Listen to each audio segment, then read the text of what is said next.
Happy Thursday.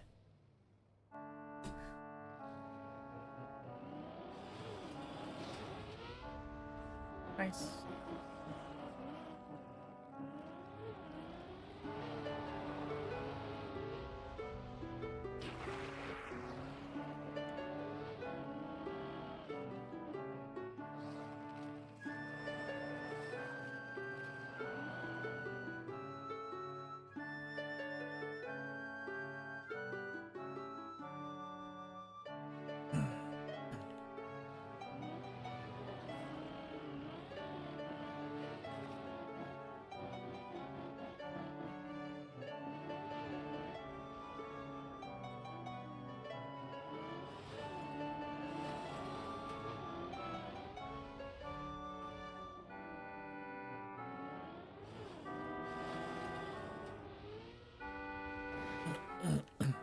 All right.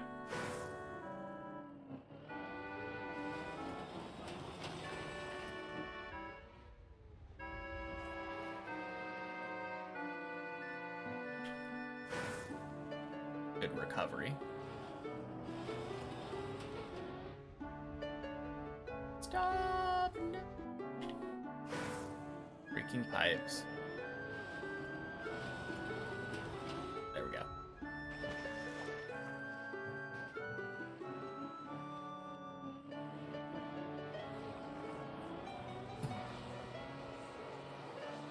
Nope. Good recovery, though.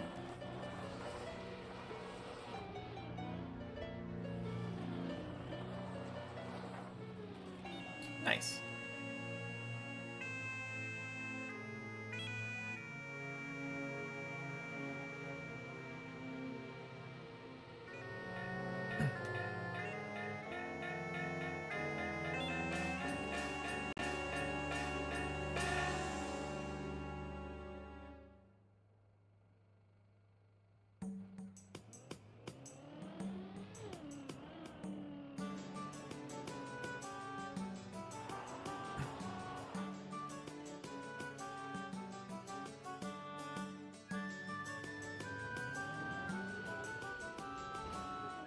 Honk.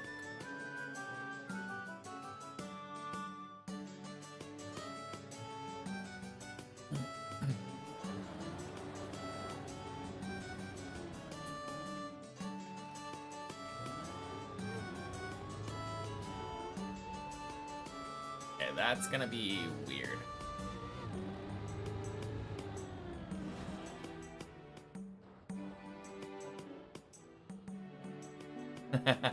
Alright. Gotta slow down on that turnaround. You don't want to take too much speed into the hill.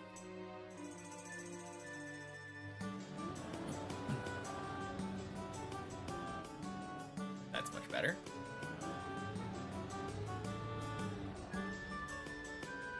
Hey, Cthulhu. Welcome in. Happy Thursday.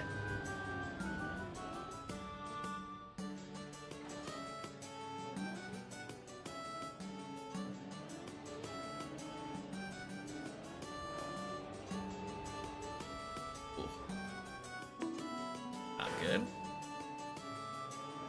Thursday. Nice.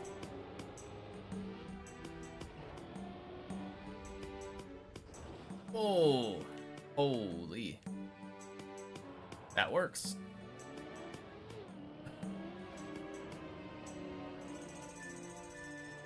Wait, why did I jump right? That's weird.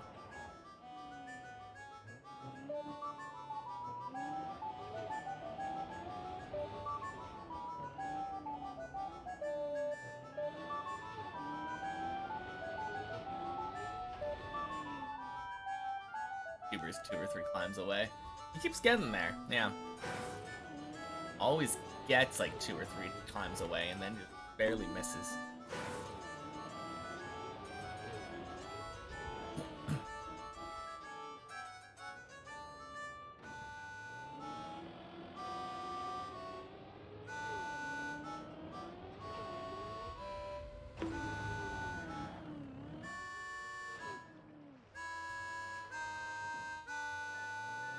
Alright, that was, strictly speaking, a mistake. I definitely should have failed.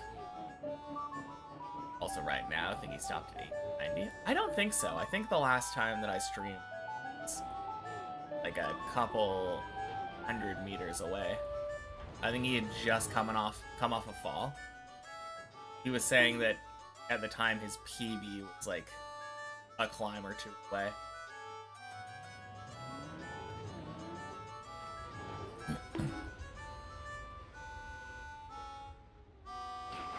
Nice. First try. Love to see it.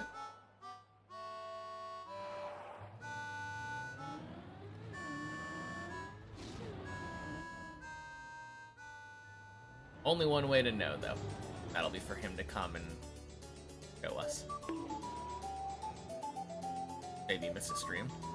There was a very short one on Monday.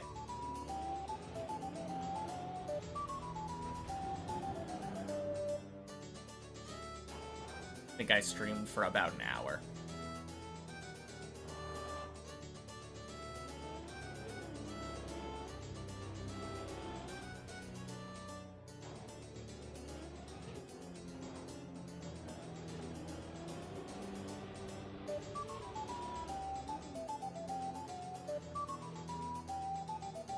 Hey, Delirian.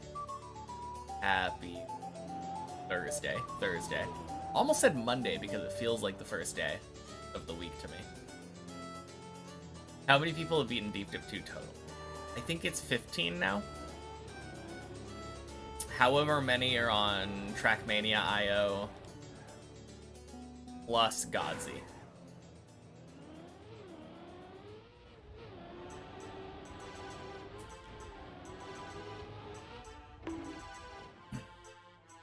Saw Have yesterday while he climbed Double Dip. Quite used to clearing Deep Dip 1. Yeah. No, from what I've heard, he clears it multiple times a day regularly.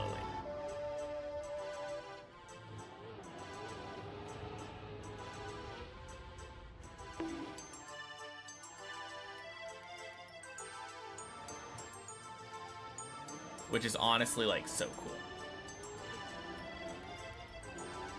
That map is not easy, even if it's, like, easy relative to Deep Dip 2.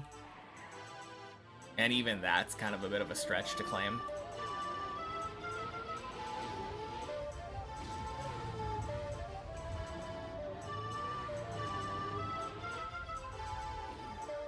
Nice. Why, though? What is he training for? He's not... Well, I mean, he's, I guess, training. It's not that he clears Deep Dip 1 multiple times a day independently. It's that he's going for the Double Dip world record, and the map Double Dip is Deep Dip 1 with Deep Dip 2 stacked on top. So in order to attempt to get like a very solid world record on that map, you have to be double Deep Dip 1. Inherently.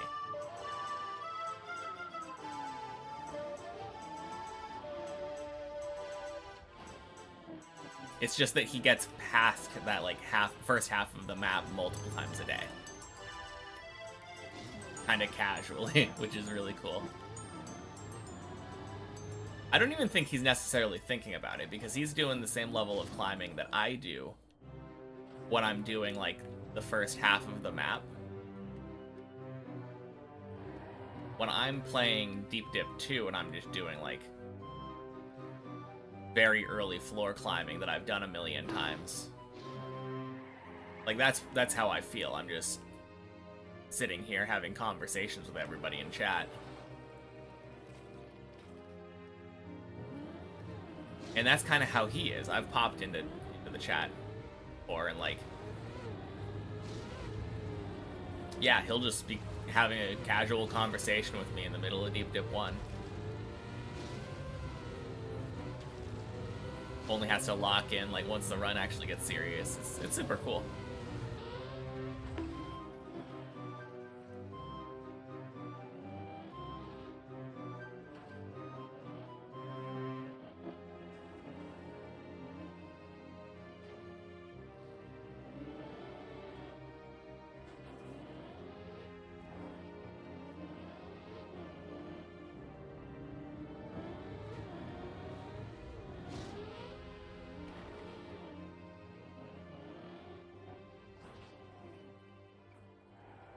Wonder if we'll get Deep Dip 3 before GTA 6. Maybe. I think it kind of depends when GTA 6 comes out. Is GTA 6 supposed to come out this year? Because if that's the case, I would say probably not.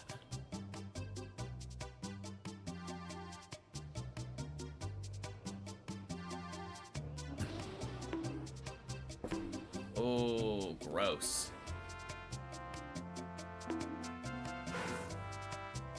Late autumn, you've heard. Yeah, then probably not. Like, I can't say certainly, obviously, but it sure feels like Deep Dip 3 will probably come out next year.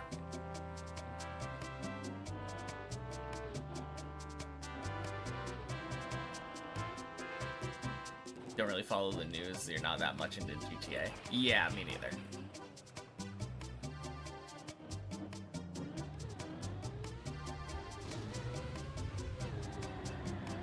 I don't think I've actually ever beaten a GTA game, now that I think about it.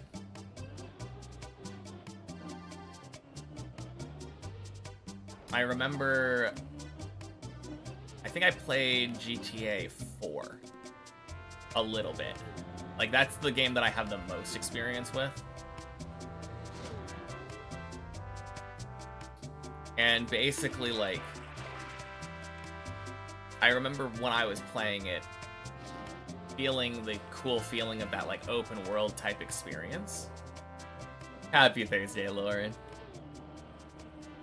But then, like, not really particularly caring about the story or, like, I'm not a shooter. So, like, the appeal of getting into gunfights in that game never really drew me. Graduated college, let's go! Congrats! That is super awesome.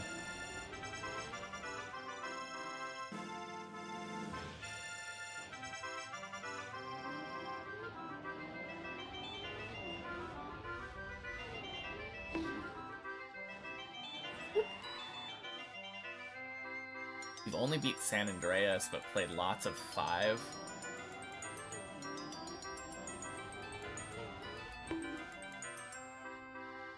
For the sandbox feature. Yeah, yeah.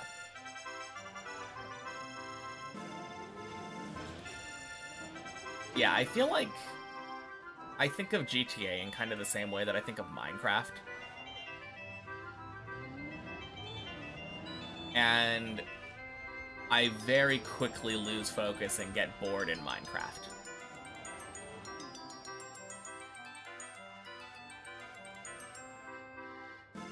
Maybe there's something to be said for, like, getting immersed in the actual story of it all.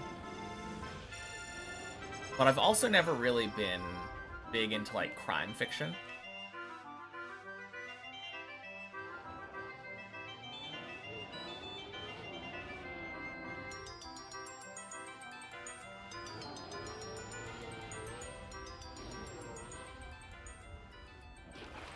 But Minecraft with mods is goated. Yeah, I mean, you can do basically anything with Minecraft. Same... I don't know. I do feel like there's not really much to the...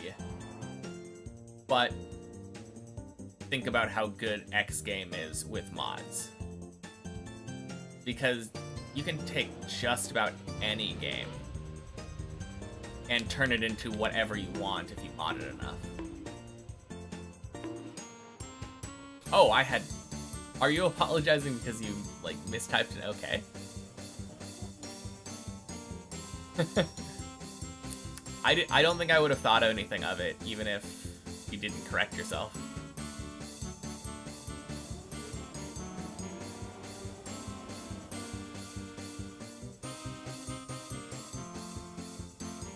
Close enough.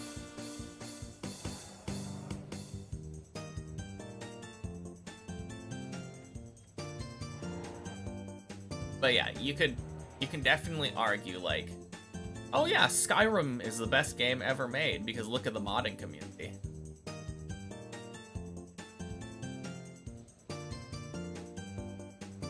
I like thinking about the game more on like the basis of what is actually the game. So sure, like Trackmania doesn't have Deep Dip 2 included as a base game map made by the developers.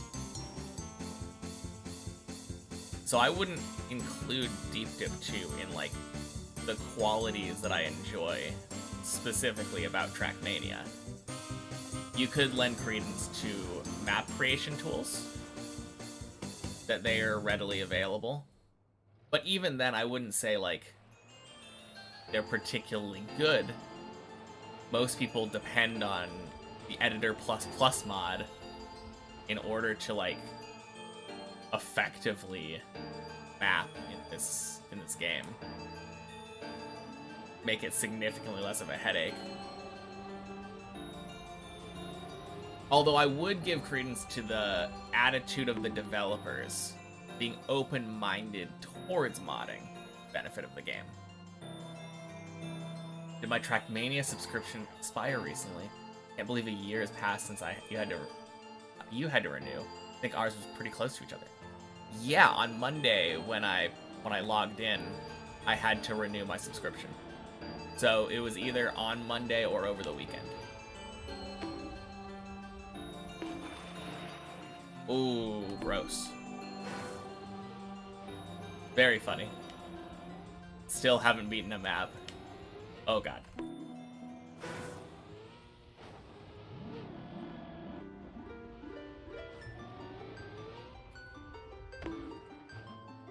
Guess that year went by quick.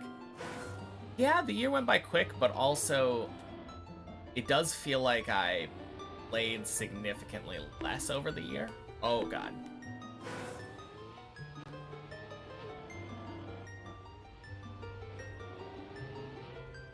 There we go, right? Yeah? Yeah? Okay, good. Ooh. Never played Skyrim, but Sky Oblivion looks... This is... We're finally get Sky Oblivion? Is that just like a release of Skyrim and Oblivion, like a pack or something? I don't know if I haven't heard about this.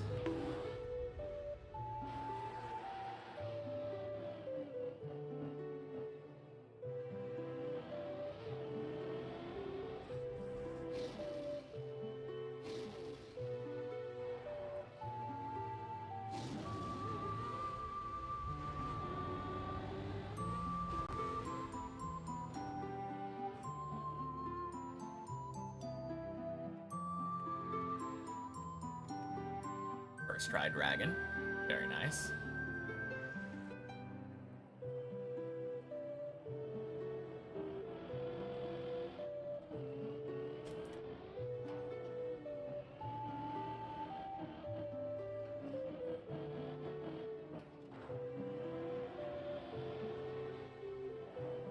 Happy Thursday, Tolly.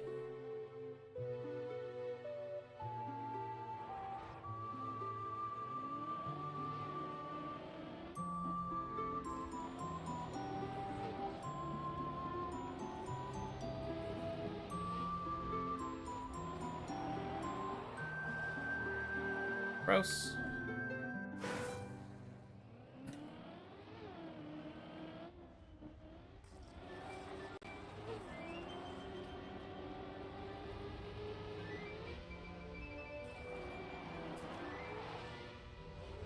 Second try. Whew.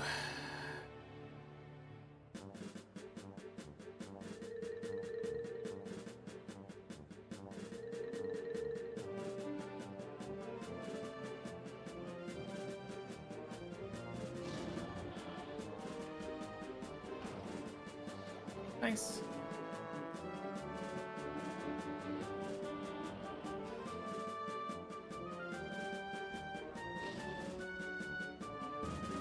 All right. A little bit later, right next to the shadow.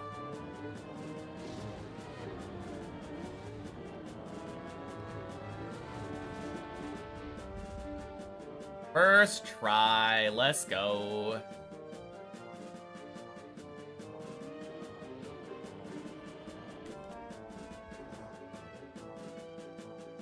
And screw that jump.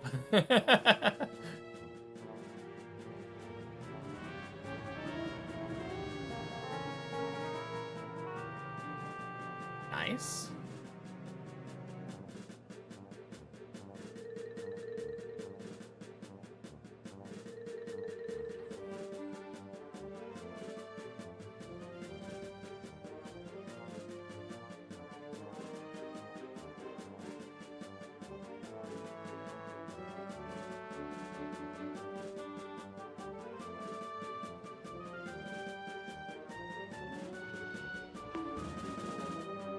Close enough. Cool. Now this freaking jump.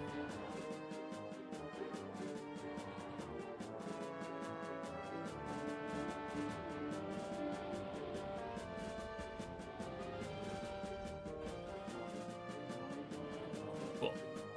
First try every time. Let's go.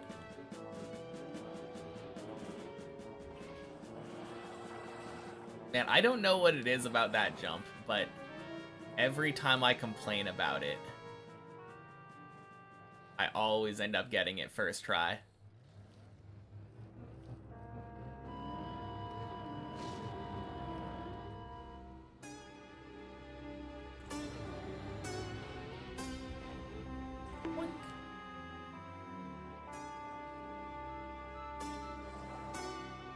Oh god.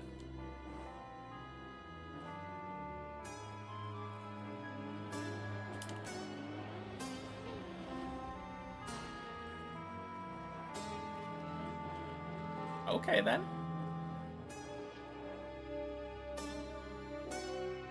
We take those.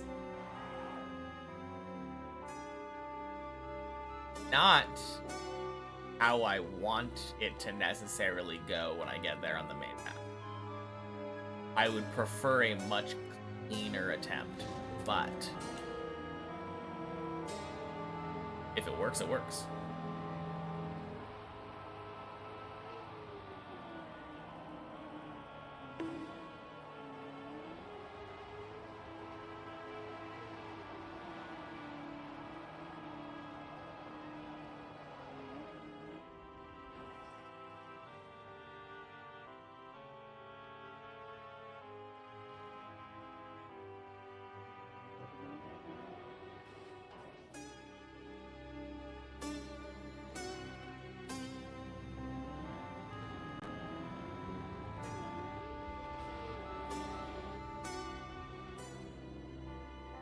Ah, damn, so close. Had I nailed that jump first try, I would have had respawnless 16. Yeah. Happy Thursday, Cornick. Damn close, though. Like, it wasn't even that bad of an attempt at the jump. And I got it second try.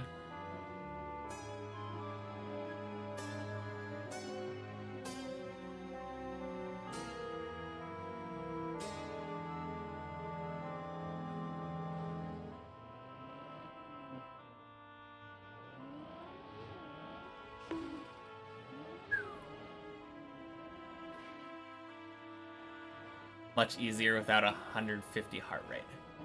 True. But the point of it is that I'm making it a habit. I'm practicing it to the point where I don't have to necessarily, like, think too much about it.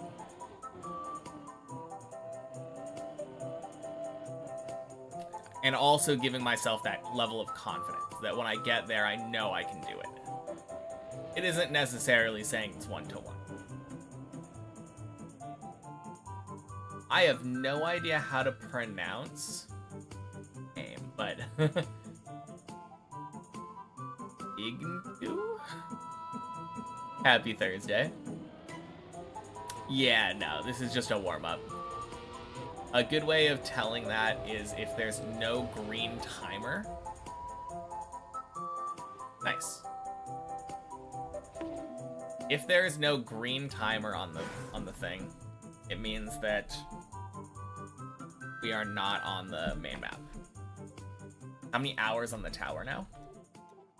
On the main version of the tower, I think it's a little bit over 1900. We're about to see right now. Oh, that's fun. Love it when the server does this. I'm just gonna go offline then. I don't care. Also, happy Thursday, Slavender. Yeah, I think it's a little over 1900. We'll see when in a second here when the green timer pops up. But for the map as a whole, all of my in-game time is from Trackmania. I have 2,609 hours now. Plus the 26 minutes that I played today.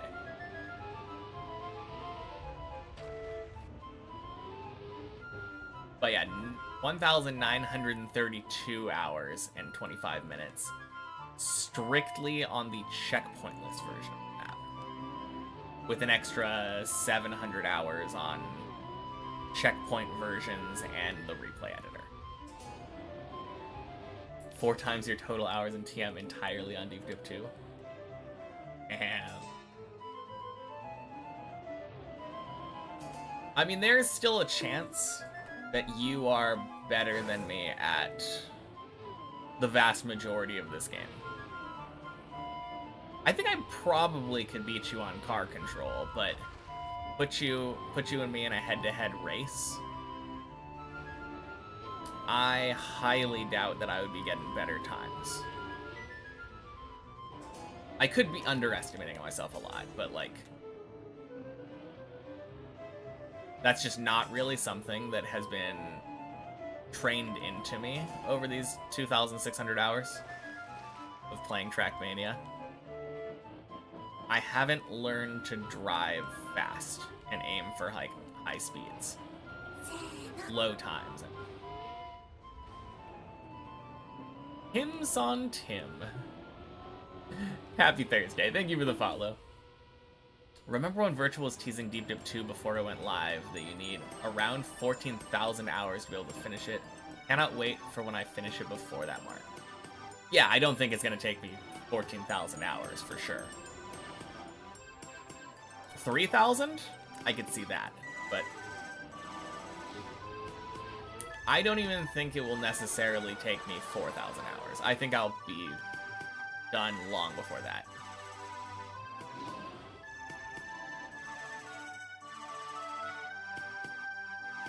I mean, it's definitely a major time commitment if you want to try to beat this map from scratch.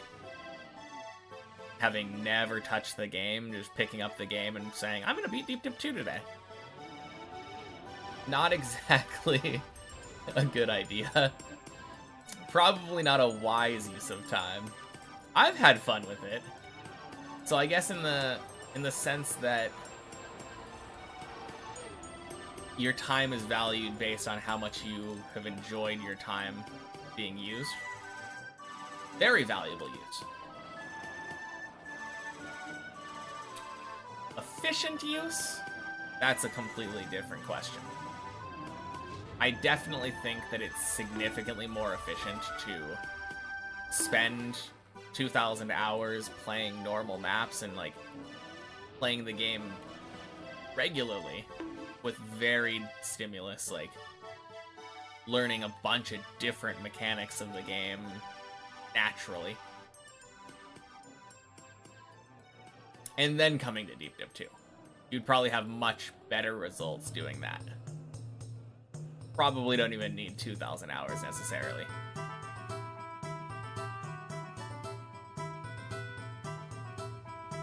Like if I had gone in and been like, okay, I'm gonna play an ice map today, and just played a different map to learn how ice works, and then come over when my PB was like at floor 1, I'm 100% positive I could have learned ice much quicker. Just as a like small example.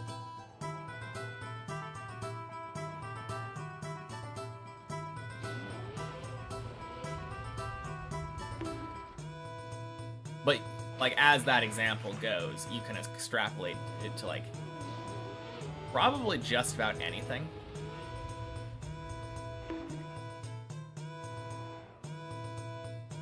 Like, one thing that, I just brought it up just now, but, I was saying this map doesn't teach me how to speedrun. Like, my speed isn't really a factor for me. I mean, it is a factor in that, like, if I don't get up to gear 3 here and get enough speed to make the jump, then it matters, but... Farrah Van Clamp? Van Camp? Welcome in, happy Thursday. But, like, I know for a fact other people actively try to drive as fast as they can on these early floors. And when they're driving as fast as they can and they get to the point where they can do that consistently, they're saving a bit of time every time that they drive one of these floors compared to how I drive it. I mean, I'm no slouch, but consistent driving isn't fast driving. Normal bobsleigh turns, you could probably do the turn on floor 4 as a normal bobsleigh turn. I think that's how Body does it. But nothing required for sure. Like, I think the only way that you would have to have a normal bobsleigh turn would be if you had a jump after a normal bobsleigh turn that required you to maintain speed. And that isn't a thing on this map. I think all of the bobsleighs are kind of like in between spots.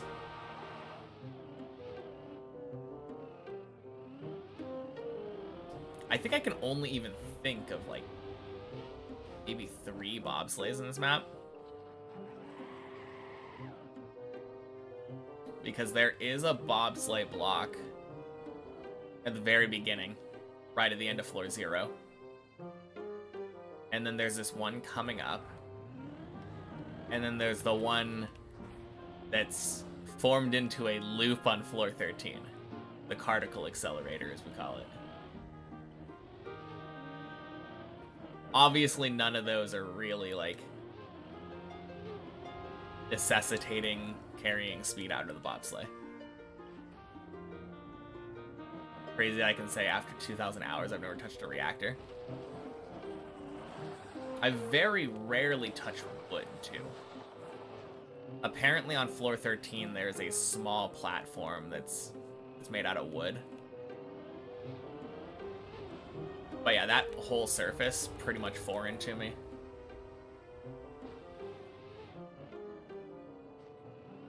I can technically say that I've played, like, alt cars. But not in a way that's, like, relevant to the alt cars. I haven't played them on a map that's actually built for them to be useful.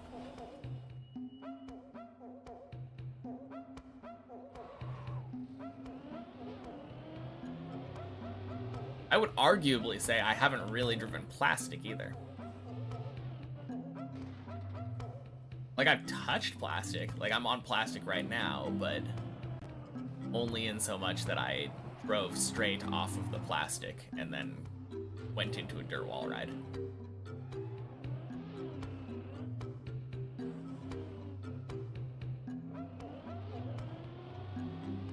It feels like the majority of my driving has been effectively road blocks and dirt blocks. I guess I have a little bit of grass.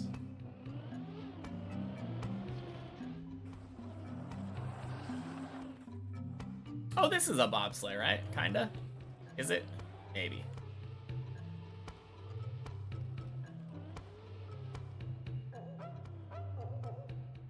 Yeah, I think these blocks count. That curved ice. Okay, so there's some on floor 5 too then.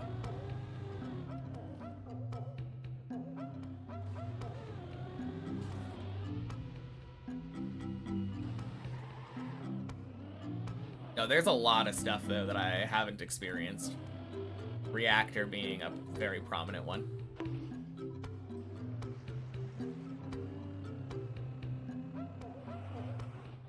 On a cup of the day, I do best on a dirt or grass map. I personally think that my best result would be on an ice map.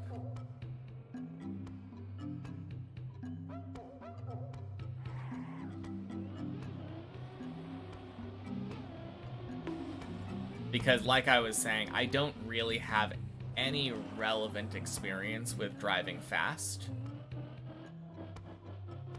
But I feel like my car control on ice is probably above average.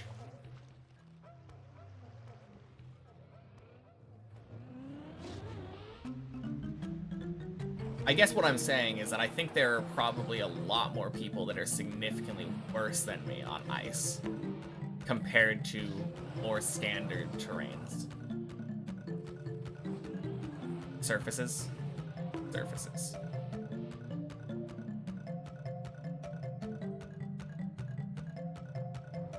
Very possible, yeah. I mean, this is entirely based on, like, what I've heard from people. People often say, like, ice sucks or they suck at ice. Like, pretty common sentiment. I definitely don't feel like I hear that nearly as much in regards to, like, grass or dirt.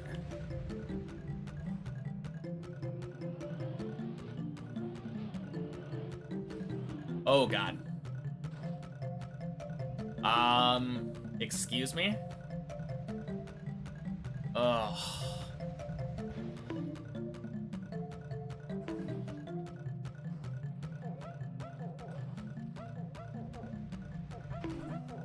Fantastic. One small mistake, overshooting a jump all the way down. That's Deep Dip 2 for you.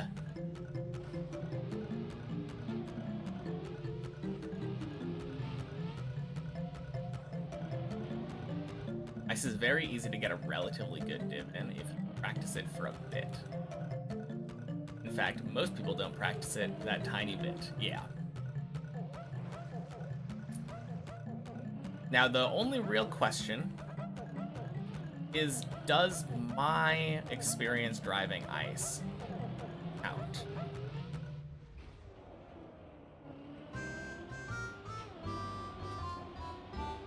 I would argue it's probably a tiny bit of practice or experience.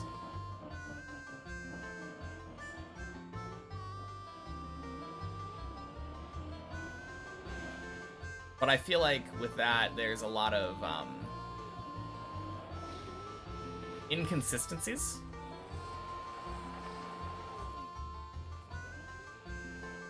Like,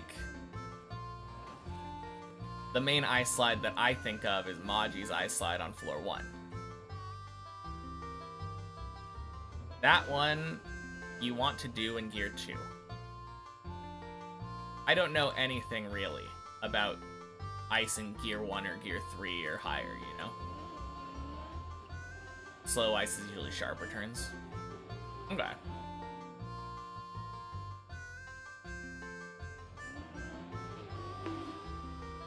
Isn't a ton of on Deep Dip 2. I mean, one of the only other ice things that people think about on Deep Dip 2 is literally a turn where you have to do a 360 in order to make it. Kind of a weird instance, though, because you have to kind of think of going straight as a turn.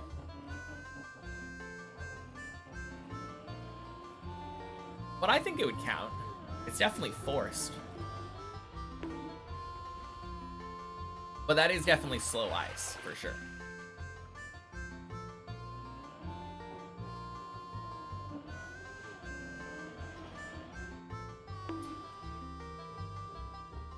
Yeah, I don't think it matters, actually, now that I think about it, if a turn results in you going the same direction that you started.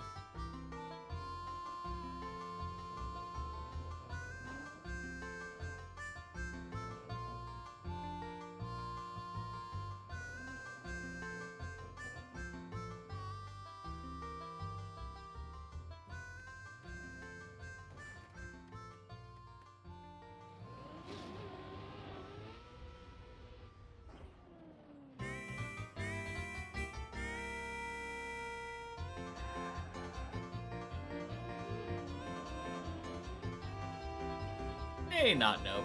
Happy Thursday. Man, now I'm thinking about, like, I don't know, kind of a thought experiment.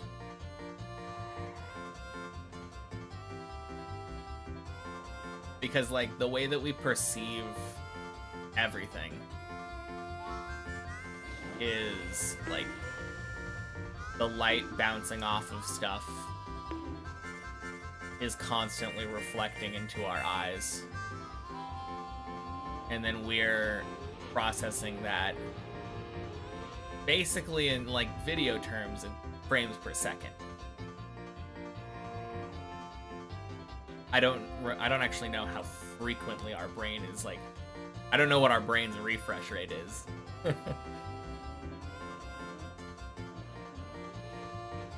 But if you did a 360-degree turn sufficiently fast, there is a world where you could view that as indistinguishable from going perfectly straight. Obviously, you're not...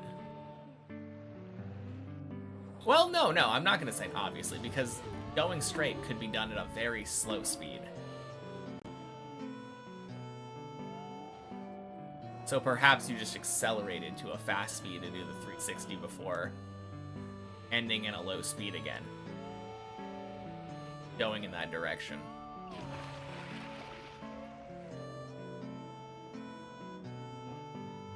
Maybe everyone is constantly spinning an extra 360 degrees every frame. Who knows? Yeah, who knows?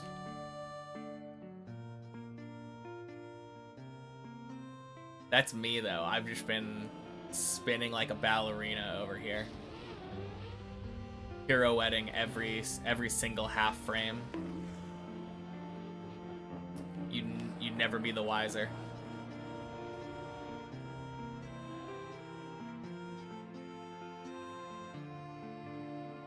And that's why you can blame that on any fall that I have on Deep Dip 2.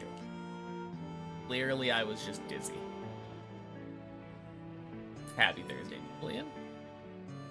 How's it going? Not bad.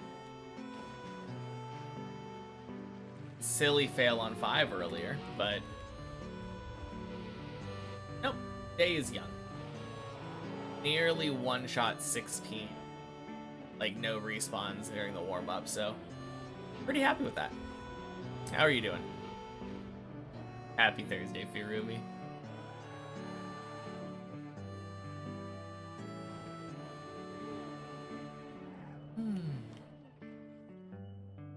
Sounds great, yeah.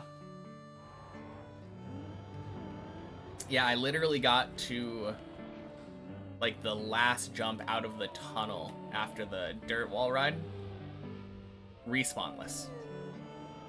And then had to do that twice. There was a single respawn on 16 on the very last, like, real jump.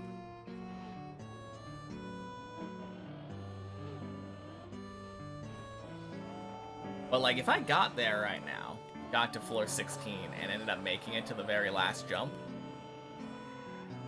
and then failing, and obviously you don't get a respawn point on the main map, but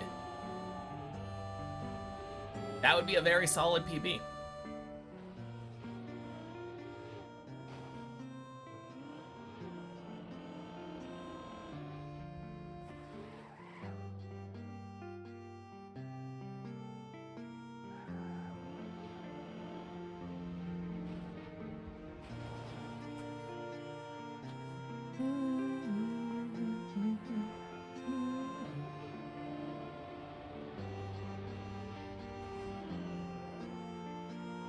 Nice.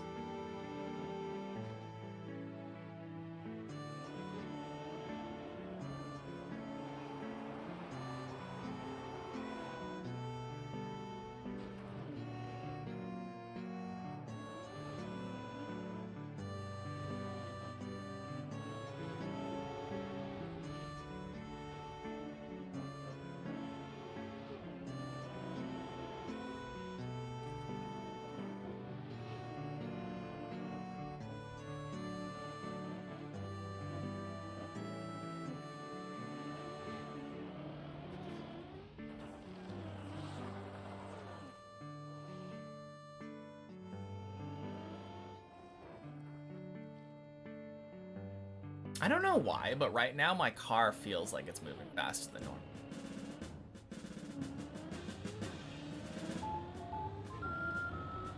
Like, it's definitely not. That's just not how the game's physics works. Starting from the same spot with the same gear and the same, like... Yeah, it's just... No. Every once in a while I get that feeling, though, that my car is just, like, more zippy than you. It's really strange.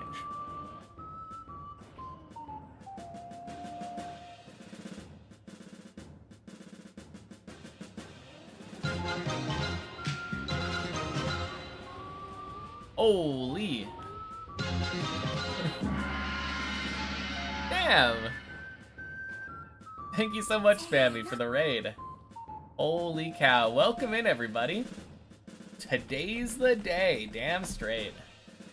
The Austrian Fish, thank you for the follow. Happy Thursday. Oh, man. So what were you guys up to? Surely not deep dip. What's the thing that's going on now? Other than me finishing today, of course. Oh, today's the Bonk Cup. Of course. Of course it's Thursday. Yeah. Got second? Damn, that's so good. Congrats. Who got first? Was it Lars again? Is Lars the one that always gets first in Bonk Cup? I feel like Lars is the one that I remember getting first a lot.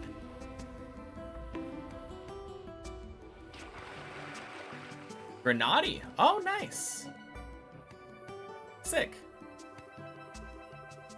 No, that's actually one thing that I'm, like, really looking forward to, though. Once I'm done with Deep Dip. Well, once I'm done with Deep Dip 2, I'm moving on to Deep Dip 1. So I won't be quite free yet, but, like, once I'm done with my Deep Dip journey as a whole. Bonk Cup was always something before I played Trackmania that looked like a lot of fun. Very chaotic, but a lot of fun. Fun in a very different way than I find Deep Dip 2.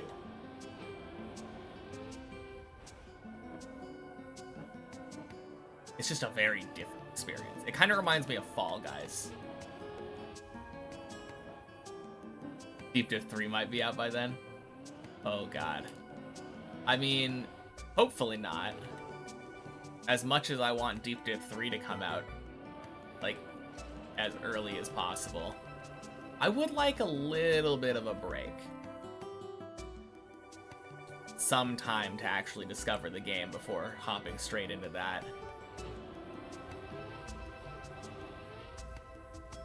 Good luck with Deep Dip 2, and I'll watch WC now. Sounds good. Thanks for stopping in, Surplus. I will talk to you later.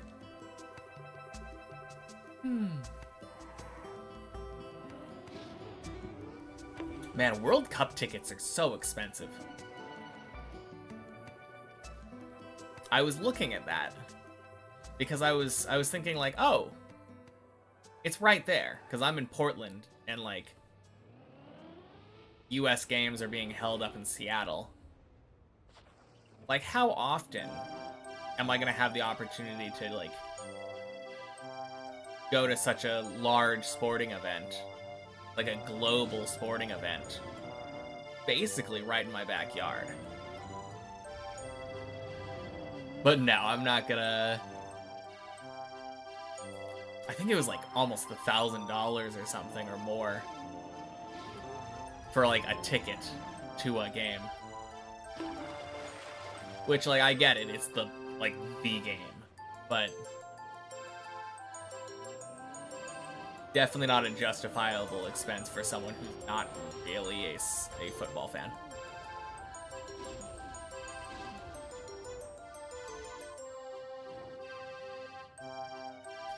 Not something that you spend just to say you did.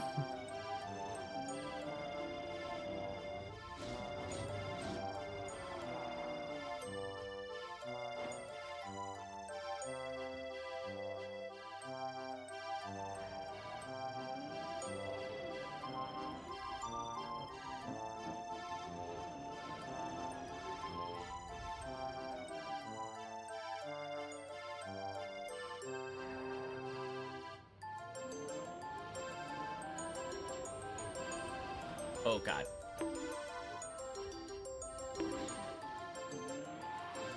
No, quack.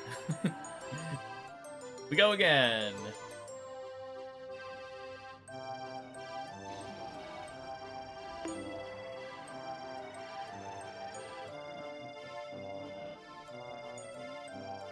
Crazy weekend for sports. World Cup, NBA Finals, Wimbledon. Is that tennis? I think that's tennis. Big esports events going on as well. Dang. That is a really big weekend. I don't know if it's good to be a sports fan or bad to be a sports fan in that case. 'Cause surely the likelihood that you'll be into a sport is increased if you're into other sports, right? Like, if you're not into any sports, I can understand you not being, like, into any sports. But it definitely feels like if you're a fan of basketball, that you might also be a fan of soccer. Or football, or whatever. If you're a... I do think that, like, tennis is a little bit different in that case. Tennis is a weird one because it's a lot more personal to me. I think you could enjoy tennis a lot easier than you could enjoy a team sport. Because you're cheering for, like, a person or a pair of people.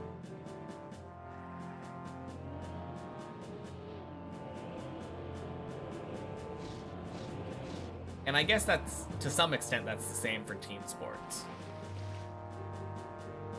Easy to appreciate different kinds of elite athletes if you're really into some sport. Yeah, exactly.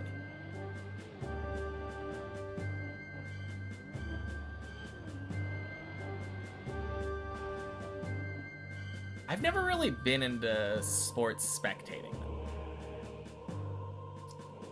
I'm the type of person who really likes to learn the rules of a game and play the game. Whack. But watching it can be kind of dull.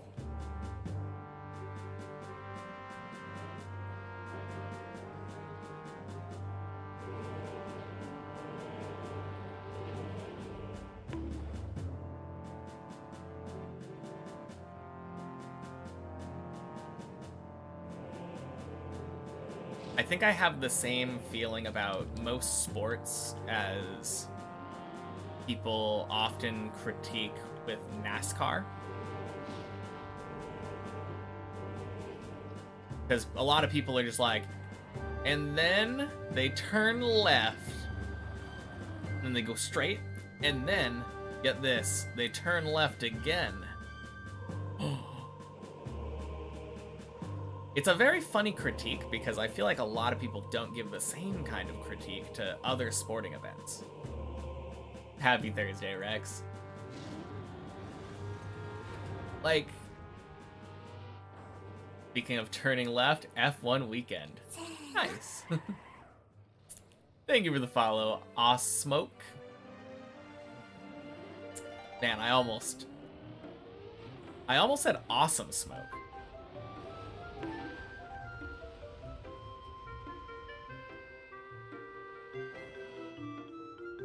Oh, God. Happy Thursday. Well, we go back. But yeah, if you use that turn left analogy, like trying to describe basically any other sport. Like, okay, football. Yeah, one person gets the ball, and then they move the ball down the field, try to hit it into the goal of the other guy. If they succeed, they get a point. If they fail, like,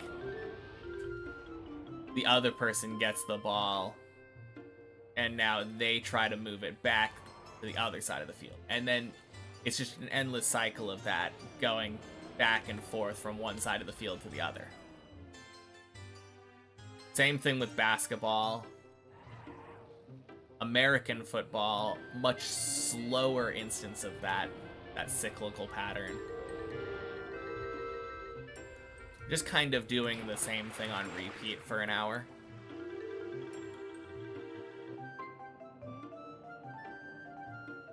Obviously, the strategy is where it gets like complex and interesting. But I feel like from an uneducated spectator's point of view, it kind of makes it hard to get into it. Also, Quack. Happy Thursday, Jan.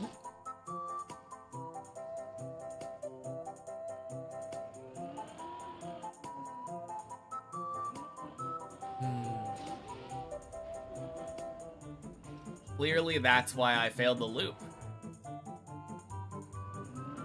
Didn't see your Quack message, just wanted to go back to make sure that you got to say it. Happy Thursday, Scoobart. I feel like a sport is as interesting as how integrated it was into your youth. That is a good...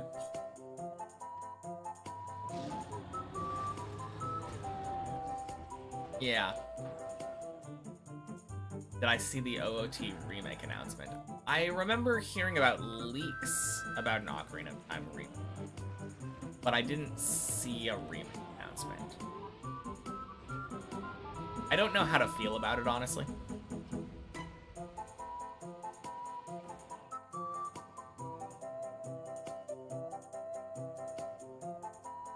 I mean, last time we got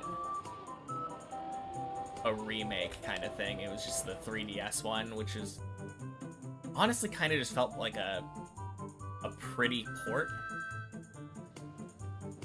Do we know anything about the remake? Is it going to have like updated mechanics and it's just the same story of the game? Same dungeon design, I suppose? Because as much as I love the game, it's one of my favorites. It's hard to say that the, like, combat mechanics of Ocarina of Time aren't incredibly outdated.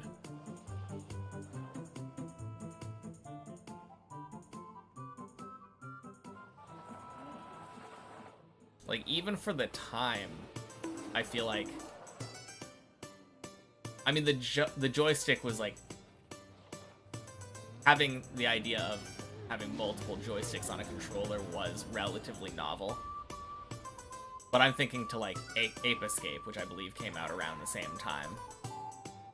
That was, like, a late PlayStation 1 title.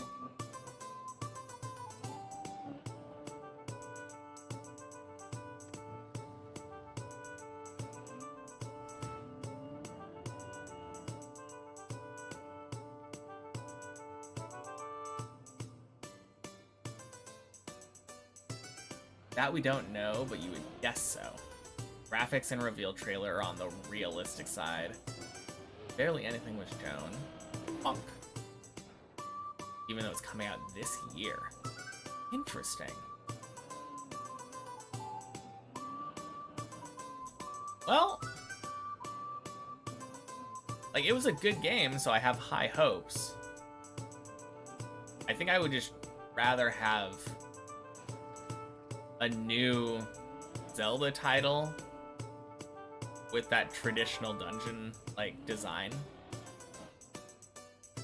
I honestly really miss that. Like, I did enjoy Breath of the Wild, but it's not exactly... It's a good game, but it's not a very good Zelda game.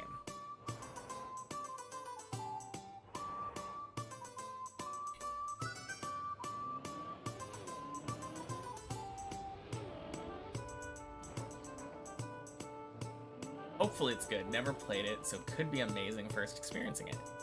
Yeah. Yeah, absolutely. I mean, I guess that's the other thing. Like I was saying, the mechanics, like the combat mechanics of Ocarina of Time, do feel outdated at this point. So if they make a really good remake, it is a great game.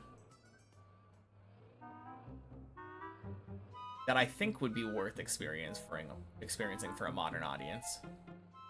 Although, I could absolutely be speaking through nostalgia goggles. I will grant that 100%. I think it is quite a linear, like, standard hero's journey kind of story. So it's... wouldn't exactly be novel, just based on the storytelling alone. Hey, Ruler. Happy Thursday. Pretty hot day on the East Coast. How's it over there? I haven't noticed anything. It's been relatively cool over here for me. I would guess probably like 70s? Lars's son, happy Thursday. And happy Thursday, Blackout. Grew up with Halo, and the Evolved remake looks amazing, but at the end of the day, the gameplay does look dated. Go figure. Yeah. No, that's kind of the thing, right? It's... if you're remaking a game, but completely revamping the mechanics to fit modern audiences, how much can you change while, like, really maintaining that it's the same game? Is it just the point of, like, getting the story in there? Like Black Flag? I think I'm gonna need you to expand on that, because... are we just talking about, like, the fact that Black Flag was a revamping of the Assassin's Creed formula? Oh, God.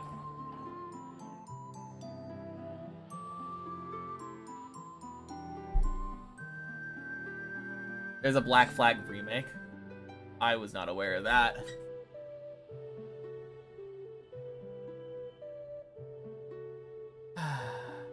Full overhaul coming out July 9th.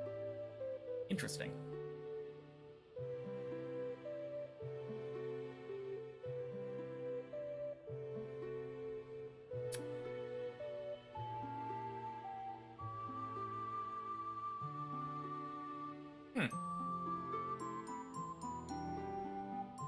And what a dumb mistake.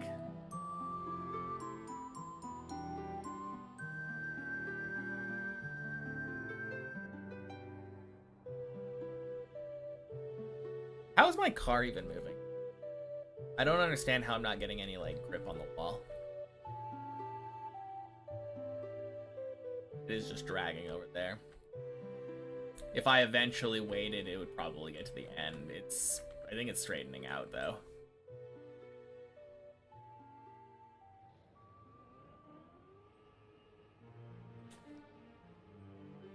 Man, I hate that my tire isn't getting grip. Incredibly frustrating. Like, it's literally in the wall.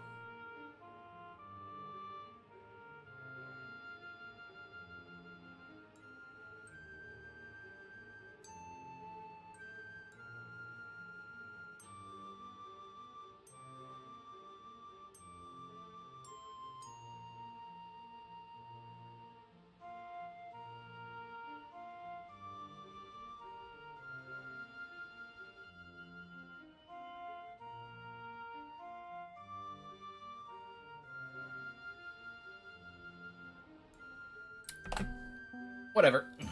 We go again.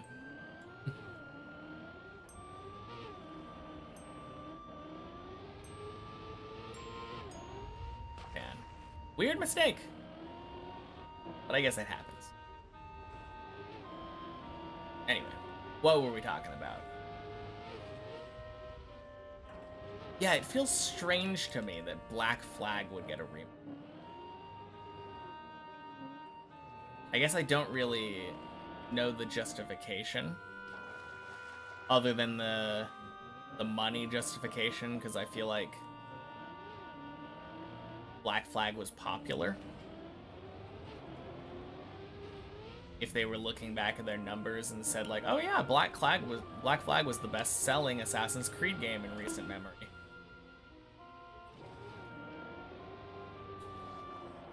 Wait a minute, how long has it been since that game came out? 10 years? 15 years?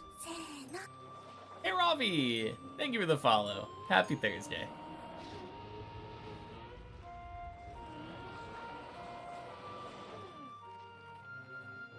I think it came out in 2013. Okay. So my guess was pretty close. We are kinda coming up on...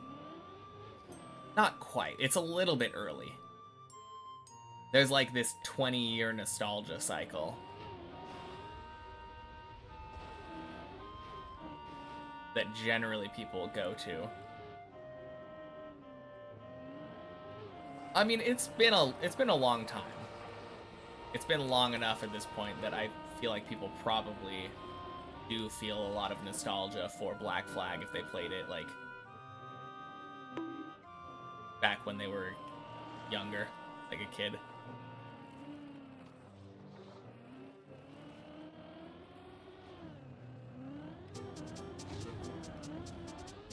Boink, boink. Was Black Flag the one where you played as like Native American kid? I think it was, right?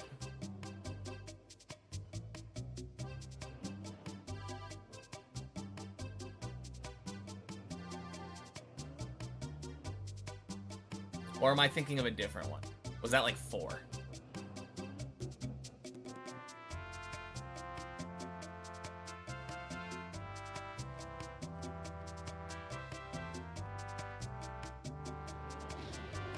I think they came out like back to back. If I'm thinking of a different game, which I probably am. I don't know. They all kind of blend together for me.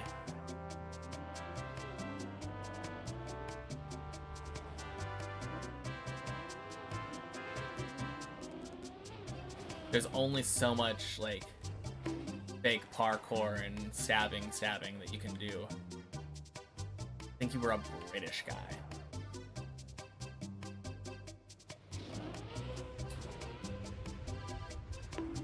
Sounds about right. Oh yeah, so in the original Assassin's Creed games, a Welsh guy. I've now pissed off Brits and the Welsh. So in the original Assassin's Creed game, you were playing as like Desmond or whatever, right? And that was true of like the first 3 games, I think. And you had like the point of the games where you had specific ancestors from different areas of the world that were all in the Assassins.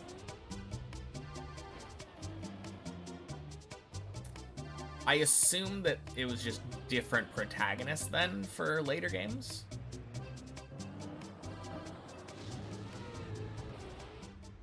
I don't know, I have a hard time imagining Desmond's Japanese ancestors.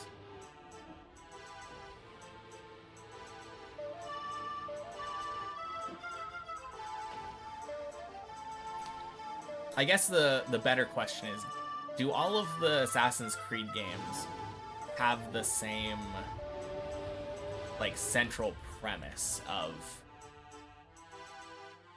like we are delivering a story through a simulation?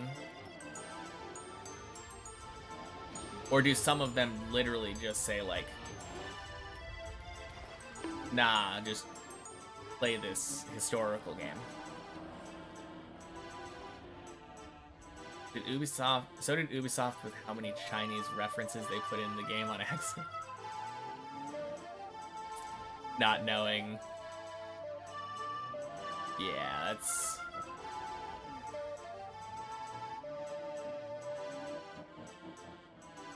I mean, there is a lot of...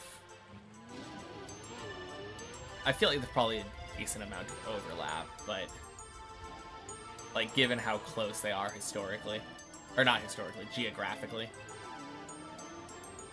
and historically, I guess, like sociopolitically. They've been invading each other for like as long as I know history's been going on. That's like the only thing I can think of when I think of Imperial Asia.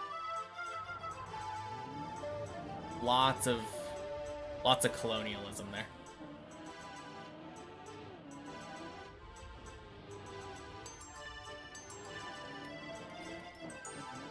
Or land disputes, I guess.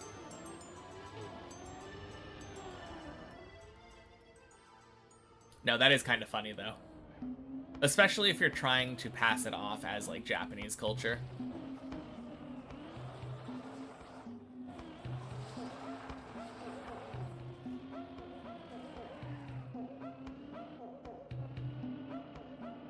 I wonder if they try to use their own storytelling like medium as an excuse for any inconsistencies. Like if you're just living through the genetic memory of your ancestors, is it 100% accurate? Because based on the premise of the game, like, you appear to have free will to reign over the memories within reason. As a player, I mean, like, I don't know if, because I'm pretty sure the implication in the game is that the modern day human in the machine is actually controlling their ancestors' like being during this simulation.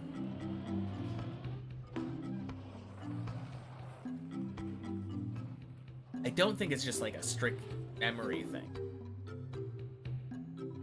Although, maybe I'm just completely wrong, because the chapters in the games I remember being referred to as, like, memories.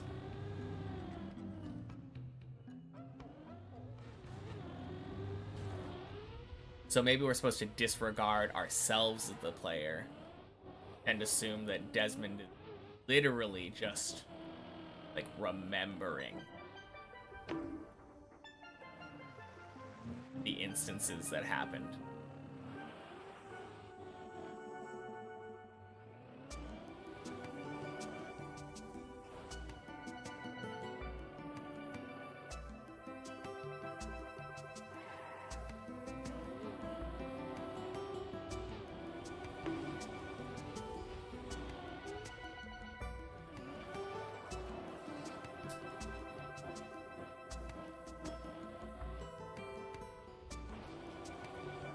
What is the better combat mechanics for like a 3D puzzle platform?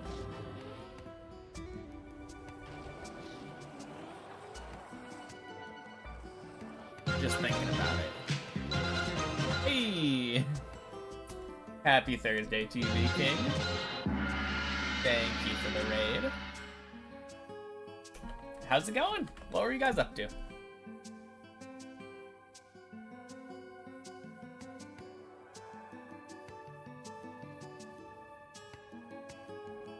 Bonk Cup, nice. And some unbeaten 18s.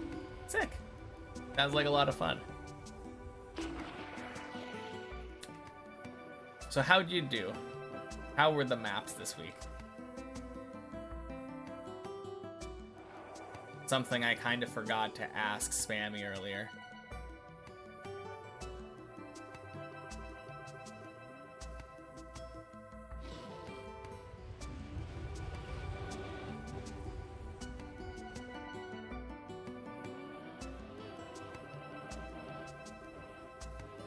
Oh, God.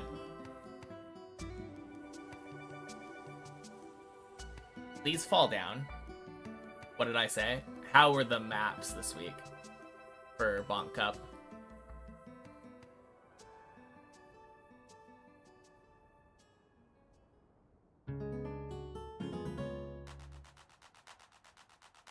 Lot of luck.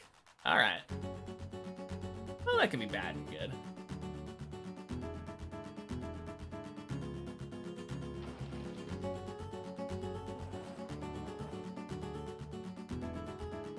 Some annoying skill maps. I think you just summed up Bonk Cup.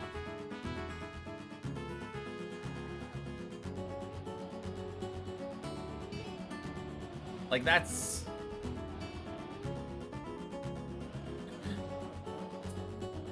That does just feel like exactly what Bonk Cup is. Well, I guess I walked into it, to be fair. I was the one that asked how the maps were.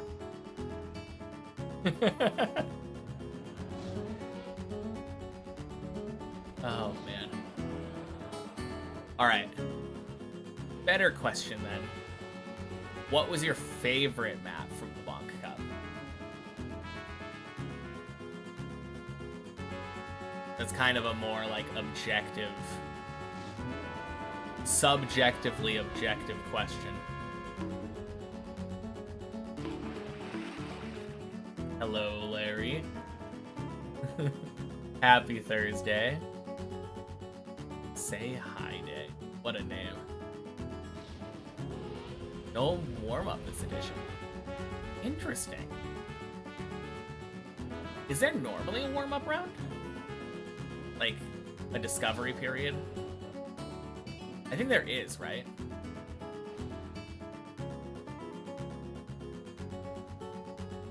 Our Troy map with 100 times boosters with a fog tunnel. 30-second warm-up. Okay, cool.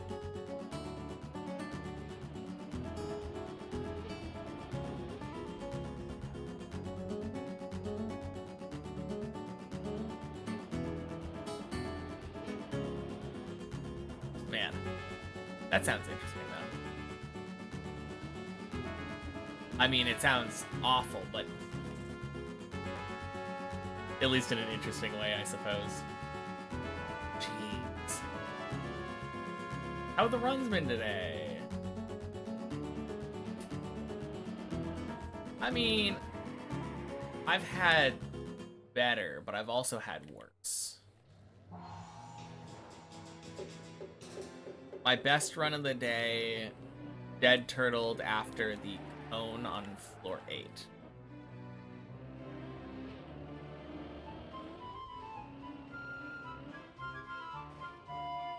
Sometimes they have special editions without one. Okay, cool.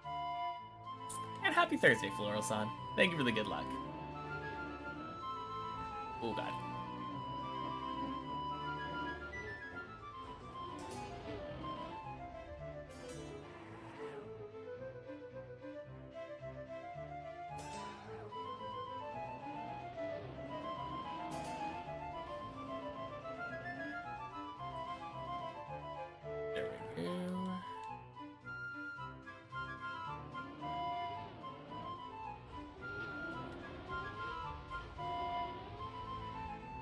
Nice.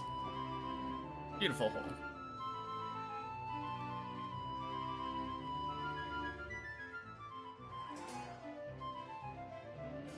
No, it is nice, though, that I at least got to 13 again last week. With the weird fail.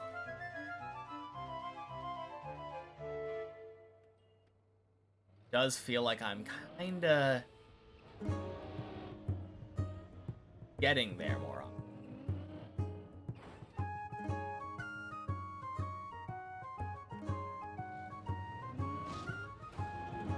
Just need daily 12s to be reality again. Once I get back to daily 12s, then we're golden. Yeah, I'm glad that the first time I made it to 12 after the PB, I didn't fail. God, I hate floor 12. Like, It is such an infuriating floor to fail because it just feels so simple.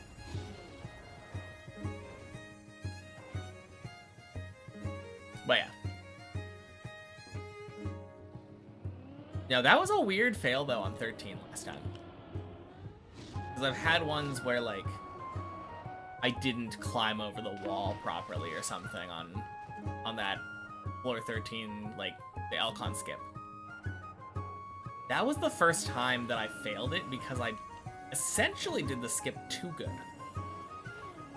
I had too much speed going in, causing my car to literally like uncontrollably slam against the wall, the plastic wall in the back. Very strange.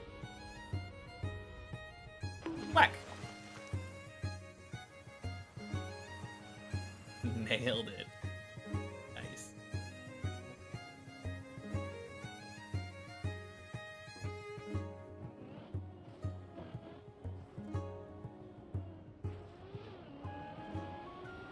Oh yeah, I guess, no, I did say what my day's PB was. I did talk about the floor 8.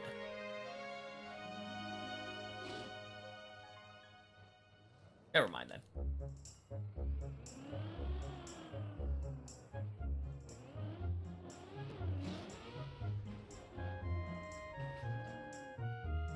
Started some practice on Deep Dip 1 because I inspired you.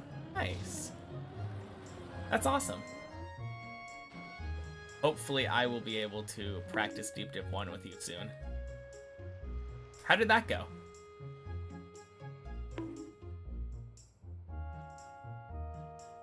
I've seen a little bit of Deep Dip 1. Well, I've seen all of Deep Dip 1 technically because I've watched people complete it. But I haven't seen it frequently enough to like know the map by memory.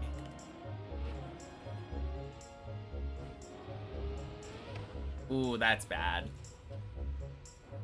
Oh, yeah, that's not good. Very fast spin. Okay.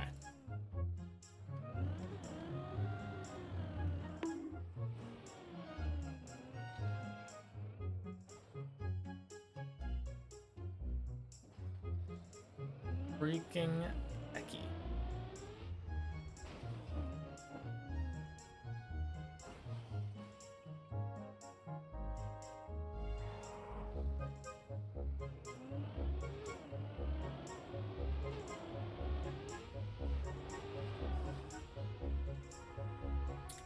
Whack. Again. Don't mind me, just quack farm.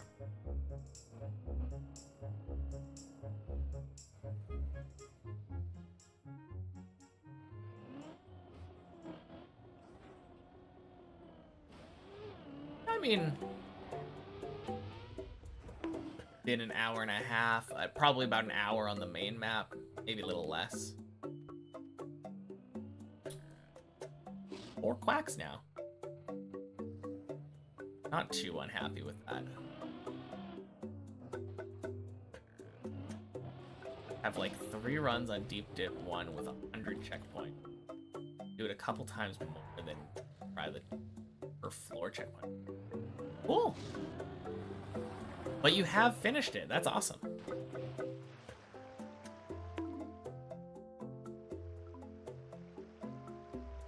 AMD, happy Thursday. Good news, according to Spammy, today is the day.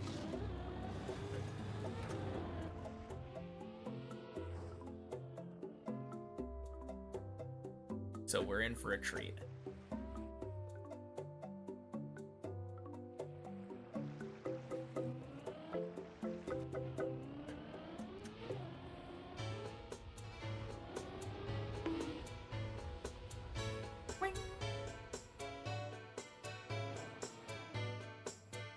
Nice. 2 for 4 on that one.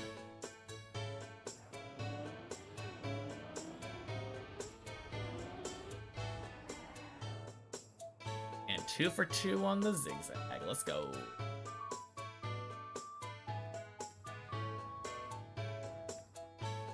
streamer that ruins his mentality told me today's the day. Doesn't that make it a more supporting argument?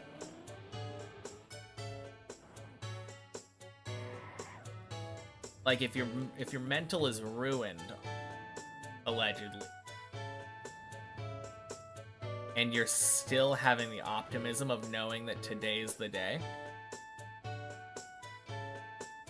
seems more believable if you ask me.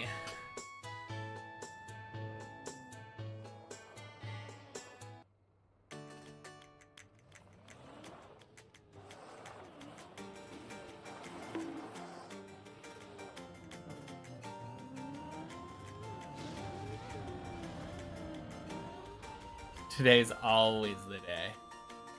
Today's always a day, yes.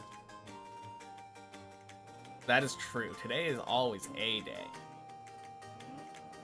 But not always the day.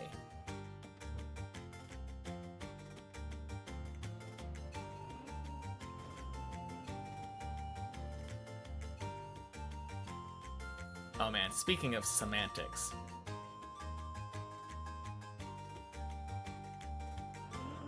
I came across... No, you're joking. You are absolutely joking me. God damn it.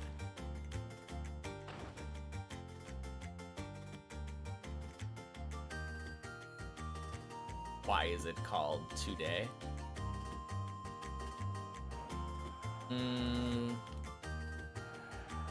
I don't know. One day was...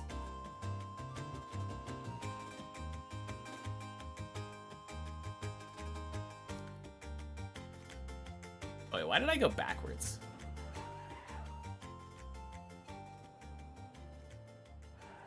That was kind of silly.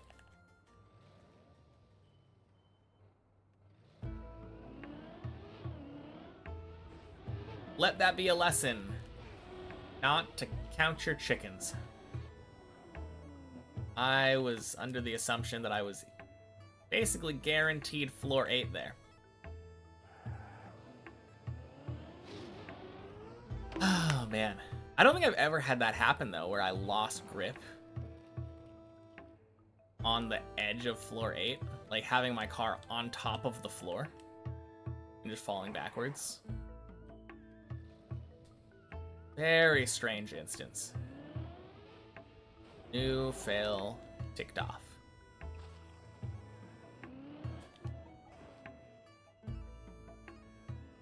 Oh, yeah. Came across this theory that basically stated that every Big Bang is effectively the end of a previous universe.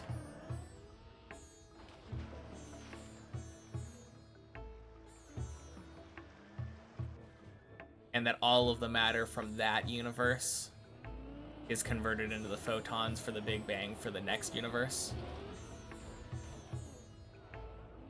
And it kind of resonated with me. I like it a lot. You've heard that, you don't believe it though? It just feels right to me. Because, specifically because of like conservation of matter, conservation of energy, you know?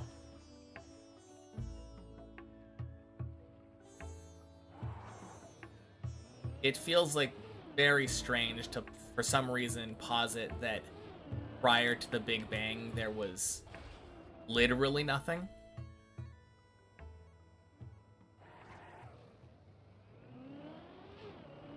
I mean, everyone always uses the pedantic argument that because space-time exists, saying prior to the Big Bang is like a misnomer.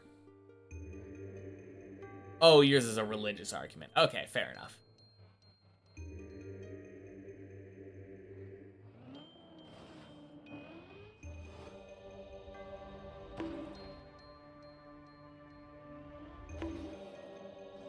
Gross. White holes theoretically exist seem to have black holes in your galaxy. You have fuel for a galaxy.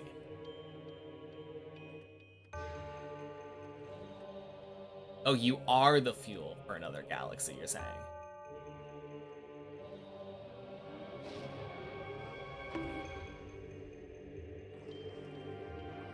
Yeah, I mean, I think we're using galaxy and universe kind of at this point, right? But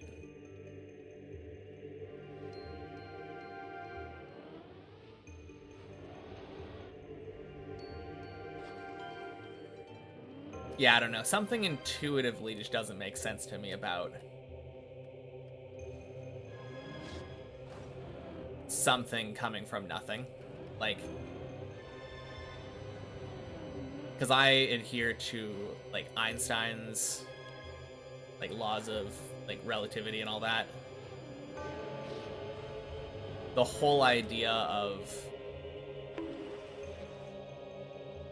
like chemistry being that like individual molecules can be broken down into component parts, and like molecules can react with others to like exchange atoms and do things like that to change their chemical makeup. But under no circumstances do they ever like remove stuff. The entire system is always the makeup of what was existing in the system prior.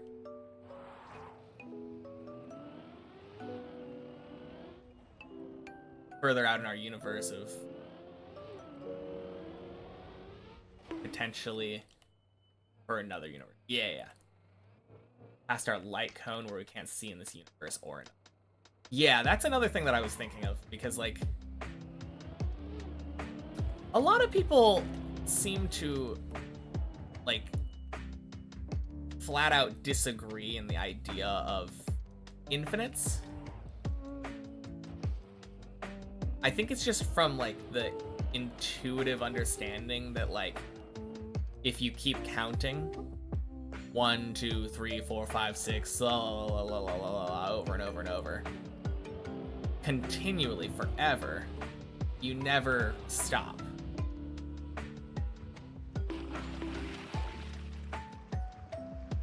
But it feels weird to me that we just assume stuff is finite. Whack. But I was just thinking about it the other day. And like, if there is infinitely many things, then it seems to reason in that case that our observation of the things would expand every day, because every day more and more things that were a little bit farther away will have had time for light to reflect off of those or shine from those, like radiate from those instances for us to observe.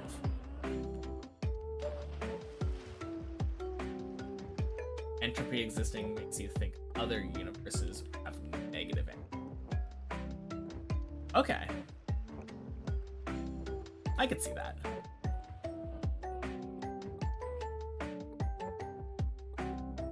Like a counterbalance kind of thing.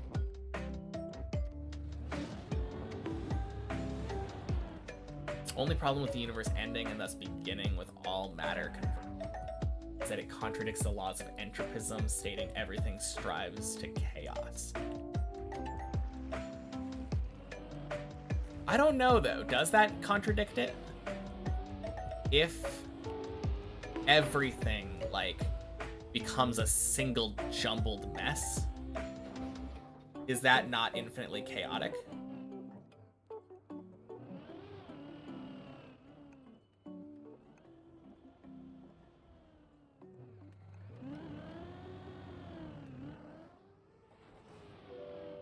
For you, you believe the Big Bang did happen, but a higher being caused it to happen. Yeah. I don't find the conversation of religion to be interesting. Yeah. Because the question of science, like, is generally asking, like, how can we best describe the circumstances of our universe? Thanks, Shark. Happy Thursday. Welcome in. And like, the idea of religion is that instead of saying, what can we say about our universe that seems to adhere to, like, our senses,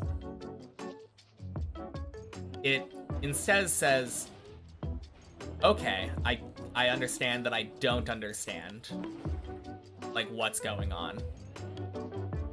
Let's make stuff up and say that somebody else does for some reason. Which doesn't seem to be, like, a very logical premise. I mean, religious people in general generally will just agree that, like, their beliefs aren't based in logic, so it makes sense that I wouldn't find it logical, but it's weird to me that the conclusion of I don't know is let's make up a story. I mean, that is what scientists are doing, though. That is what all these, like, scientific theories are. We're making up a story that seems to be plausible, like, justification for events that occurred.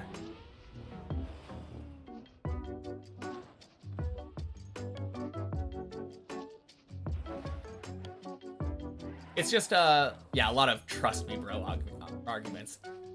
Yeah, a lot of circular reasoning as well. At least with Christian theology, which is what I grew up with, like, biblical theology. A lot of the times when I hear people argue for it, they are arguing, this is true because the Bible says so, essentially. And then when you ask for, like, clarification on logical inconsistencies within the Bible, they will then point to biblical text explaining the logical inconsistencies.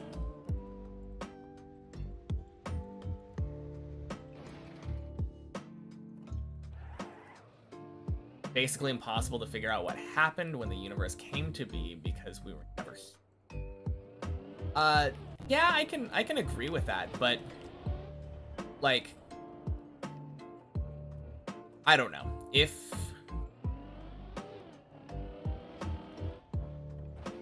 you see, like, a car wrecked on the side of the road that like appears to be wrapped around a tree, right? You could say, oh, it's impossible to know what happened to that car. I wasn't there.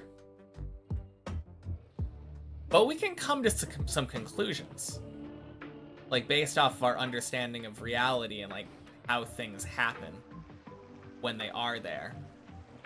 And then we can, like, work backwards in the set of events before that. Like, oh, the car probably was going pretty fast and then hit the tree. It's a lot more likely that that happened versus, like, a tree spawning in the middle of the car. If that makes sense. Like, many religions do line up with science. You're a Christian, a lot of science that backs it up. Yeah. I've never heard a good argument for, like, the belief of God, for instance. Like, I think the best, like, the thing that people most point to is, like, a fine-tuning argument. That's the biggest, like, argument that I've seen, or the most plausible scientific argument. Highest point of the run, missed quite a bit. Honestly, don't know. I think it was failing to enter floor 8. Happy Thursday, Ilva. All that science where women are indeed just a man's rib. Yeah. No, there's a lot of stuff that I just don't feel like is even really arguable is backed up with science. Like,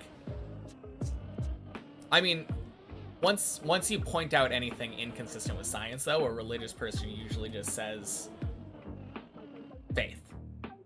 And then says, like, yeah, we don't know, but God works in mysterious ways, bro.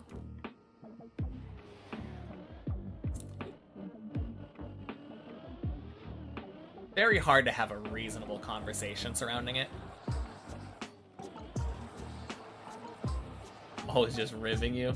Nice. Let you try that again. Happy finish day, happy climbing. Perfect, thank you. There we go. That's the logical correction we needed.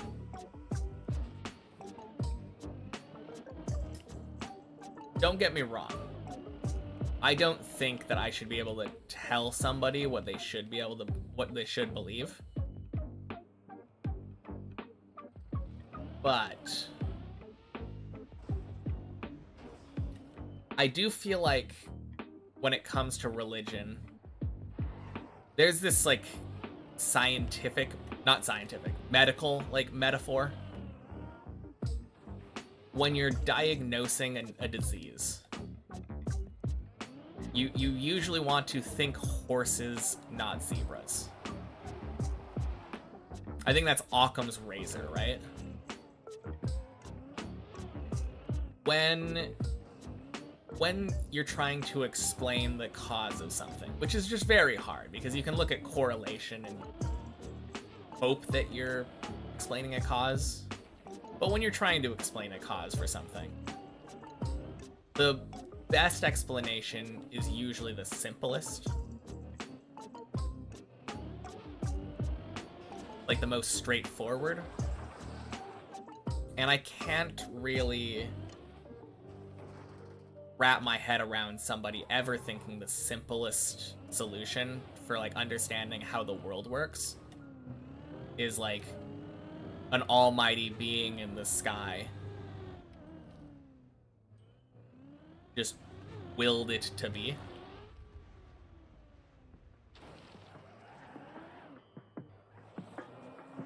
Once again,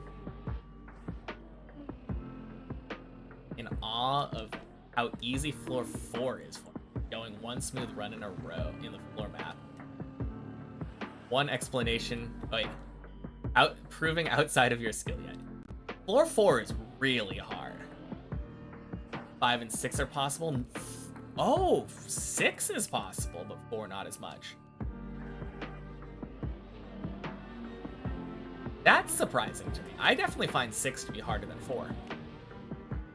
Fossils of fish in mountains, hinting to the flood. I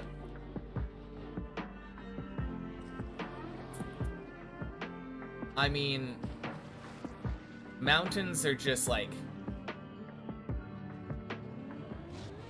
it's movement of tectonic plates, like shoving matter up over many millions of years.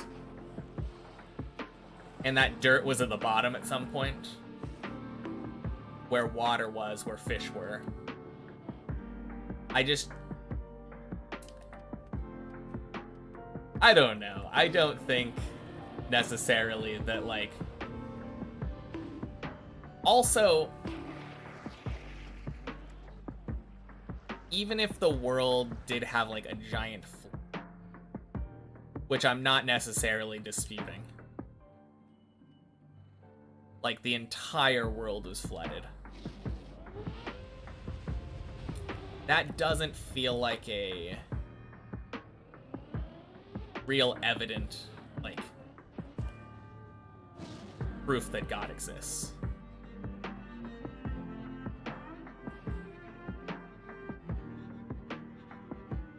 Not saying this to try to convert anyone, just showing what you think. Yeah, okay. No, that's definitely helpful, though. Like, I can see why you can look at things in the world and make connections to biblical stories and think, yes, this must have historically happened. Like, I have other problems with Christianity.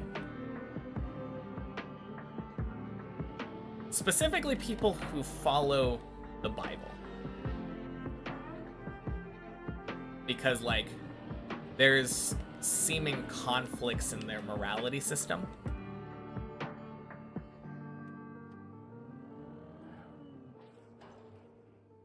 I don't know if we really want to get into that, though. 6 is hard, but really the only thing you've been struggling to get at least once is the... Not saying you're at all consistent, but you can get a run. Okay. No, I guess that's fair.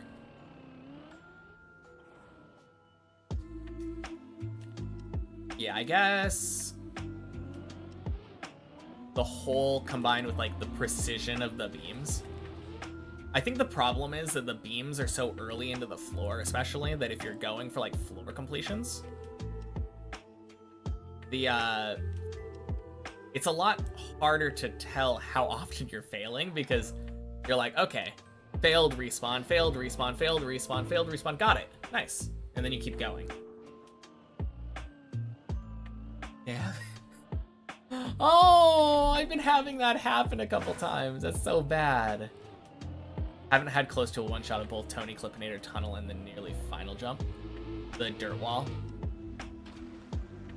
Bible does line up with a lot of history. I mean, a lot of the Bible is a historical retelling of the Jews, like the Jewish people. So a lot of the Bible lining up with history isn't really surprising, other than the supernatural elements of it. Like, the supernatural elements, I feel like, are very disputable. And, like, stuff like Genesis that describes the creation of the world. Not really, like, historically. Like, it doesn't line up with history as we know it, because obviously we weren't there, so it's hard to make that, like, an argument. EP Lily! Welcome in. Happy Thursday. Not getting into it, not getting it on the main map regardless, but 6 feels possible once you get into it. 4 just feels further away. Yeah. I mean, it is just more stuff. Well, I don't know about that. 4 does feel shorter. Chariots at the bottom of the Red Sea. You know, there could be other reasons by the end. Okay. That, again, though, that wasn't the part that I even tried to dispute. You said that there are historic, like, similarities, like, there's historical evidence for the events of the Bible.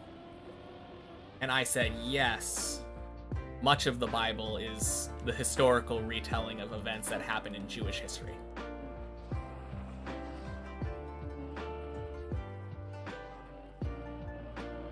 And stuff like Moses freeing the slaves and parting the Red Sea and all that, which is what you're referring to here,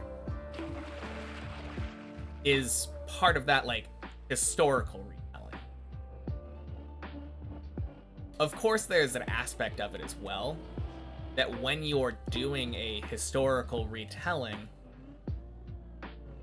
such as the historical retelling in the Bible, the author is the ultimate decider of how the story is told.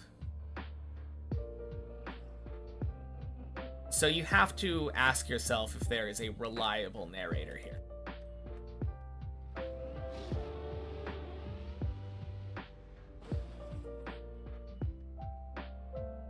You were here before, like, 1K plus hours here? Do you remember what my PB was like when you first got here? I always like asking that when people bring that up. I assumed that it was probably, like, floor 6 or 7 or something. Or it was, like, 2 very hard ones early on and then some easier ones that you keep failing due to skill check. Yeah. I guess the other difference is, with floor 4, you have basically just Tony, where if you fail Tony, you get to go back to, like, the middle of 3, usually. But most of the jumps on floor 4, if you fail them, you're dead. You get to go to, like, floor 1, maybe. You'll stop talking about religion and stuff. I'm not really bothered by it. You can keep talking if you... How did this turn into a theology class? I blame myself because I've been watching a lot of, like, videos on philosophy and theology.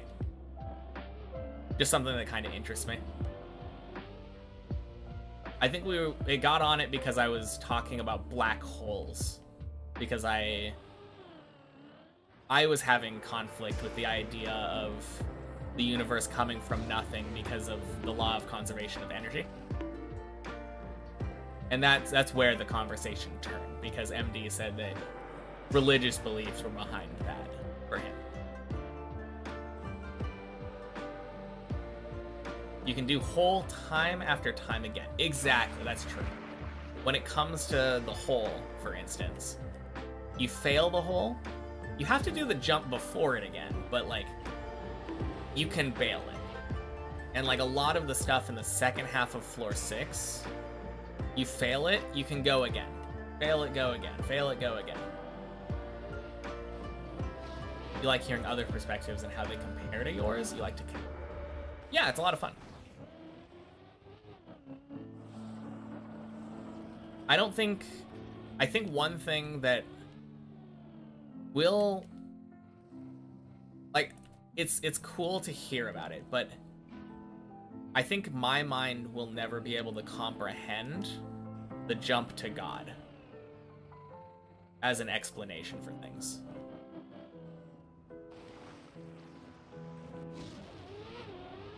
Like, from my understanding of things, it definitely feels like mostly an immortality explanation. How do I feel about the big bounce idea for the universe? I assume that's like it expands for a very long time and then eventually like starts retracting, coming back, and then all goes into a massive section. Holy! Thank you, Fruits Nudes, for the 5 gifted. Very happy Thursday to you.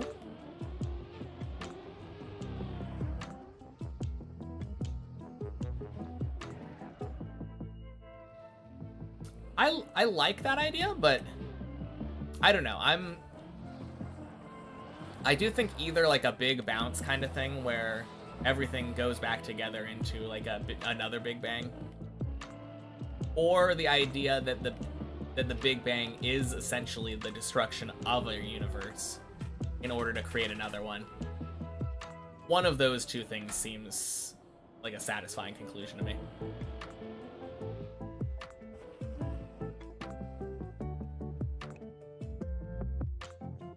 Okay. Let's see. I definitely missed some messages. Avid telescope guy, love astronomy. Astronomy is very cool.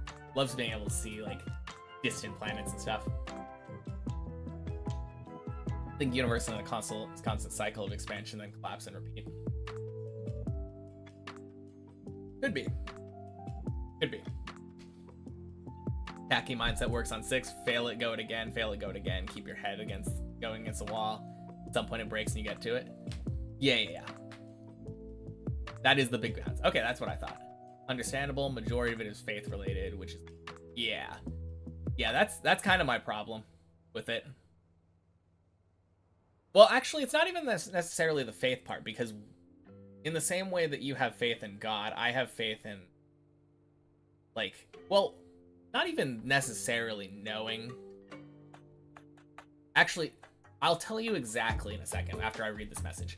It could be caused by black holes growing larger and larger as they consume matter and other black holes, to the point there's one super massive black hole that its gravitational pull is so high that it pulls the universe itself. Ooh, I really like that idea. visible universe has more mass than a black hole the size of the... I don't know how I can digest that. Okay, so my fundamental problem with religion is that I think they're asking the wrong question. Because my understanding of science is that we never ask why. That is often a question that gets asked. We don't even really ask how. Like, you could argue that science is trying to ask how or why questions, but it really isn't. All that it's really doing is describing at smaller and smaller increments the makeup of the universe.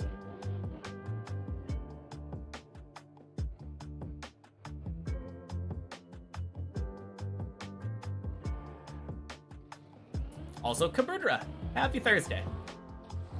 Have the most convenient approach. You can't prove God does not exist. Can't prove that astronomy is wrong. Can't prove that Buddhism is wrong. So what's your conclusion? Don't give a fuck and live your life without thinking about such things. Why?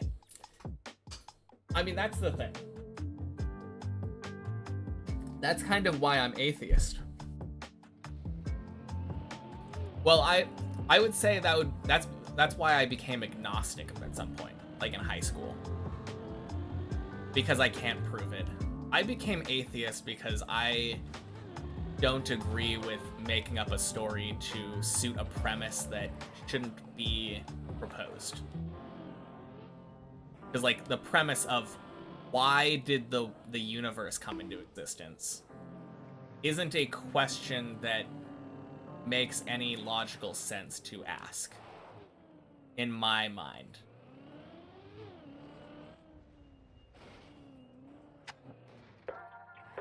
Means it can be mathematically possible that our universe is inside a black hole. Okay.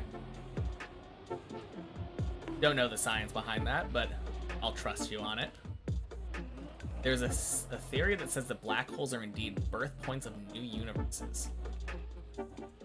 Simply don't have the tools to understand it at this time. Cool theory. Not religious, don't believe in afterlife. Like, if the afterlife existed, then what's the point of living? Yeah, well, that's another thing, though. Like I was talking about earlier with the point of asking why the universe was created. The point of asking what the purpose of existence is another incorrect premise. Also agnostic in a way that you don't deny God's existence. He might exist, don't know, no one knows, and just why would I care? Good to people. Yeah, absolutely. That is the way you should live. Although good is kind of relative. Like, if somebody happens to have a very drastically different brain chemistry and loves being tortured, which is just masochism, right? Controlled torture. They like pain. I don't think there's anything wrong with that. And, like, they might think that having pain inflicted upon them is a good thing. And, like, the general normative, like social norm is most people don't enjoy pain. Most people find it to be unpleasant. So it's socially accepted that the good thing is not inflicting pain on others. But just as a religious person will find atheism hard to, like, wrap their mind around, and an atheist might find, like, a religious person's viewpoints to be hard to wrap their mind around, it's hard to understand what you don't personally experience. So a true masochist would, I think, be justified in thinking that pain is morally good.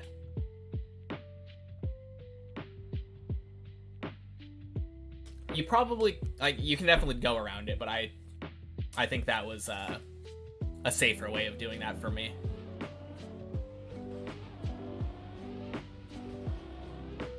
You would say good in common sense. Yeah, but common sense is based around your own perception of the world. That's what I was saying. You're assuming common sense based off of your brain chemistry.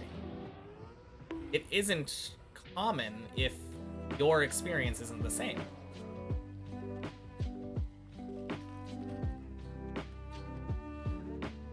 Don't kill others, don't be others, don't steal other people's lives. Yeah, you might think that. But from a religious point of view, let's say you have a Christian, like, you believe in the Bible and what it says. Sure, God says don't kill, right? But God would also say that a child who hasn't had the chance to, like, make meaningful decisions hasn't sinned, and if they died, they went to heaven. So would the most morally, like, sacrificial good thing you could do be to kill all the children before they can make any sins? Send everybody to heaven? Sure, you personally would go to hell, but it would be for the greater good of, like, the entirety of humanity.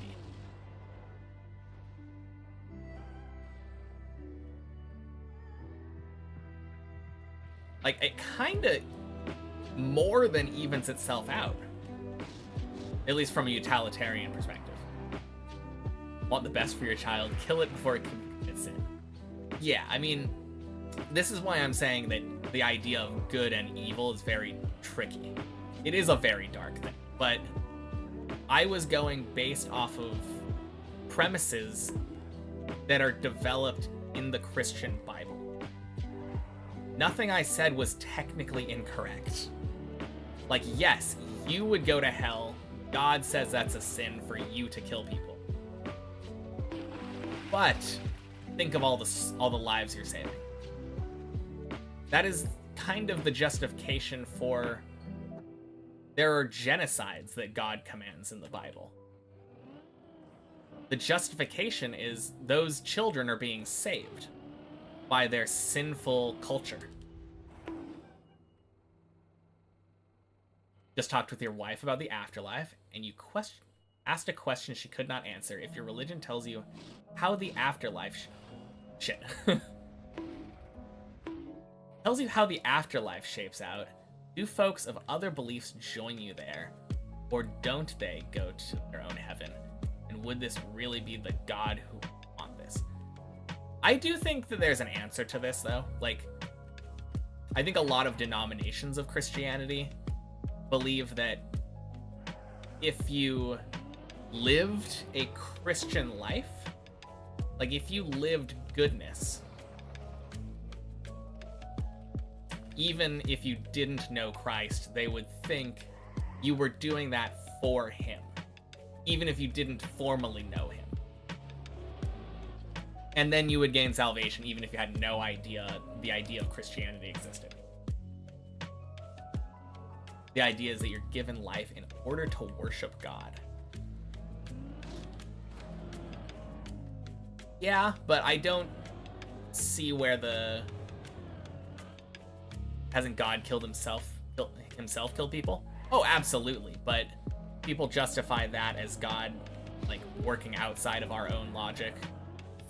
He doesn't need to follow the rule. No, not just morally evil people. We're talking about, like, children who have leukemia. Also, thank you for the follow, EP Lily.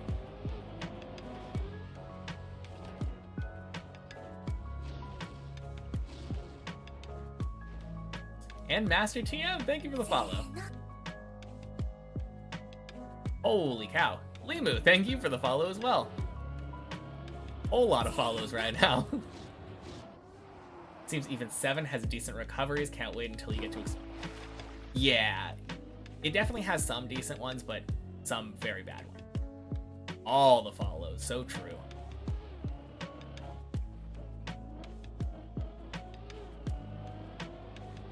What gives God the right to determine what's right and what's wrong? That's the problem.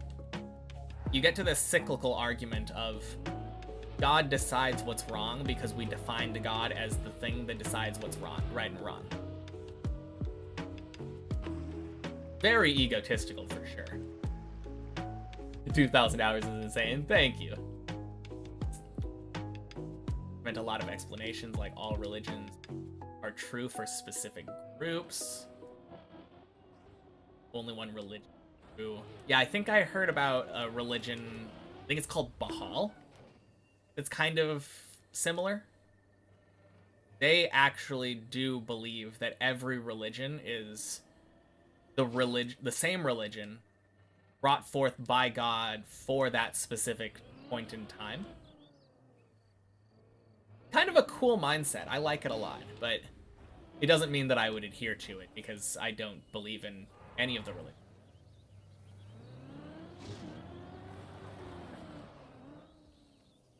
Lorenko, happy Thursday. Oh god. I don't know how it's spelled. It sounded like Bahal or something. Shit. Oh. Can't get distracted.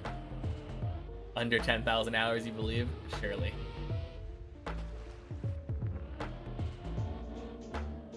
Deep dip 1 after this. Yep, that's the plan. Debate between what's considered morality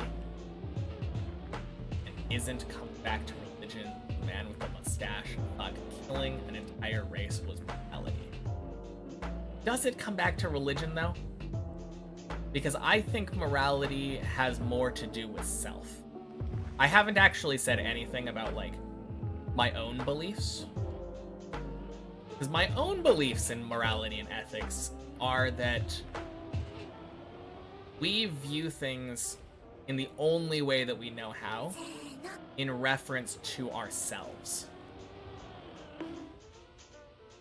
Swippin', thank you for the follow. Happy Thursday. Wish you had my mindset, would have quit about 19-30 hours ago. I mean, for me, the mindset is all just about constant improvement, right? I am getting better the longer and longer I do this. I mean, just like last month, ended up getting to 16. We are getting so close. Historically, religion shaped morality, or did morality shape religion? You're inferring causality from correlation. I think it would be equally likely that somebody said, hey guys, we shouldn't kill each other, and then a religion formed around it.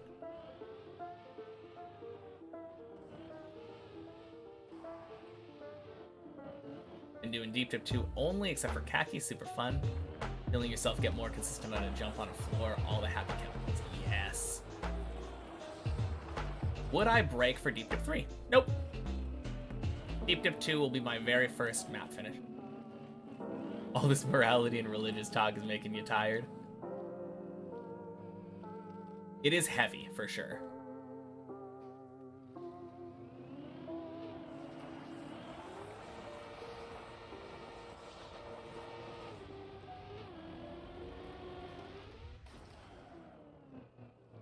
But yeah, I will say, though, to continue with mine,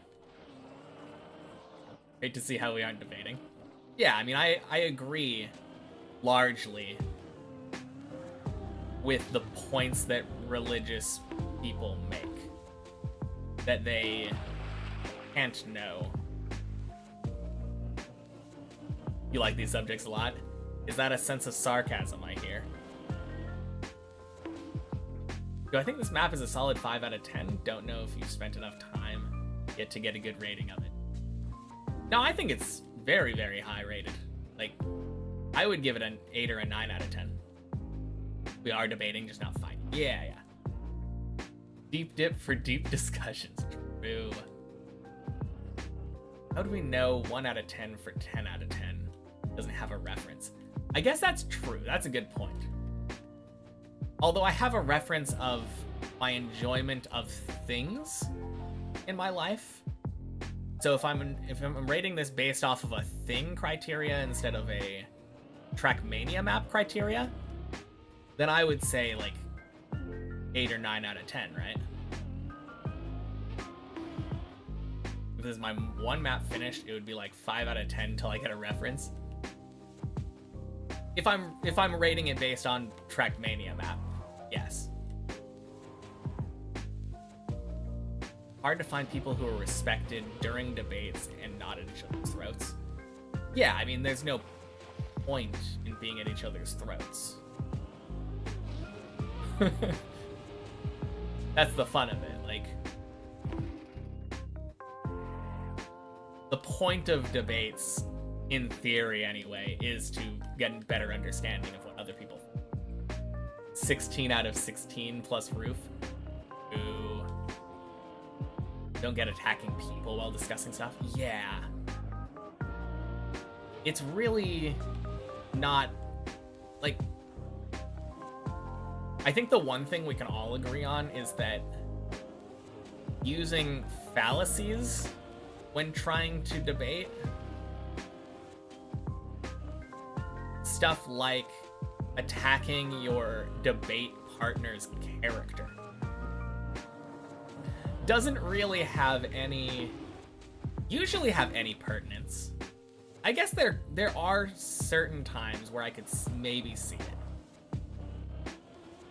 If the debate was whether or not somebody should be released from prison, and you attacked their character, which is strictly relevant to the debate, then yeah, I could see that.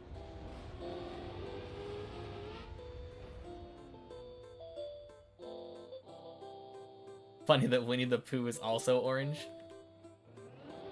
Is this, are we saying that there is something that Trump and Kim Jong-un have in common? Well, something else. Have another topic. People saying Japan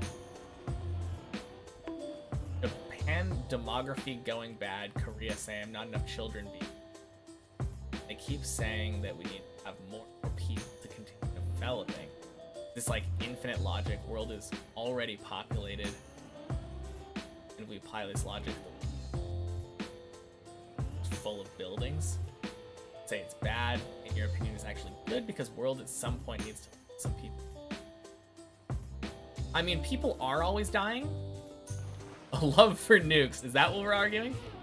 We got to, oh, no. That's the similarity between Trump and the supreme dictator, yes. I think I was thinking about a love for dictatorship, but yeah, I don't think that we are at a risk of extinction. Like, even if we don't have a ton of babies, you know?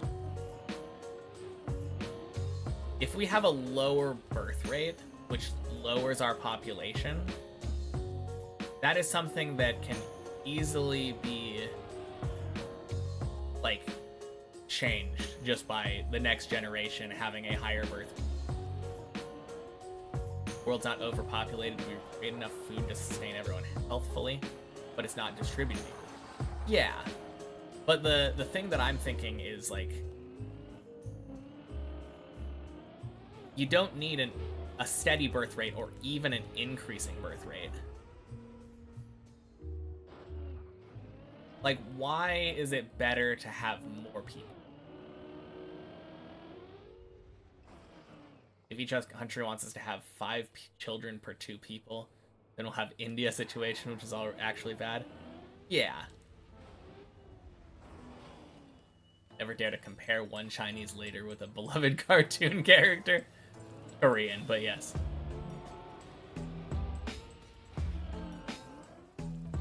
don't think not having enough babies will be the main cause of our extinction. Yeah. If history has proved anything, it's that we love killing each other. No, we don't love killing each other. We tolerate killing each other in the name of land and resource acquisition.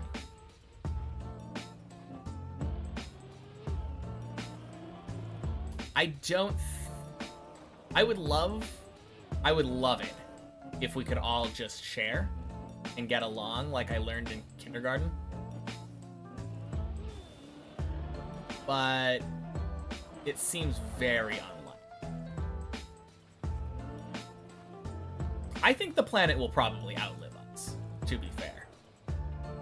Although we could definitely ruin it to the point of uninhabitability and have that be our downfall. And then it'll end up fixing itself afterwards, but...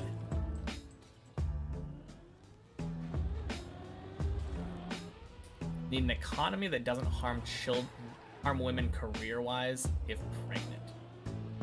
Oh, yeah, that's not something we have in the US. The bear is related to the Chinese one, not the Korean one? Is it the Chinese one? Oh, my bad. I thought it was the Korean one. Interesting. Okay. Love the benefit that comes from killing each other. Yeah, exactly.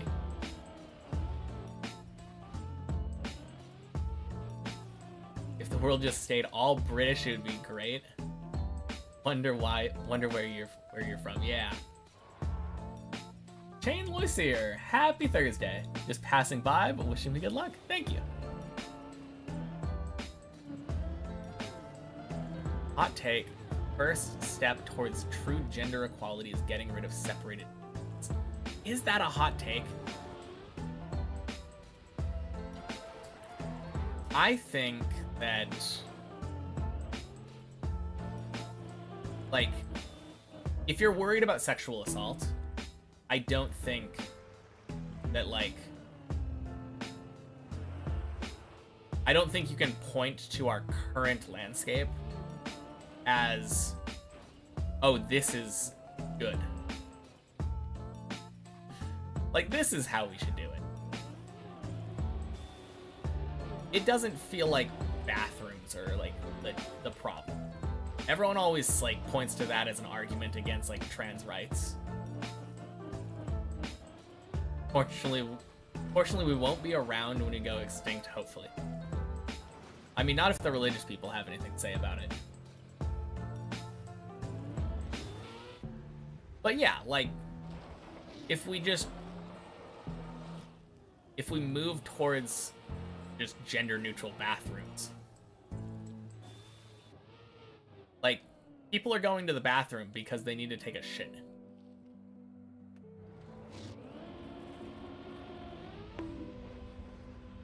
I mean, you could argue that communal bathrooms in the first place are kind of weird. I think a redesign of bathrooms would be an interesting idea. Because we have bathroom stalls. And effectively, what is a bathroom? It's a hallway with sinks in it. What if we just had hallways with doors to toilets in them? Not like a single room. I don't know. It seems very silly. Happy Thursday, Lewis. Sexual assault is not affected by shared toilets. No assaulter was ever like... Okay, that's a very strong claim. No assaulter was ever like, really want to sexually assault someone, but unfortunately I'm not allowed in the women's toilet, so I can't. Yeah, that was kind of the point that I was trying to make.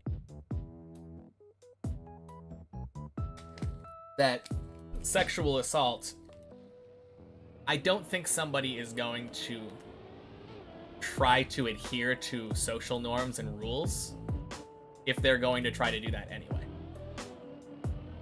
Doesn't seem like a very logical agreement.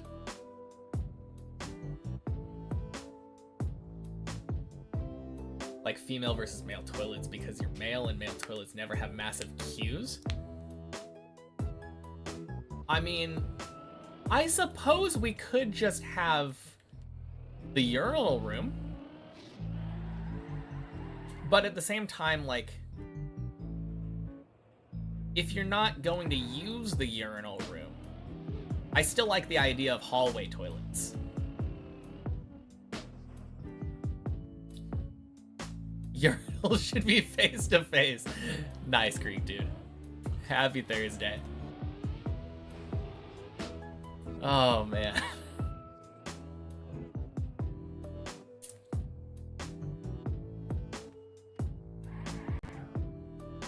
But yeah, like, oh man.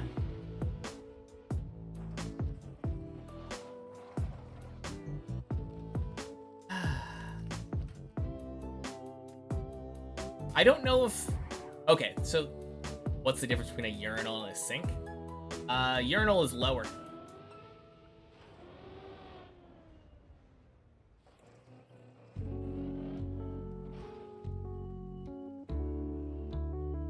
Now, I do think...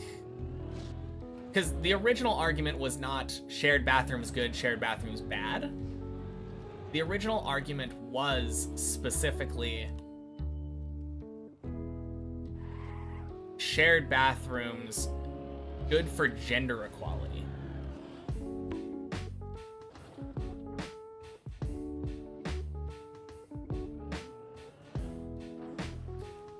And I think probably, because I think a lot of the fact with gender inequality is the fact that we think as us versus them. If we had a more non-binary social norm, then I think that would definitely go along a lot of the way towards equality. Not separating people based on where they want to excrete their bowels. Sinks are just urinals for tall people. So true. Wiping ass versus wiping ass after poop. Wait, wiping ass versus washing ass. Oh, are you talking about like bidets? Oh, bidets are so much cleaner.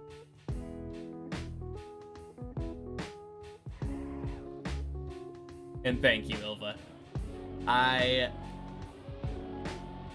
was very prepared for that turtle, and that's where the landing came in. Second step after the toilets would be mandatory leave of equal length for both parents and equal stay at home if children is. Yes. I mean, obviously, like, there is a medical aspect of women are physically recovering from a birth. Like, especially in the case of a C-section, that is literally a surgery. You're cutting the person open to take the baby out.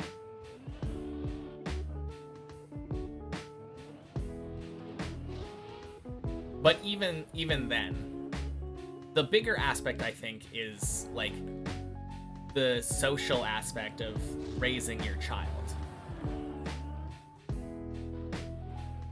The funny thing is, I think that is a lot more likely to pass US legislation, at least, than, I'm not saying it is likely, because we are hyper-whipped to the idea of capitalism. Like, nothing is more important than getting back to work and making more of that money. But guy that was bragging that every time he takes a shit he goes and showers his ass. I don't see anything wrong with that if you don't have like a bidet. The idea that you think you can get all of the shit particles out by wiping it with paper? I don't know about that one, Chief. Both parents should get paternal leave? Yeah, absolutely. But I guess I was joking. You missed the creation debate. Yeah, we can always bring it back, but I don't know if there was anything that was left unsaid necessarily. If it's for the mother to recover, surely the father being home or to support the mother. Yeah, that's a good point. Like, you wouldn't really want to be left home alone to recover from a surgery.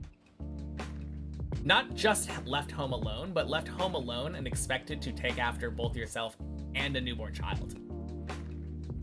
Not very pragmatic. Why am I not at work 24/7? Close that game and get 3 full-time jobs now? You're right, I'm not being American enough, my bad.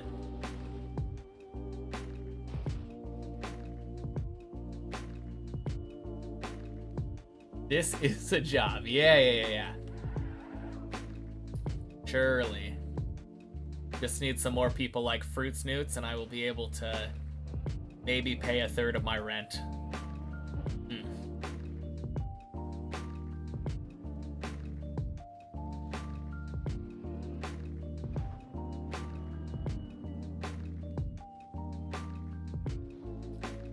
Many things are left unsaid. Should hope so. The world would be empty if it had nothing left to say at all.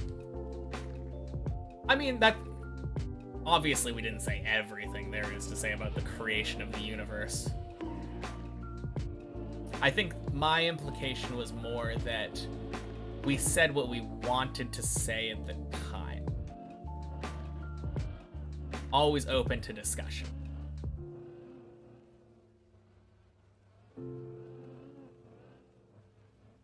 As you said earlier, you're trans. Don't get why your gender is only ever spoke in politics as a pawn for a greater agenda. Yeah. It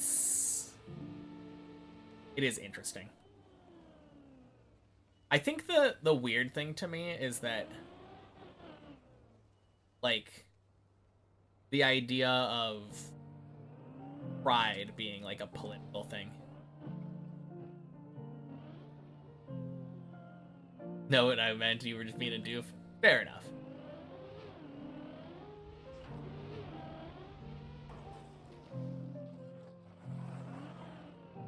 Like, being able to be proud of who you are, regardless of what you identify as, who you love, who you think you are. A lot of people find that political for some reason. Even though it feels like the most basic philosophical, like, principle of self-identity. It's like the most important thing for everybody. I don't think there's, like, okay, maybe somebody will try to claim that their own most fundamental principle is not themselves, but it's the scope through which we see the entire world. Other than a partner, who does your gender actually? I wouldn't even say necessarily that it affects your partner. I guess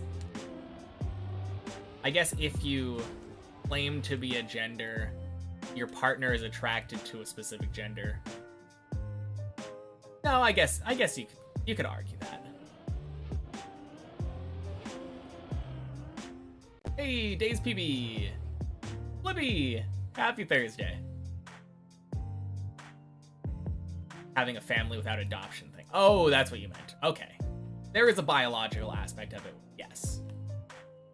But it shouldn't matter for, like, your rights. Equality. And thank you for the good luck.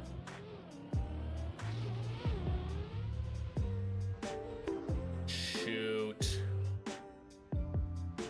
Oh, we missed the platform. Goddamn Bleb.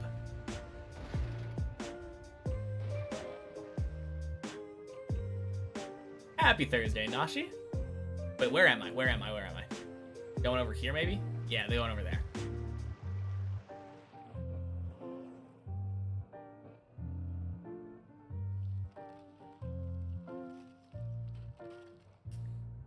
But yeah, that is like my philosophy then. I personally think that every single aspect of our lives, every decision that we make, everything that we think that we feel is all based around ourselves. You're sorry? Oh, no.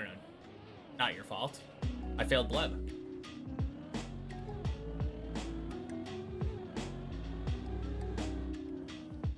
Hard to imagine someone else being happy doesn't make you happy too. Yeah, I mean, this is another aspect of my not my argument, I guess, but my viewpoint. We care that other people are happy, but generally the reason why we care other people are happy is because they are around us, and them being happy makes them more pleasant to be. Although I do have another separate argument, which is more abstract. I think that we don't really necessarily have a concept of other, and that like other people are actually just, we are viewing them as the experience that we have of that other person. Like everything that you say about another person is your experience of that person. So like what their appearance is, what their personality is, what they've told you about their history, your experiences together. Everything is something that you have experienced. So in a way, every other person in the world is you. Because you don't have any of that experience of stuff that you didn't experience. Like, it's impossible for you to know about things that you cannot have known about, which is implicitly true. It's just kind of, it's a weird roundabout thing. Everyone is selfish in some way, you think, by its nature. Yeah, that's basically my argument, that selfishness is the default, but that's not necessarily a bad thing. You can be selfish and have it being done in a way where, like, you are nice to other people because it makes them more pleasant to be around, and then you are enjoying their company more, you know?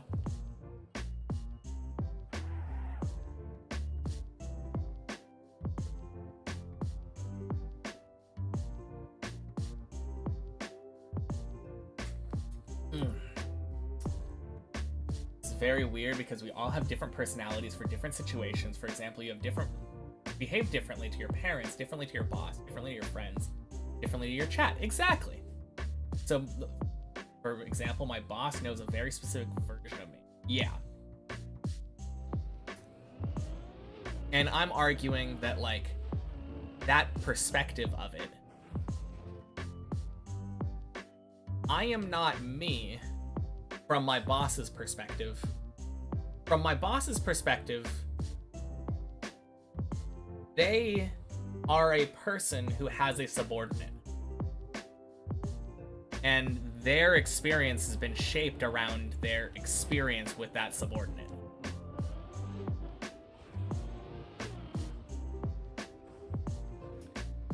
No one is one person. Yeah, that's true.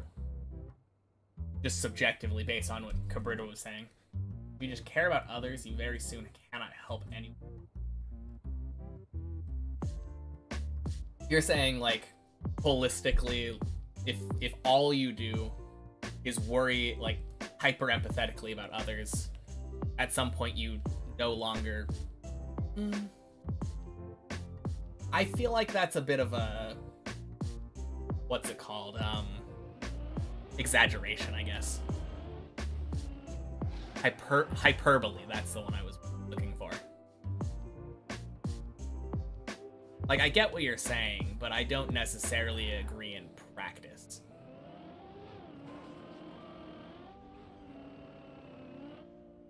Focus, hard part? Thanks.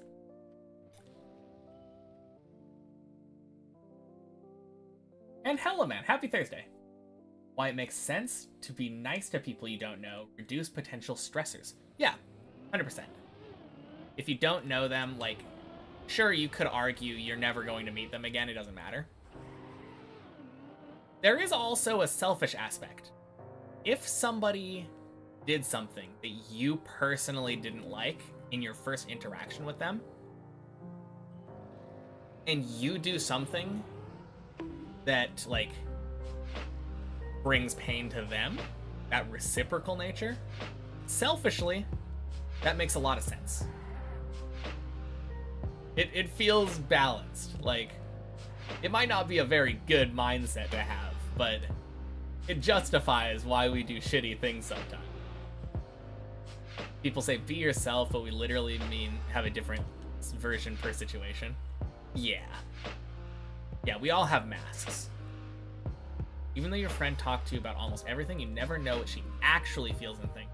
Legit never know if they're telling the truth. That is true of everything, yes. Oh yeah, I had a funny thought about this whole thing. So I was saying, right, that my view is that everybody else is essentially me. Because my only perception of other people is the effect that they've had on my life. It gives me extra justification for when I climb to floor 16 and get a PB to say, oh, hell yeah, chat, we got a PB. Because everyone always clowns on it, right? We got a PB. But in a manner of speaking, from my philosophical viewpoint, technically true. We got a PB. Put your own breathing mask on the airplane before helping your kids. That's a pragmatic thing, because if you fall unconscious before you're able to help the kid, nobody's getting helped. Same kind of thing, like, a bear will eat their cubs if they're running low on food, because if they die, the child dies, but if the child dies, they can always have another cub. By nature, we are the value of negatives much more than positives. I don't know if I agree with that. I mean,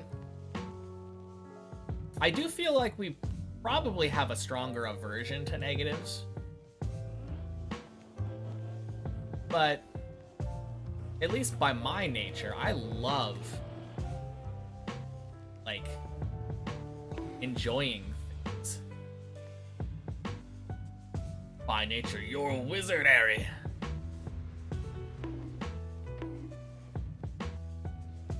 Love falling off towers? Yep. Why would I do it every day if I didn't?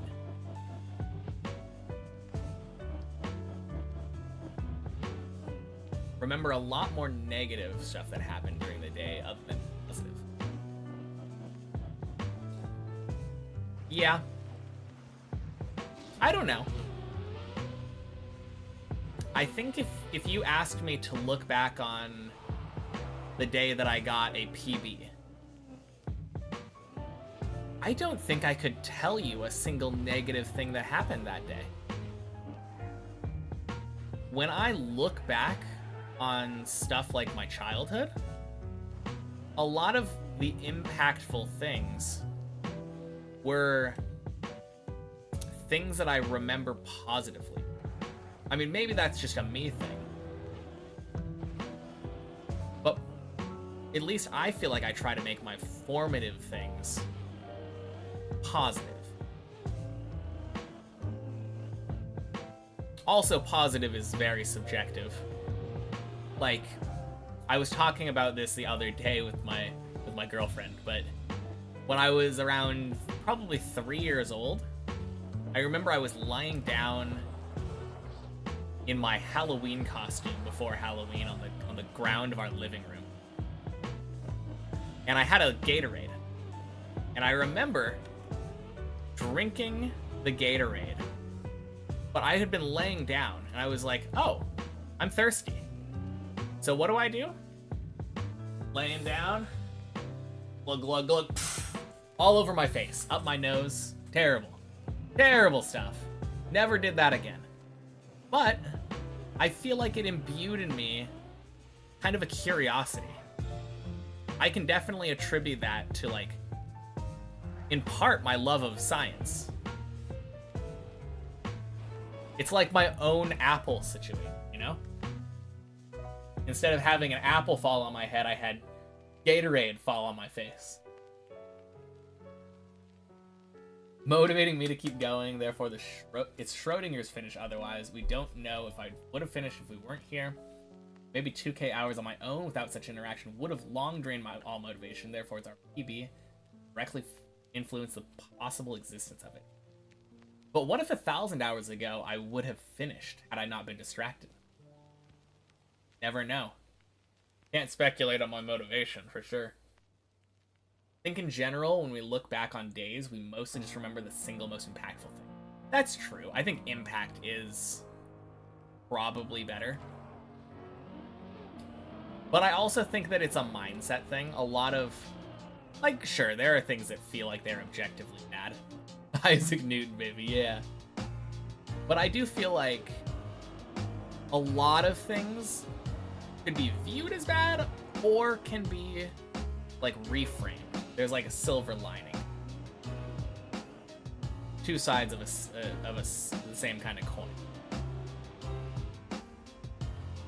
Am I sure that I can truly remember? Feel like a lot of these memories are incorporated from the stories parents tell the kids of what they did. Yes. I specifically remember that because I told my mom about that story, like, literally yesterday. And she had no memory of it. Sounds very American. No apple but Gatorade. So true.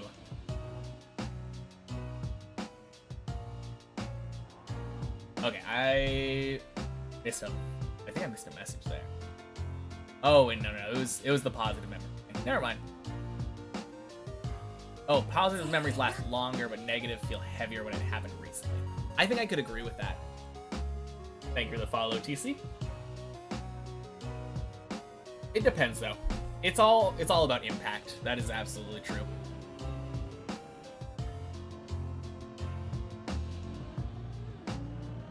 Impact, Dyrus is the goat. Oh my god. Happy Thursday, Reorder.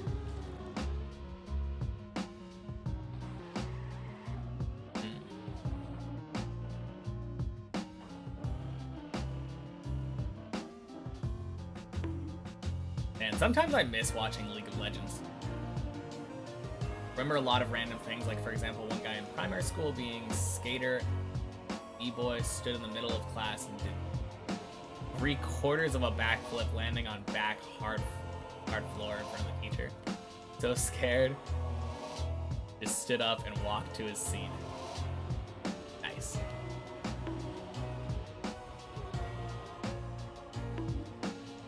At least for you, the negative usually replaces the mind space for the positive. Don't know how you can formulate that better. No, I know what you mean, though. Usually when you think of eventful things, like, if somebody asks, like, hey, anything interesting happened today? You're not usually like, oh, I saw the most beautiful rainbow today. That's usually not, like, eventful enough. It doesn't have a big enough impact to, like, make it remarkable. But if you say, man, some asshole cut me off in traffic, even though that's not even, like, an uncommon thing, it does feel more impactful in the short term. But will I remember about that asshole who cut me off in traffic, like, a week from now? No. I will not be able to tell you accurately, like, when these events happened. If I got into a collision and I remember a car accident, I might remember that car accident. I do remember all of the car accidents I've been in.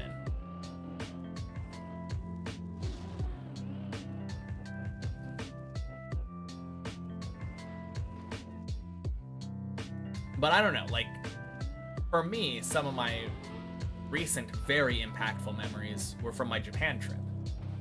Just like the beauty of walking through the environment. A lot of the times my mind takes me back to Kanazawa. I love that town.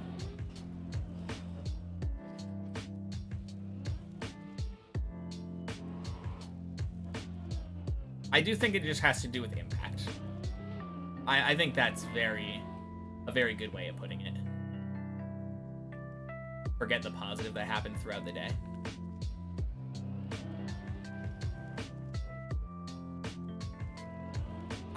I do think that a lot of life is very monotonous.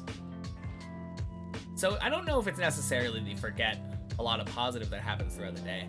I think you might just forget a lot of what happens throughout the day. Generally. It's the kind of thing, like, the example everyone always gives is like, hey, what did you have for breakfast last Tuesday? Unless, like, you're a creature of habit, which is very likely. You probably would be like, I don't know, I think I had eggs? Rarely remember in the evening what you had for breakfast. Exactly. The monotony of everyday life, where you're not having a remarkable event every single day. And even if you do, it's not like a super event. Not like a wedding or birth of a child or death of a loved one. Like, these big monumental events don't happen every day. So most days you just are going to forget.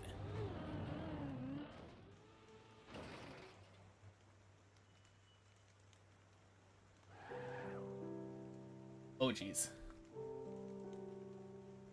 Thought you had a clear memory. Stoner Gun, thank you for the follow. Happy Thursday. When you were a 4-year-old, got some teeth knocked out. You got taken out of kindergarten, but when you went back to the place later as an adult, all your memories turned out wrong because the building had or the other way. You're 100% positive that you knew exactly everything. Yes. No, I'm not going to try to argue for the reliability of memory. Unless you're a bodybuilder, then you know exactly what you ate 10 years ago and what you will eat 5 years ahead. Pure protein, baby.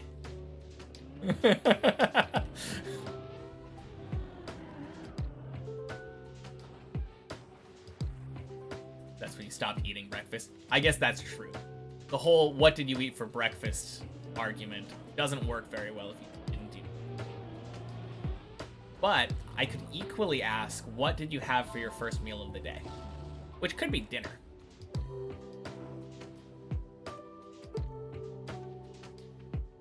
And you might not know what you had for dinner a week or two ago on a specific day. Not unless you keep a record of it. Humans generally have a negativity bias. Makes a lot of sense evolutionarily. Yeah. Nowadays, unfortunately, a great tool in news. Bad news are covered more, spread faster. Good thing to think about when watching a. So yeah. Yeah. One of my favorite people to watch for exactly this reason is Hank Green. Because one thing that he advocates for a lot is when you're overcome with the existential dread of the negative news cycle, if you get caught up on something, look into it. Because all of these problems, I guarantee, are things that people are actively working to try to fix right now. Quack. But, like, the news doesn't cover, oh, here's what the people are doing to try to fix the thing right now.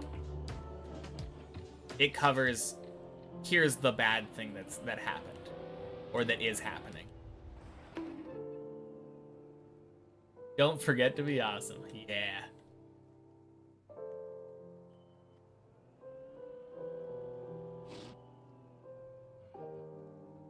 Alright, I missed a message, so I will be looking at that in a second here.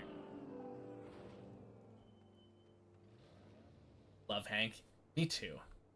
I mean, as far as I know him, like, my experience of him. The part of Hank that is me, I love.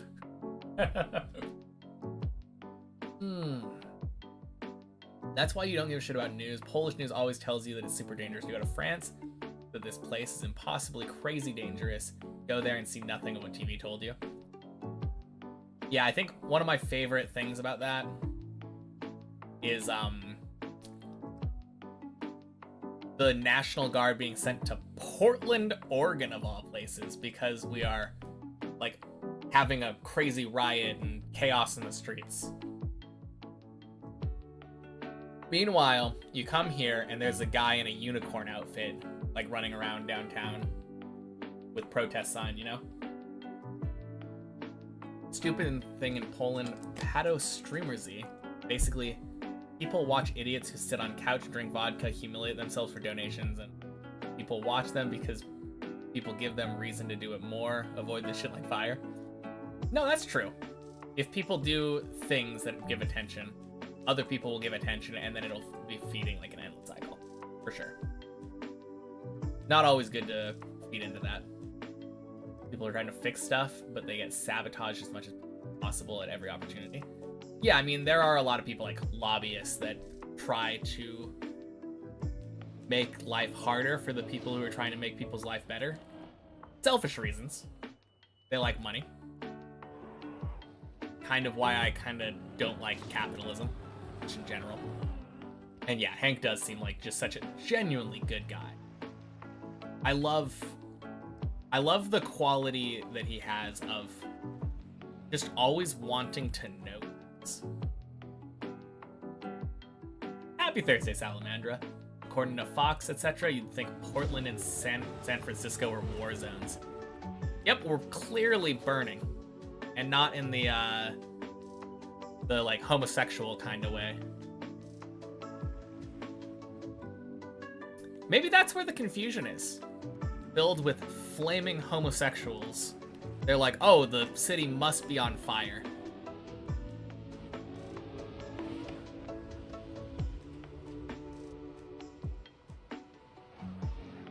What does burning in homo context mean? Flaming is the word, which I think he's probably sent the message before I said it, but missed the WM opening. Did any important speeches happen? All right, I'm dumb. What's the acronym? FIFA World Cup. Okay. It turns out the secret to world peace was in soccer. In football. We found it.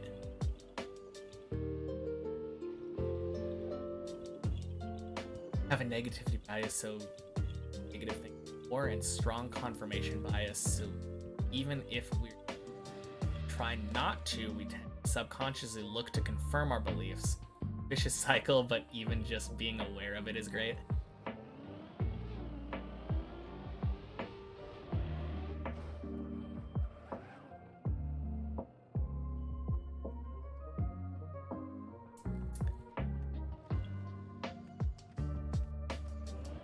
Yeah, I mean, I don't think that people are probably.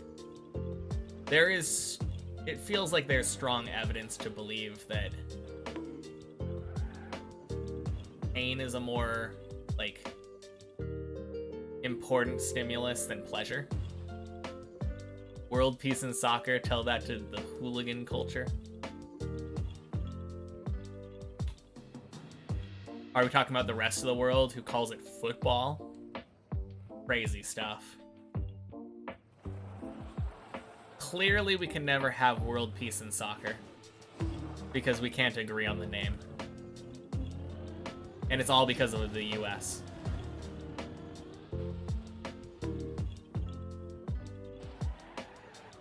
Happy Thursday, Mace. And it sometimes kind of sucks to be part of this country. I guess I'm saying sometimes very conservatively. I just feel so bad. Ugh.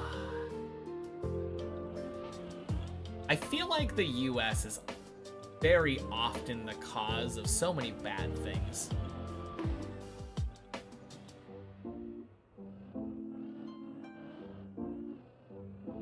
Kind of makes me sad and I don't want to think about it. All right. Let's go back to biblical genocide and child murder. That'll make me a lot more happy and less introspective.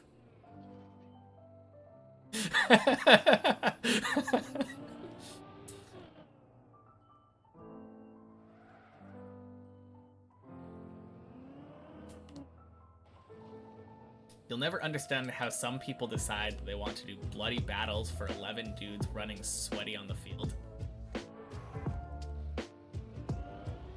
Are you talking about spectators getting into fights?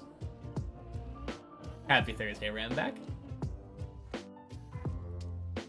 Soccer's a British word, but they bailed on it. Oh, so we can blame the monarchy for the Americans calling it the wrong word.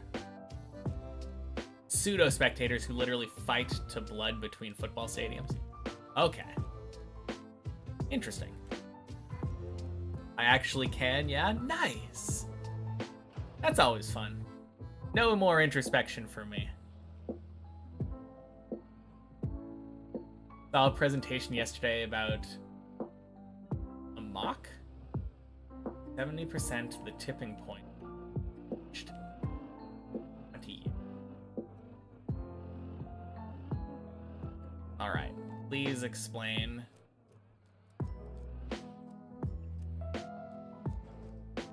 Because I am confused.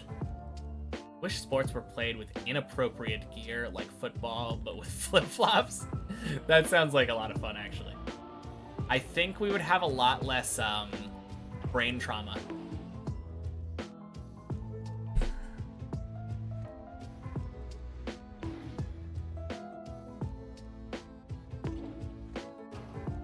Okay.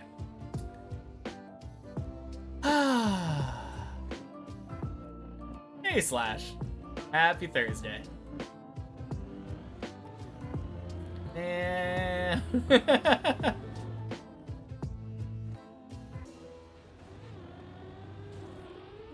Oh, you know what sport we really need more of? There needs to be more fans of curling. Or at least import curling into other sports cultures. Did you know that there aren't even, like... They don't have enough referees for all of the matches that are going. For, like, Olympic curling. Like, the highest level of curling. It's the honor system. If somebody's like broken a rule of the game, it's expected that you agree that you broke the rule, or just call it out yourself and play the game honorably. Except for that one that yeah, that cheating scandal. What was that? Like, was that the Canadian team? I don't remember who did that, but I don't think there's much of a scandal, or not a debate. Just a reference to how it's very sad that one team was cheating and refusing to play it like a gentleman's sport, exactly. Trying to, like, refute their cheating at every turn. Which is funny, because there's like there's a stereotype of Canadians being like an incredibly polite culture. They're always apologizing about something. Abolish penalty shootout in football and replace it with who can shoot the ball closest to the middle point. There we go.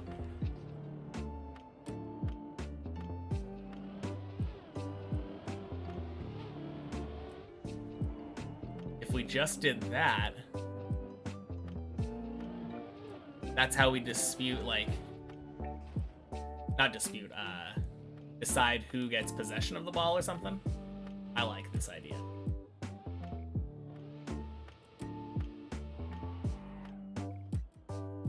Also, Kiv, happy Thursday. I don't think I said that. Complain about other competitors and ours.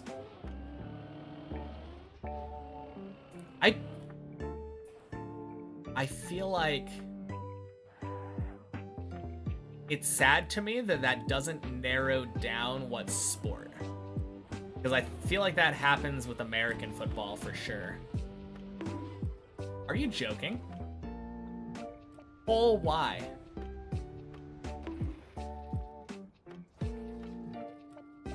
Why is American football called football? Don't, like, use your feet? No, that's true. I mean, I guess the very first thing of every game is using your feet, though.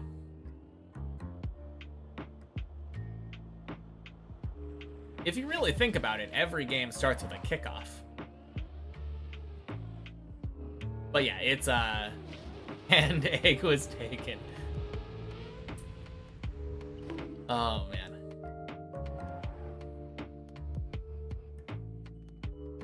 Yeah, I don't know. Doesn't really feel very defensible. Low-key just rugby.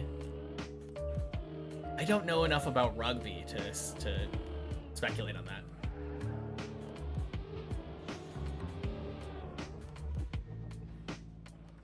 You'll also need to be grumpy to most people and mean, however, you can already do that. Polish culture is not that far off because mean is actually being honest to people you don't know. Not far behind French. Oh man. Aussie football is the real football. What is that? Rugby with more padding. I can see that.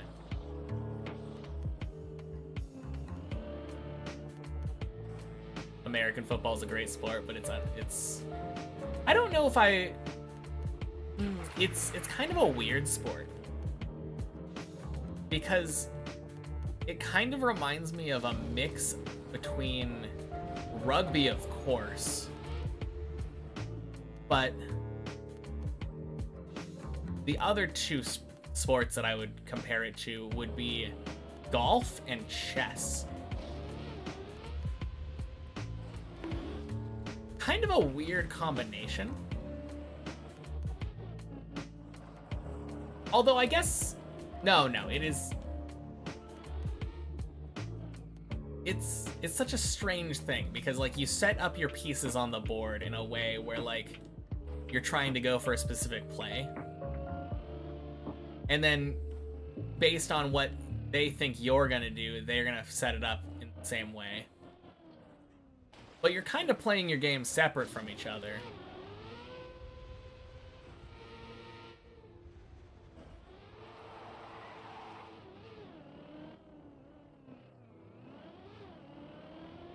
I don't know. But yeah, that's the thing that's golf like about it. You play for like 5 seconds and you're like, oh, stop. We gotta go grab our carts, drive over to the spot where the guy fell with the ball.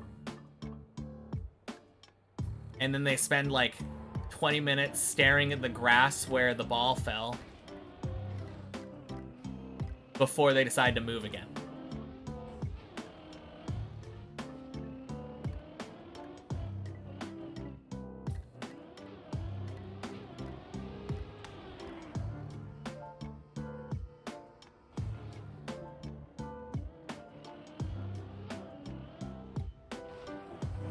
It's kind of a weird thing, though. Like, I do think that I kind of like it more than regular football, because there's like this concept of having possession of the ball and like having a set offense and defense. Wait for a long time until you do something again. Yeah. I don't like that waiting for a long part. I think if the clock didn't stop between plays, if the ball went out of bounds or had an incomplete pass, I think that would make American football a significantly better sport because it would put more time pressure on it.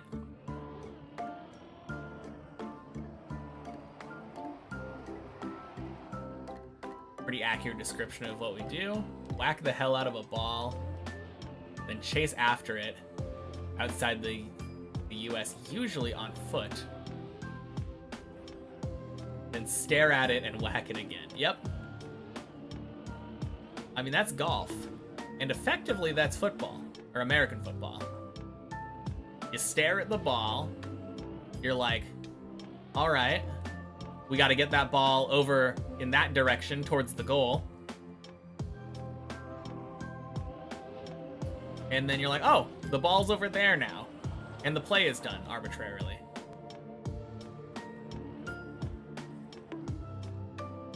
Time to go again. American chess, the original auto battler. True? Kinda? I mean, if the coach is calling the plays, I would say so, yeah. Jeremy Power, happy Thursday. Don't know how you guys play this game. Can't even get past the first jump on this map. A lot of practice. Yeah. Yeah, I would say that was the main thing. Might have picked a difficult map. Yeah, it's a little bit difficult for me. Few hours of experience. Yep. Not a fan of sports where you wait for games. No, absolutely. There was more. While you're nowadays doing endurance sports, start moving, never stop until you're done. I mean, that does feel like what football or soccer or whatever you want to call it is. I don't know about the waiting for ages. Is there Friday for you? No, that's fair. Thursday over here in Oregon. Draft a few new units in your team every year. True. Imagine TFT if you only got to shop like once per round.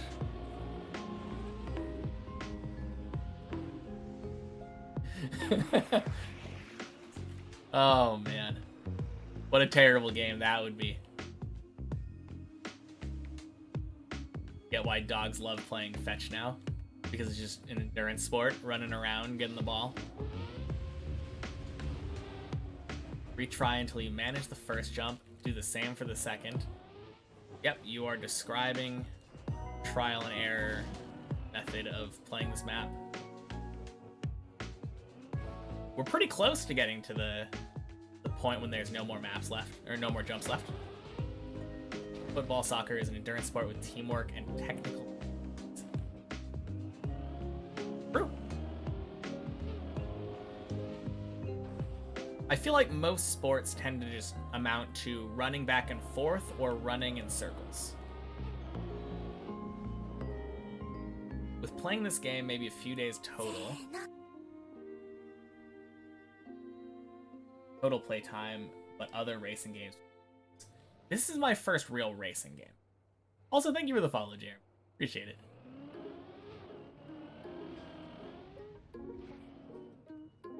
No, god damn it. That's the hole, isn't it? Is it? Oh, no. Rip.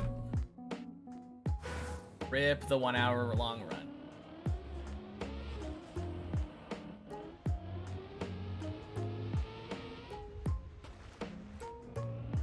Other racing games are very different to this one.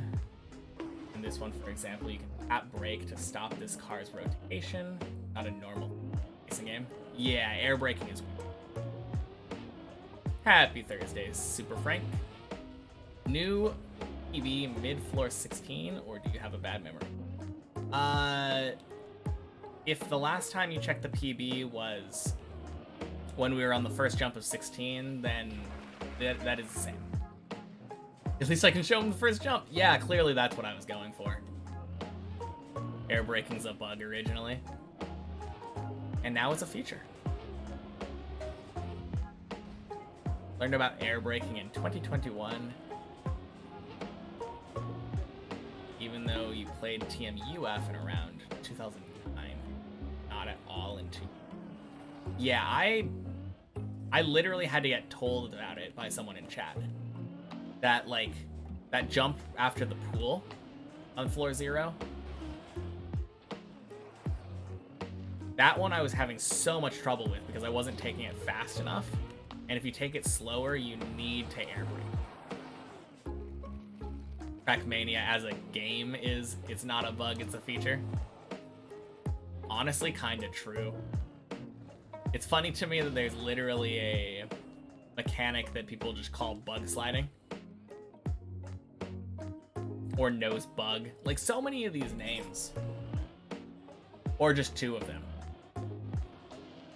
Is there another trick that just has bug in the name? I'm sure there is. Bug slide, nose bug, Uber bug. Yeah.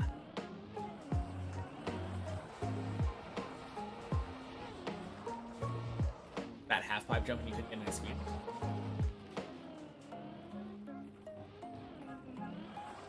Ram bug, yeah. Wait till you learn about ass bounce. Dragon yeet. So many weird names. Landing bug. Yeah, not a thing that you usually want to do in normal racing, but definitely something that can occur. I don't know if I would call a landing bug a feature. Henris, happy Thursday. How goes the climbing? It's all right. I have not gotten past 8 today, so do with that what you will. Game also has gears. Yeah. I feel like a lot of other games have gears, but I don't know if they necessarily are as impactful. Usually the fullness of it is like wanting to get a gear as early as possible, right? Because then you get bigger max speed. Oh yeah, full speed, because like grass sliding is basically a bug. Landing bug is impossible to avoid if you want to stay easy for people to map. Just because of... I mean, most of the landing bugs that I see are because of problems with connections between blocks. Tower due any day now? Or expecting to spend another few weeks?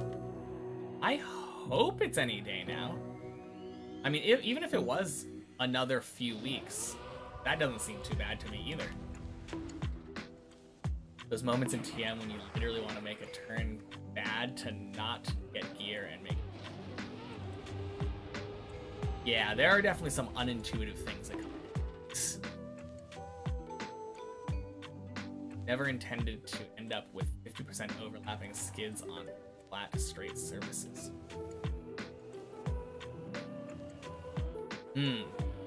We're talking about the grass slide thing.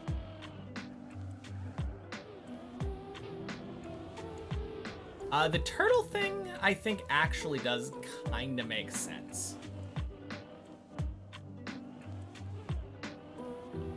Because with the turtle thing, it's all about, like, the geometry of the car. The geometry of the car, like... literally won't allow your tires to touch the ground if you're upside down, unless you're wobbling. And then it's just wobbling with your tires, and like, tires get grip the other way. Kind of makes sense to me that you'd be able to keep that momentum. Doesn't necessarily, like, intuitively make sense, though.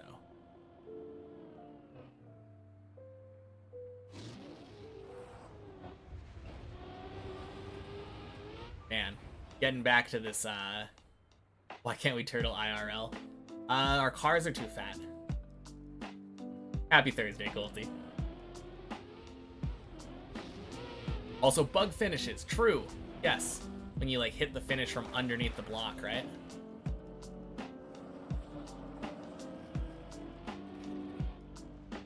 Desert and snow car can get wet wheels when they touch water with their roots.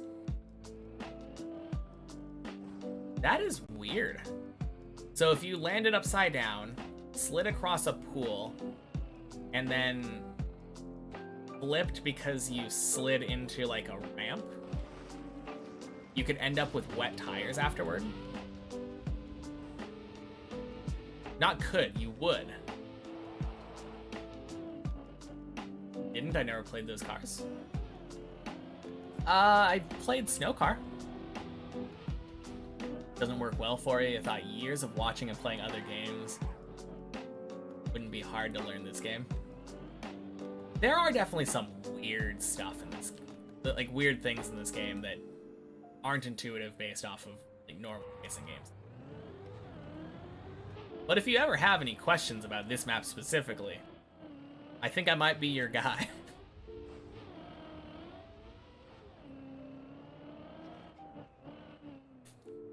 Don't particularly like water and car. Not a good combo. Yeah, I mean, it doesn't automatically unturtle, right? On any of the other alt cars. Don't know why that happens. It's kind of weird. I don't know, on unit map, never her setup was too. Don't know what we're talking about, but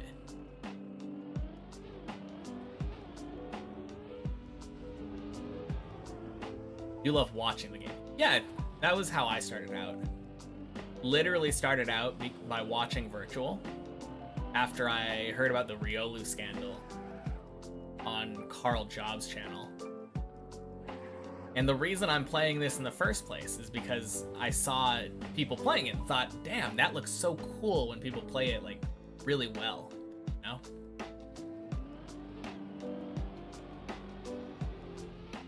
And it does feel really...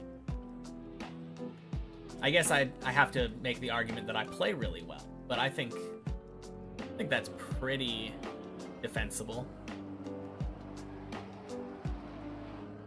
Like 16th best in the world on the map. But it does feel super cool though.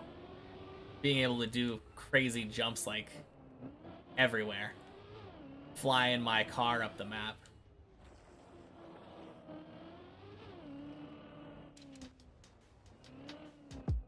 Might be too old now to learn this game? I doubt it.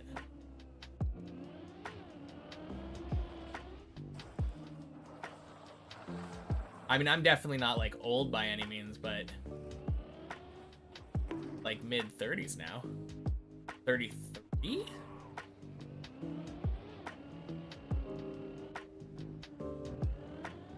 Definitely don't have, like... Well, I never had particularly great reflexes. Happy Thursday, Cuber. Depends what you want to do in the game. I don't know.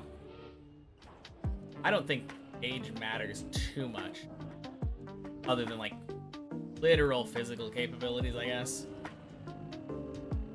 Like, if someone develops a condition that makes them shake uncontrollably, might make it a little bit difficult. Hands cramping up or something, like, yeah. But I don't think there's anything necessarily stopping somebody from putting the time in and beating Deep Dip, for instance. Alright, I need to pause to read this fun snow car fact. Whenever I'm done with all the dip maps, I want to see me play full speed. Yep, Deep Fear remake.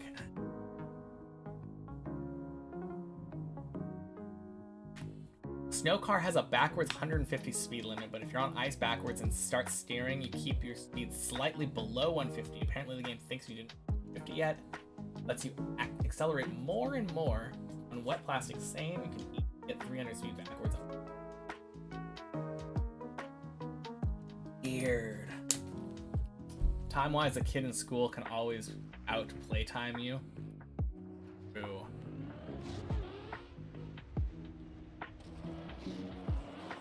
You were right, Cuber is at 1880. Oh, you were right, cool. Your hands cramp so bad. Yeah, that would be the main thing. I'm curious if mine will get to that point at some point, or if the fact that I've been playing games for so long in general will prevent it. Is double dip in my personal dip to do? Oh, for sure. Yeah. Eventually. But it's not like, it's not in the list, no. Because I have the list of deep dip maps that I want to beat before moving to other maps. Double dip is in the secondary list. Let's go, GZ! Huge Finn. EM code is held together by duct tape and hope at this point. In some Asian countries, the kid would leave school and immediately go to extra lessons and come back home, homework, sleep, and they never have time to open the game. Yeah. I mean, that is definitely an option, and it's, like, culturally accepted. Want to get into a good school so you can get into a different good school, so you can get into a different good school, so you can get into a different good school, and then you can get a good job at a good company and make all the money.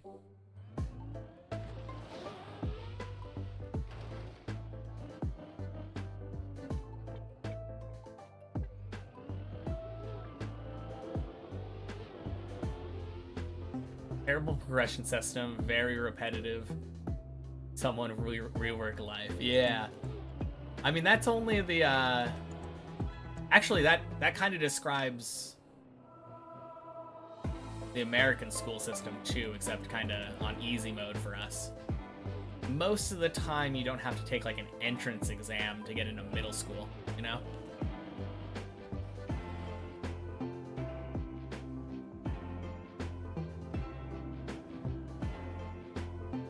Been tossing so much recently, but you're pretty much daily getting 11. Nice, better than me right now. Congrats. Then you discover good job is 12 hours a day, full stress, and you're losing all your health before you hit 30 years old. True. Speedrunning life.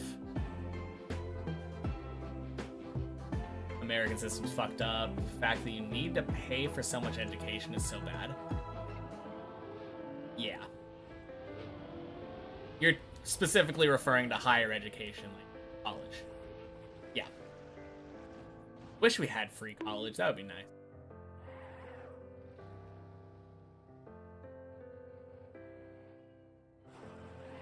I mean, there is, like,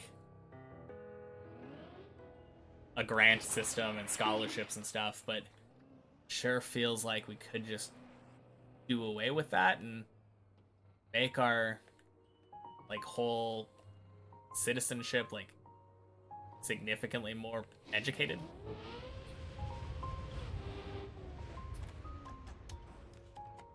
But no, need money. Money, money, money, money, money. Military needs a couple more jets. Clearly can't afford to fund schooling. Poland get paid $20 for entry fee and then all uni. Damn. Moving to Poland. If you don't work, you get looked down on. But then again, people who aren't working seem a lot happier in life a lot of the time. Yeah. I've always thought it's weird that, like, we depend on, like, this capitalist system. I mean, as a world, it feels like we make enough for our population. The whole purpose of it is kind of like being competitive, I suppose. But you'd think it would be good if people just did what they liked to do. I don't know. Definitely feels like we could automate more things. Mainly what I'm thinking.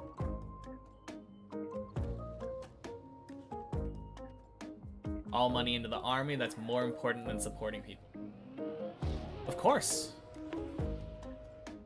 Like, you can't drop a citizen out of a plane and destroy a country. Ridiculous. Can always make more. Money? Yes. True.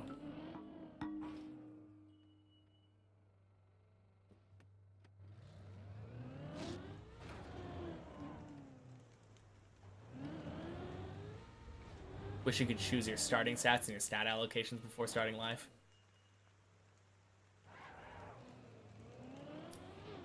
Clearly choose the lowest stats in everything except for money. Generational wealth stat. That's what you need.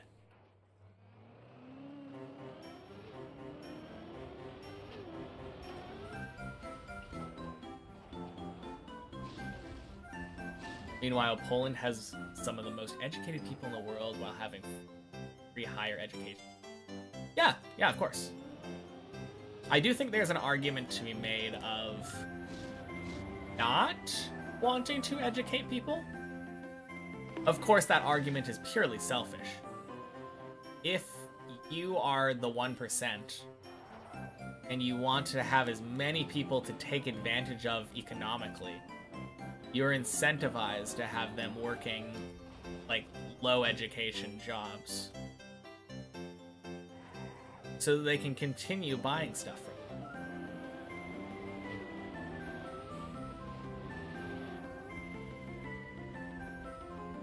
Whack!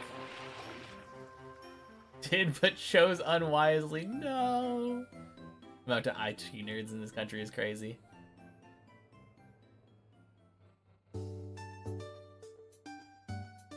Bold of you to assume that you would remember stuff before your birth when you have significant trouble remembering things that happened in the first years of your life.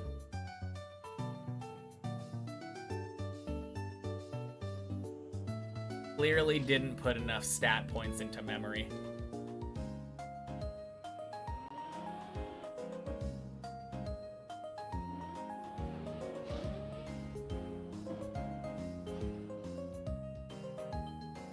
Don't think you remember anything between 0 and 5. Yeah, for me, I have like 2 distinct memories. One was the one that I was talking about with the drinking Gatorade on the ground in my red Power Ranger Halloween costume. The other one, I distinctly remember sneaking down the stairs and like hiding on the stairs and watching my mom play Resident Evil 1.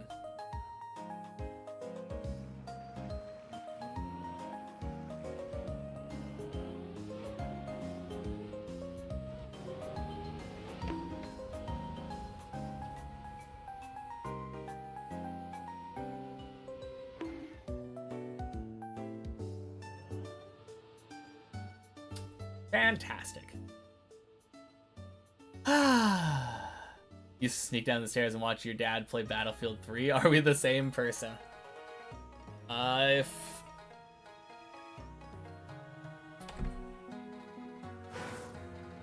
If my beliefs are to be believed, then kinda. Sorry, did I say happy Thursday, Matthew? Happy Thursday, Matthew.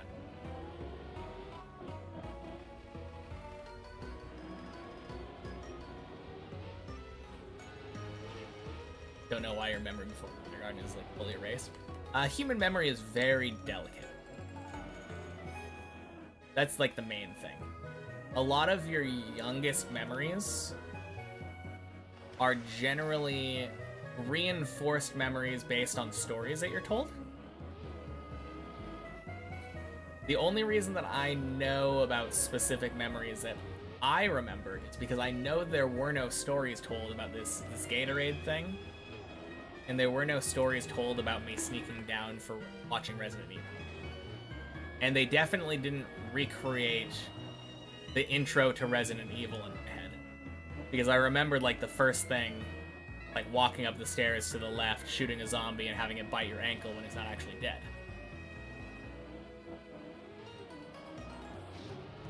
And I'd never played the game. Plot twist, we never lived before we were 5. Plot twist, we never lived before last Thursday. Because there was actually no universe. It all got created then. Had weird-ass brain until age 11, 2 head. Suddenly your brain unlocked and suddenly smart guy around. Really weird brain in your childhood.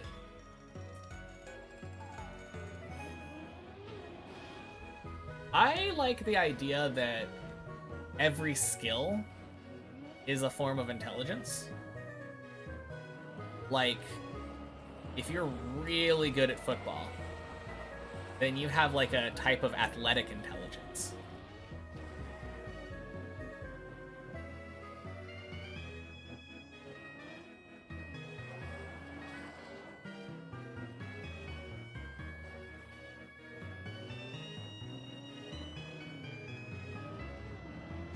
It's hard to believe, like,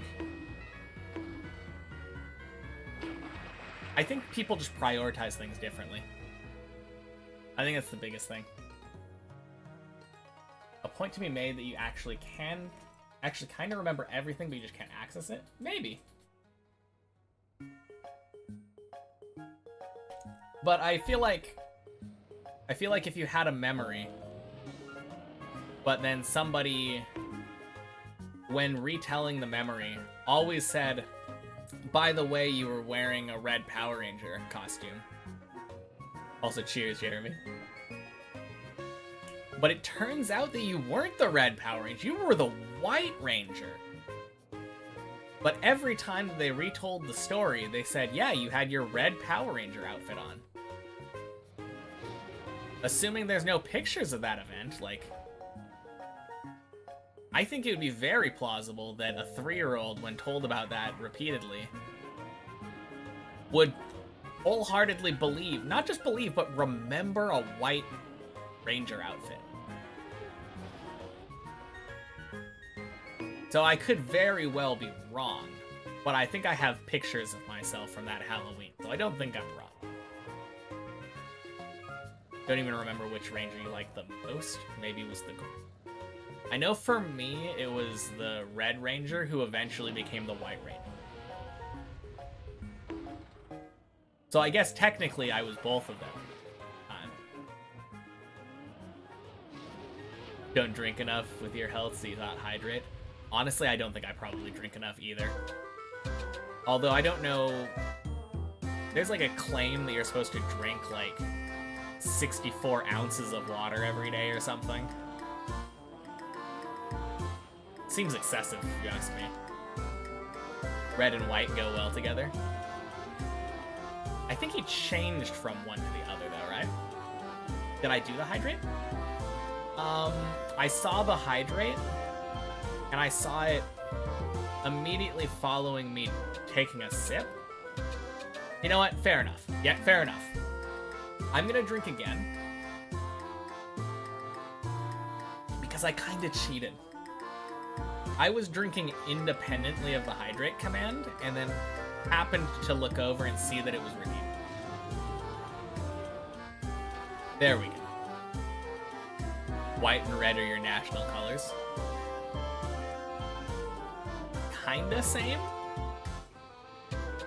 Funny thing is, nowadays, I think my favorite of my national colors is blue. Go in the pool, please. Thank you.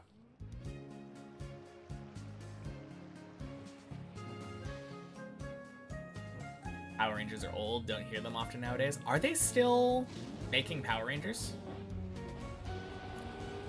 My favorite, like, factoid about those... I didn't know this growing up, but the original Power Rangers show in the US was just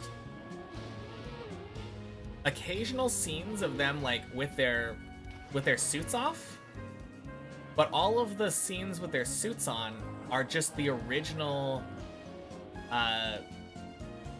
like Power Rangers Japanese show.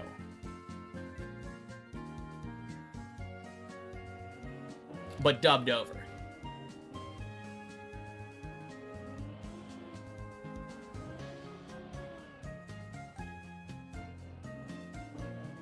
Which is cool as a cost-saving measure, but I also feel like if that's the case, I don't actually know.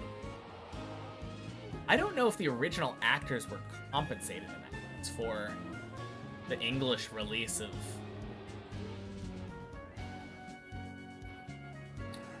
I assume that the company was compensated because they paid the company for the licensing to use the video. Why not dub the whole thing then? Because lip flaps wouldn't match. And because people are prone to wanting to put themselves into the story. And if you release a show that, like, whenever the characters take off their masks, like, all of them are Japanese and their lip flaps don't match, it would probably not do as well in the States. Because a lot of people were, well, the majority of people were definitely white. There were a lot of minorities, like, a lot of people who are different races. But I think the most important thing isn't necessarily the demographics, it's the perception of the demographics. And for marketing purposes, the most profitable thing was to, like, cater to a white audience. Terrible to think you used to watch it. I remember enjoying it a lot. I haven't watched it nowadays, though. I assume it's very bad. On the other hand, I feel like I remember them doing, like, flips and stuff when they would get kicked away by enemies. I still think it would be pretty cool. I could see some value in it. Obviously, there's a big level of nostalgia.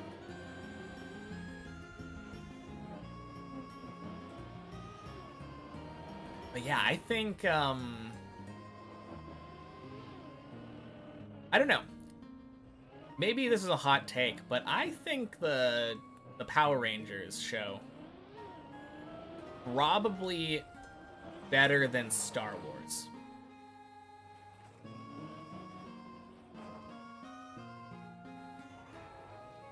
Coming from a person who hasn't watched either of them in a very long time.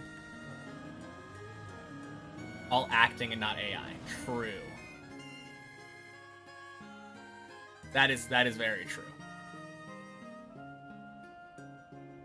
Watching kids shows as an adult, you realize that lip syncing, production quality, etc. really don't matter that much. As a kid, that's simply not what you care about. I do feel like I remember... Well, I didn't care that much about it, obviously. I loved Pokemon. I don't know how the lip flaps worked in Pokemon for the animation. But it was one of my favorite shows growing. That and, like, Dragon Ball. I feel like historically dubs haven't cared that much about it. Great, cool, and captivating story, no matter the quality. Are we talking about Power Rangers? Or Star Wars? Because I feel like Star Wars... I don't know. I think my main problem is probably the acting, but... like the line delivery, I've gone back and watched Star Wars, is very stilted, kind of cringe. Two more great shows. Don't do Pokemon anymore since your cards got stolen. Ooh. I remember I gave my cards away at some point. Kind of regret it. You can make lip syncing work very well. As a German, you grew up watching American shows in German dubs, and it usually just looks like they speak. Yeah, I guess that's true. It still doesn't necessarily go to my marketing thing. I think, to be fair though, Power Rangers does feel like the kind of show that it was always more of like a diversity kind of thing.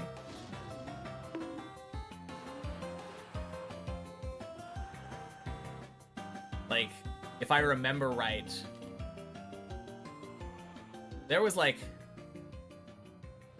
a white woman, an Asian woman, a black guy. Definitely the white guy. Was there a second white guy? There might have been a second white guy.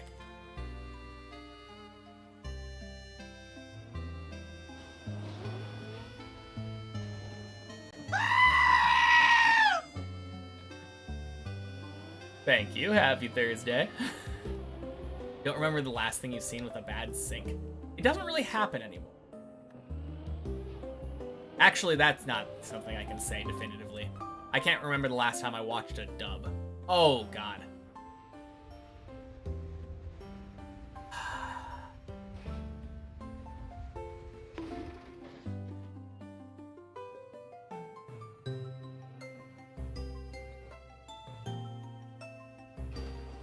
Okay, I will be right back. Don't have to do what you're doing? No, I'll do what I want. Watch old school Looney Tunes, it was so bad. How did you not know when you were a kid?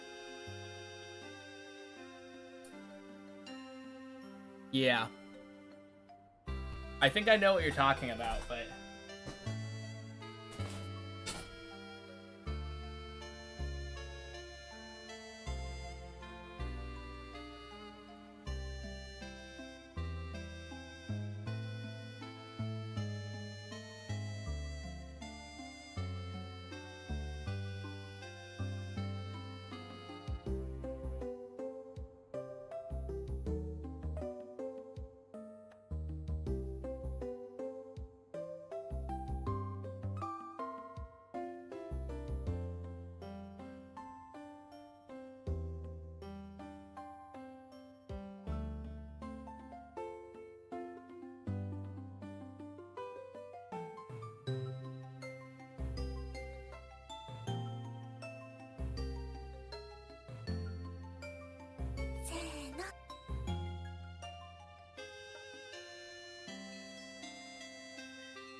Alright, we're back.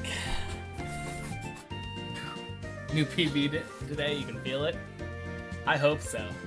Happy Thursday, Dan, and happy Thursday, Dominanti. Gotta know, was this the first map that I played? Yep.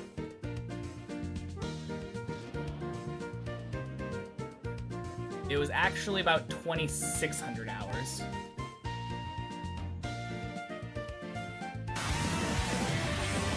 Hey! Thank you for the Prime, Dominanti. Hilarious thing to do. It's been a weird journey. I just repurchased Club Access for the second time not last week, this Monday. I logged in, or I booted up the game, and it was like, oh yeah, you can't join the club. You need Club Access. 2 years, yeah. Yeah, I started like a month after the map came out. Happy Thursday, Kevin.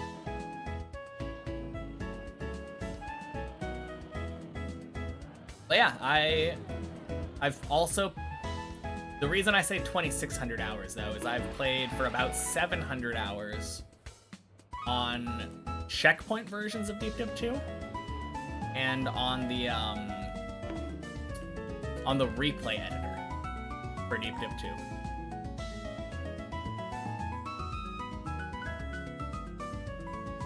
It's all the same map, just with or without various checkpoints. But all of my experience is on this one map. And now my PB's right at the start of 16. Very close.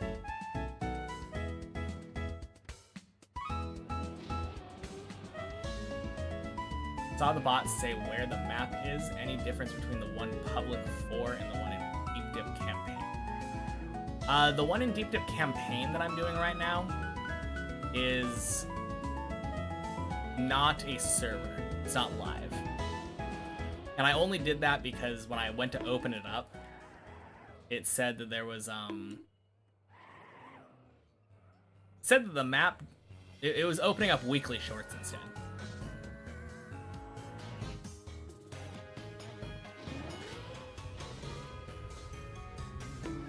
So I decided not to worry about it, but yeah, the Deep Dip Club and the Deep Dip campaign, they are the same map, one's just able to be played with others.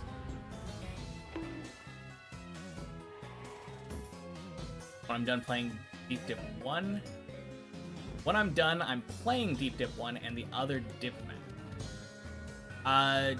Yes, let me clarify that. My next map will be Deep Dip 1, because I'm playing all of the maps made by this team in descending order of difficulty. Oh god. And the next hardest one that they've currently released is Deep Dip 1. Isum! Thank you for the follow. Happy Thursday. God, what a way of getting stuck.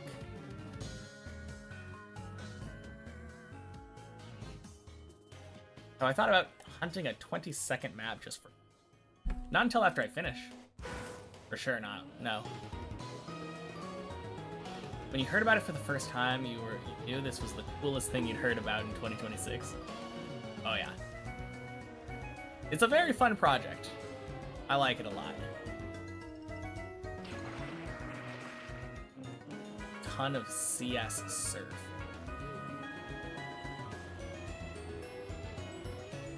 Would be like a noob only playing surf omni.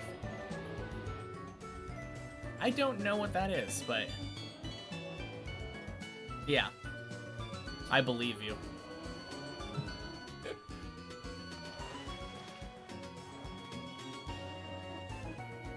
No, it is definitely a tremendous undertaking, though, because this is widely agreed upon to be one of the hardest Trackmania 2020 maps, if not the hardest. And it's been a fun ride. Hopefully it'll be over soon.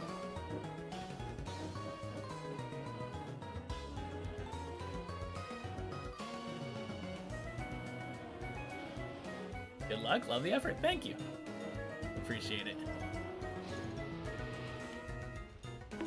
Yeah, hopefully we're about to get a really good run here.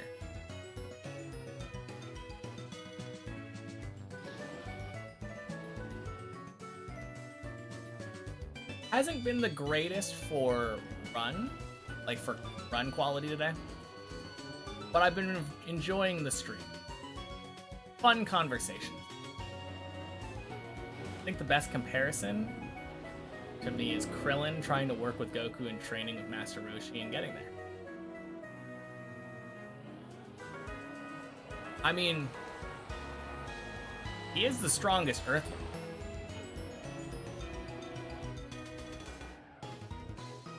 Today's been great for chatting quality. Yeah, we've had some very diverse topics.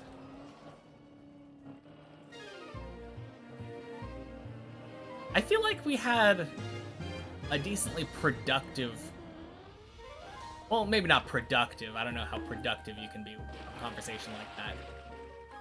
Civil conversation? Discussing, like, religion and the start of the universe. Which is always nice. It's surprising.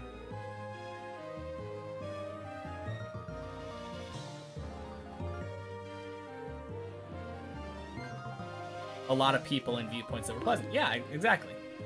No one was, like, angry. Or at least they didn't express it. Like, we were all just listening to each other. At the start of Dragon Ball somewhere, Goku was slow due to bad shoes. Yeah. That was the, like, very first thing that Master Roshi tested for them. He was like, alright, let's see how fast you can run to that rock and back. And Krillin goes first and, like, doesn't do quite as...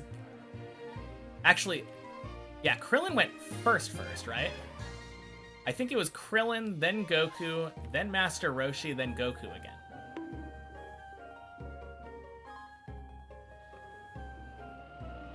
I could be wrong, though. It's been a long time since I watched original Dragon Ball. But, yeah. No, that... Honestly, that's, like, my favorite part of Dragon Ball. I loved the beginning. Like, at the beginning, Master Roshi is just like, hey guys, I know you've been asking me how to fight this whole time because we have a tournament coming up. I'll teach you how to fight if you can move that rock, that giant boulder, like a foot to the left. And he did that, like, as a learning mechanism, right? Like, oh, well, they're not going to be able to move that giant boulder a foot to the left. But it will teach them the like, lesson of effort and, like, hard work. Instill good qualities in them. And then they just do it. It's so good. Oh, man. I love when Dragon Ball was, like, more on the side of a gag manga.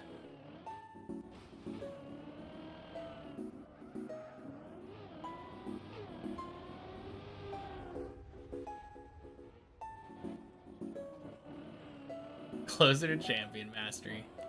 True.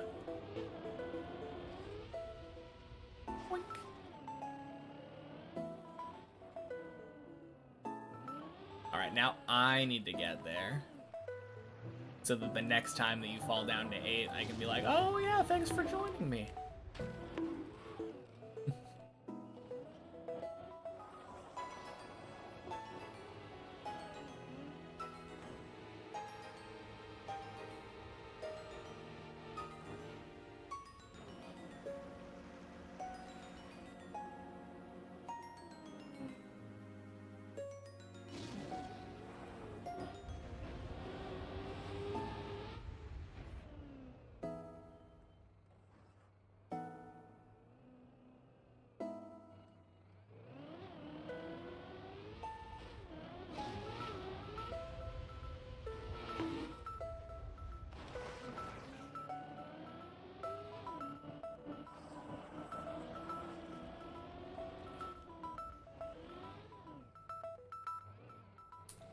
That's right. Failing Bleb was the day's peak.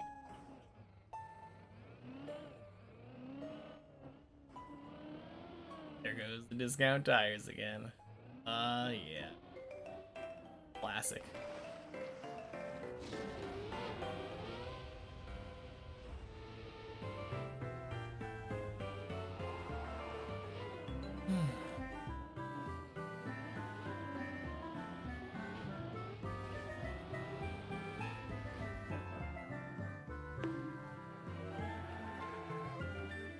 Ugh.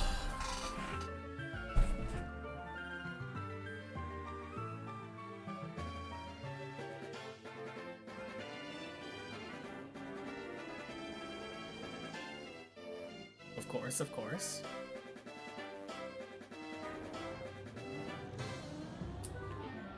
Oh yeah.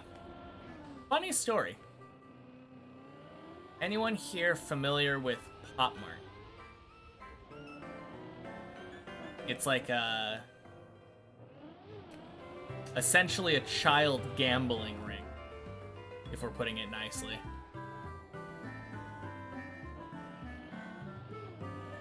What?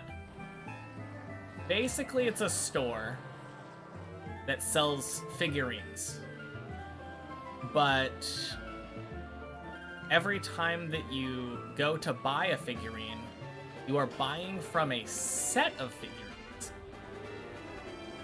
And there'll be like 12 different ones in a set. But you don't know which one is in the box that you grab until you buy it and open. So not quite gambling because you can't lose everything. Like, you always win. But if you're aiming for one particular figurine or like collectible thing, whatever it is, whatever it happens to be, I think they have a variety of items. Yeah, basically IRL loot boxes. Exactly. And I guess the justification that I was using for them not being gambling is exactly the same thing that they justified with loot boxes. Like any card game, like Pokemon card. Yeah, basically. But yeah, we went to that store because there was a collection for Haikyuu. Sounds like gambling to you? Yeah, I agree, Jeff. Happy Thursday.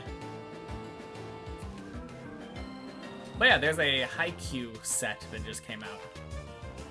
It's like all of the volleyball players in their school uniforms with like an animalized version of themselves. Like a cute little owl for Bokuto.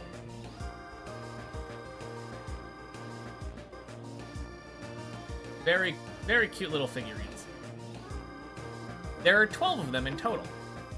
When we went there, there was a sealed box on the display counter right next to the place where you get to pick up all of the other boxes. And I was like, well, since we don't do this very often, why don't we just get the sealed box? Open up like a whole new set of 12 new boxes. What do you know? Like maybe we'd get like the whole thing, right? I didn't expect to get the whole thing because I didn't know how this worked. I don't know if this is the standard for these sets or if this is just this particular set.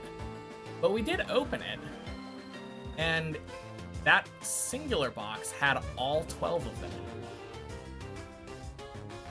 Every single one we got was unique with no duplicates. Which is not how I would expect gambling to work, but it was kind of cool. So if anyone is ever interested in a Pop Mart set collection, I guess maybe ask if they have any sealed boxes. Because it seems like the stores basically do the mixing themselves.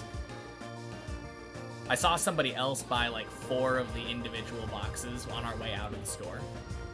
And by the time we got to the front of the store where the boxes were being held, an employee had already gone out and restocked it.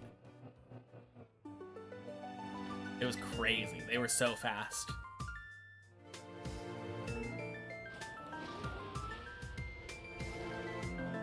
But yeah, kind of an interesting experience.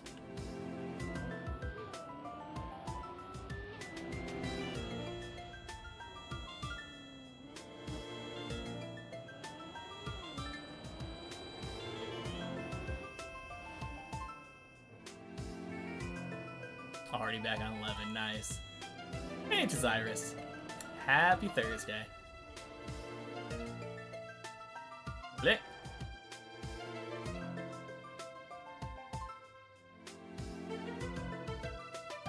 Those.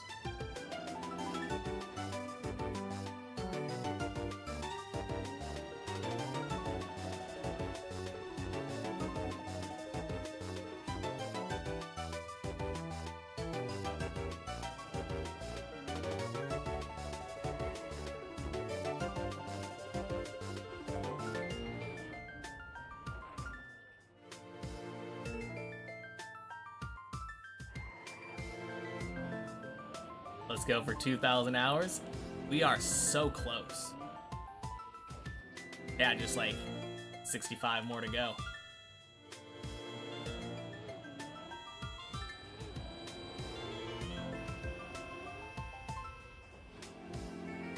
Let's go to the finish. That would be something. Forget about 2,000 hours. Let's just get it done.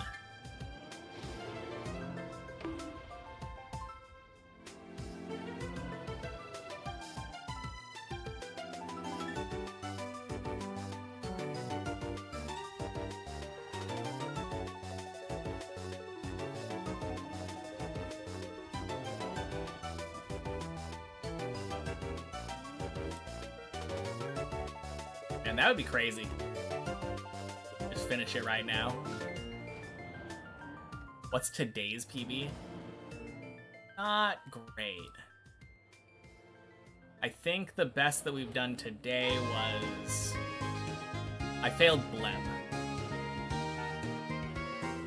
Are you joking? God, I haven't made that mistake in so long. That is incredibly dumb. I feel like today's been a day of dumb mistakes.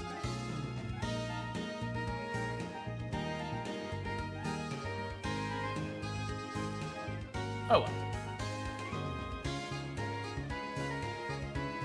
Why did I increase the gap between? I was just giving you more time to lap me and catch up.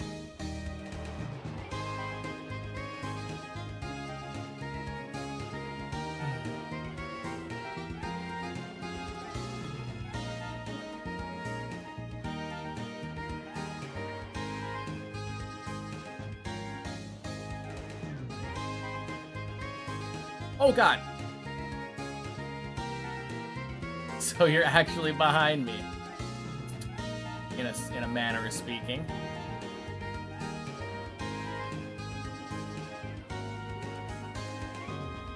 Man, I don't know what I was thinking just now. I think my mind kind of just went blank.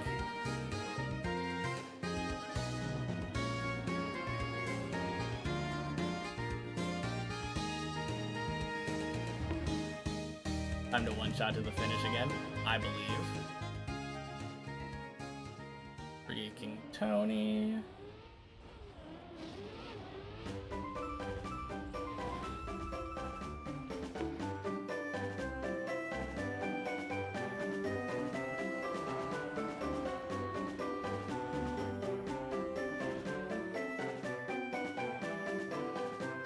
Clean jump behind the landing there. Yeah, I mean clean, except for the fact that that's not where you want to aim. But if I was trying to aim there, not bad.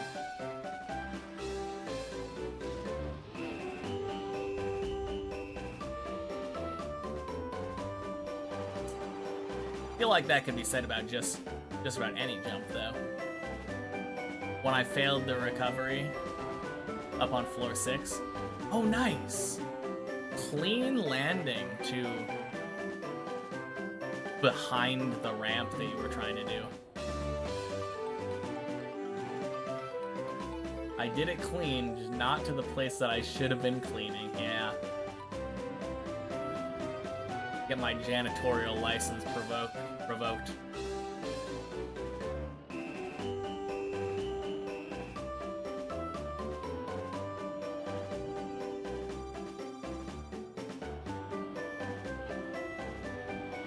Oh, God. Oh, God.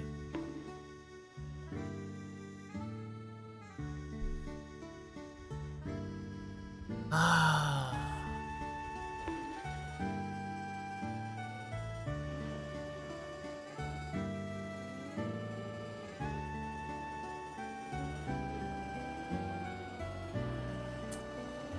Well.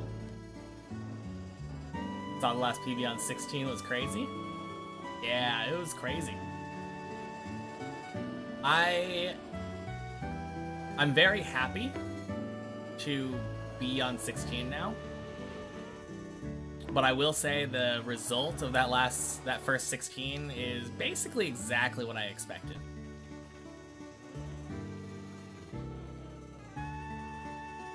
Not supposed to go for that gap. It's just so fun, though. The car just fits there so perfectly. Why would I not go for it?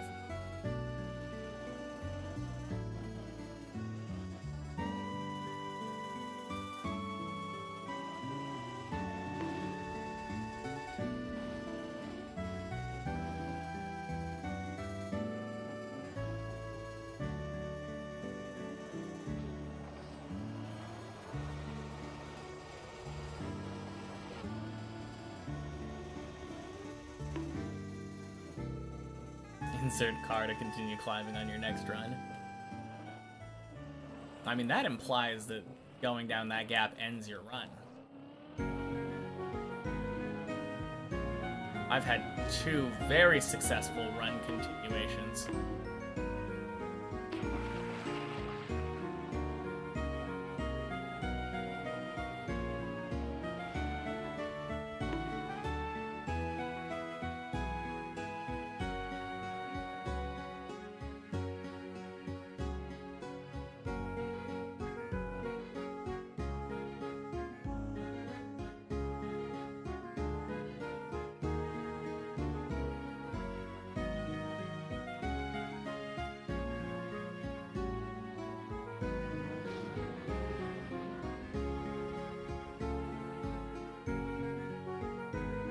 Are you back at 15 with a respawn point already? Lots of mastery. Oh, God. Why am I talking?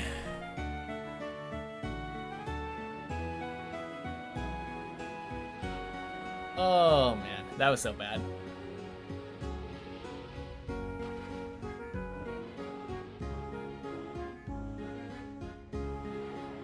Now my run's ended, yeah. But not due to the gap.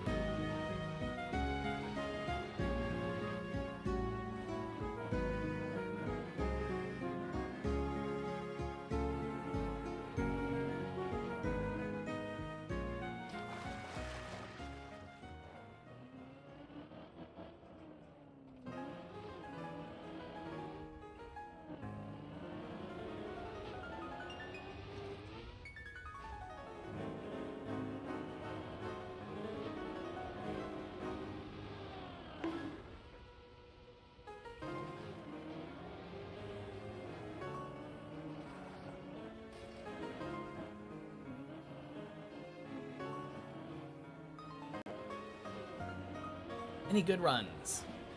Farthest that we made was failing Bleb. But this run is going to be crazy.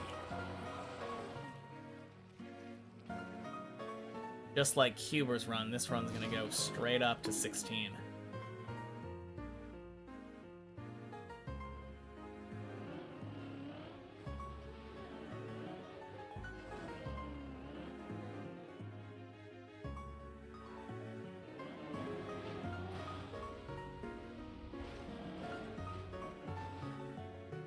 And the response point still hasn't gone.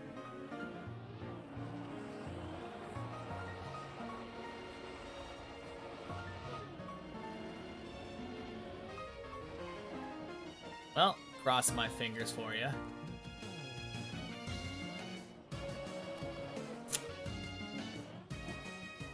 I had a feeling that was gonna happen.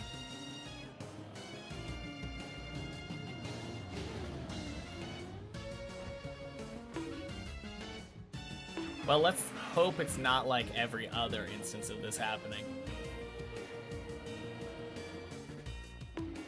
Surely, Huber's luck is... Oh no, respawn point lost. Climb again, got another respawn point. Ooh. Unlucky. Just had to speak. I mean, hardly my fault that in the past we've had a lot of respawn point consumed followed by immediate fails.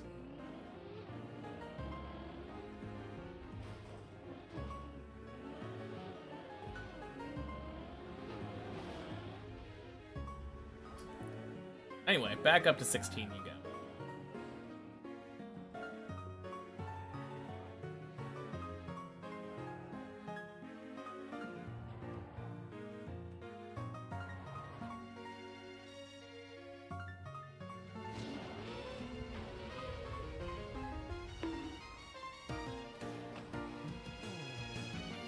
You weren't gonna think about it?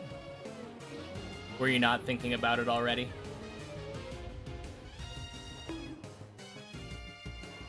Not thinking about something is such a weird thought. You weren't! Oh no. Okay, that is my fault then. My bad. I just assumed that the default thought when having a checkpoint consumed, or a respawn point consumed, is... And the next one's gonna fail.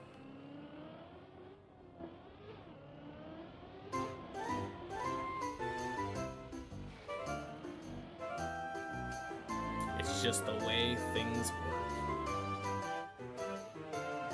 It hasn't happened every time. I think I've seen it happen every time but once.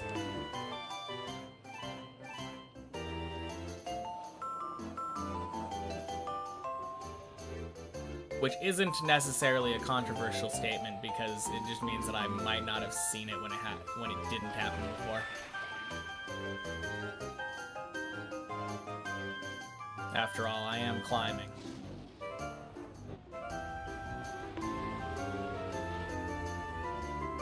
Definitely had it going off 13 before runs that went up to at least 15 multiple times.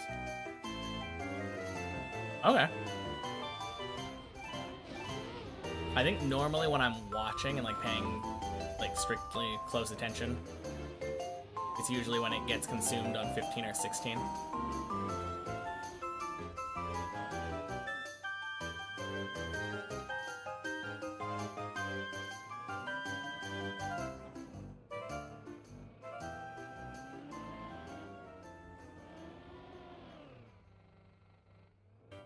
That's also where falls are very likely to happen regardless. Yeah, I mean, it definitely doesn't seem to be a causative relationship.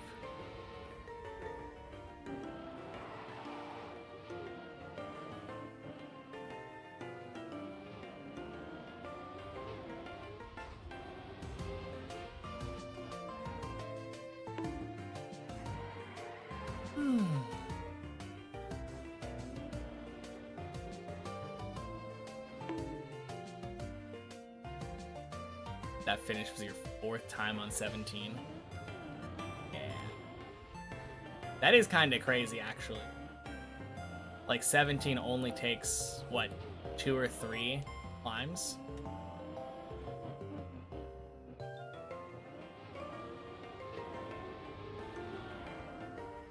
No! Oh, God. Oh, God. Oh, fucking Tony.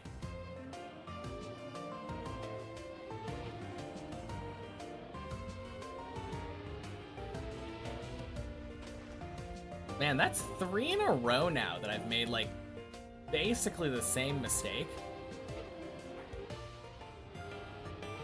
Terrible, terrible, terrible.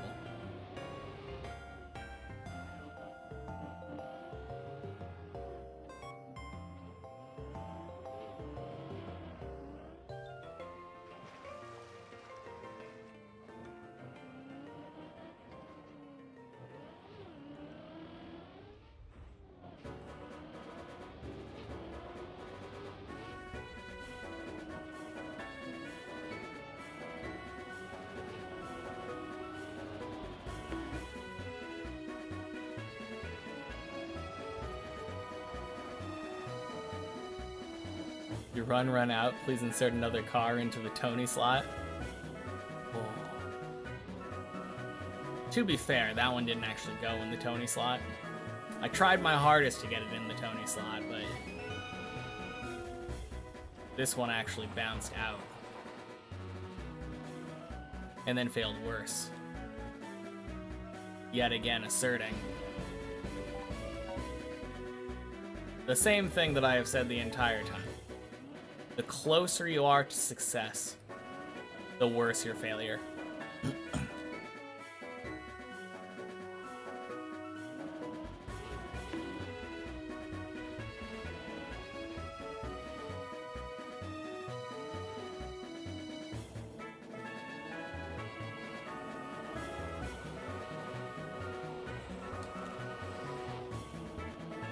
But do I have the willpower? Surely.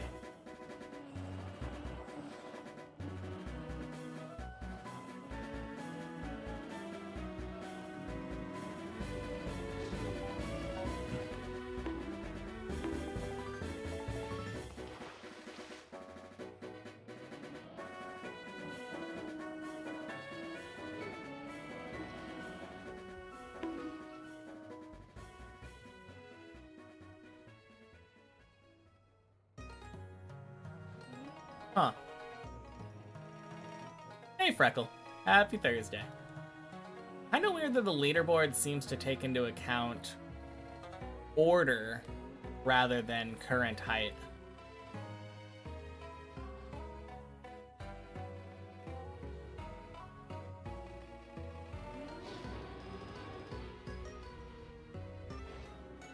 You being the epitome of genius that you are, decided to, while at work, grab a hot, oily tray of chicken. Nothing wrong with that. Without thinking about wearing or holding anything, and burnt the middle of your hand. Fucking genius. Ooh. Yep.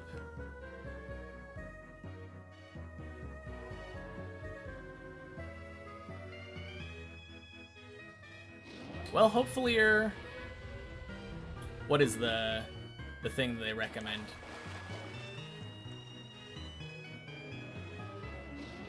Having it under room temperature water, I think is the, Are you joking? I haven't done that in so long. God damn it. Oh.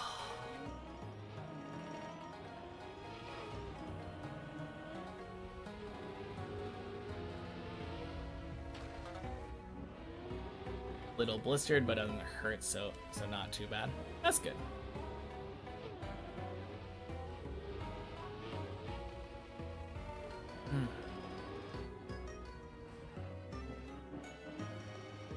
Man.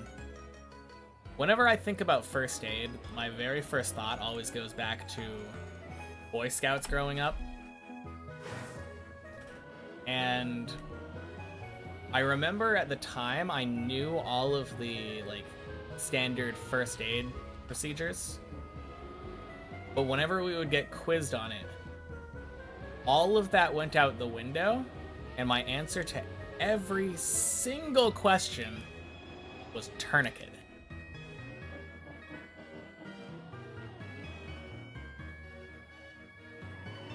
Like, hey, what do you do for a snake bite? Oh, of course it's a tourniquet. What do you do for frostbite? Tourniquet, yeah. What do you do when you get a splinter? Oh, easy, tourniquet. Broke your leg? Of course that's a tourniquet. You gotta stop the bleeding.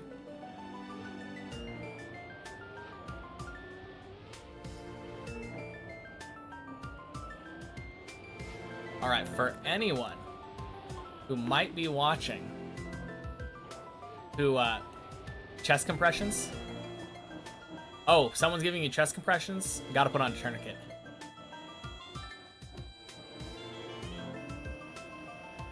You don't want that blood to be going to the wrong spot.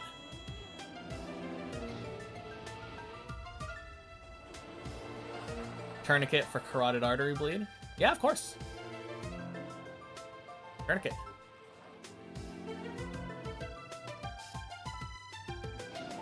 Although, I don't think our basic first aid ever had to do with surgery.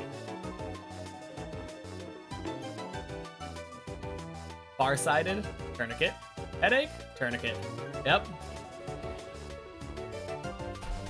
Also known as strangulation. Are you talking about for the headache? Oh, carotid artery. Carotid artery. I don't know why. I was thinking about... Yeah.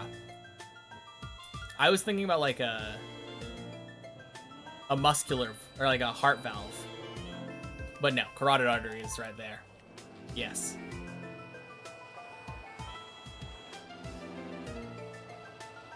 Stubbed toe, tourniquet. Yep. Artery for carrots, exactly. Oh wait, what am I doing? Go again, nice.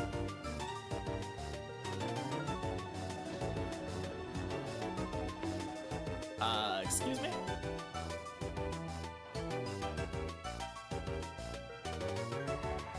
What was that? Good question. Feeling sick, tourniquet.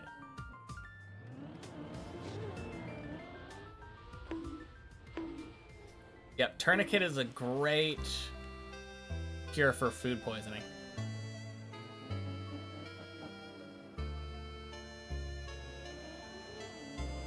Oh, that's such a sad joke.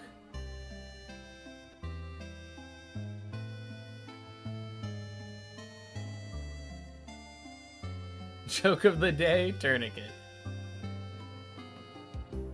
But yeah. If anyone is unable to read social cues, obviously not medical advice. Tourniquet is almost never the answer. Which makes it hilarious when you give it as the answer for every question.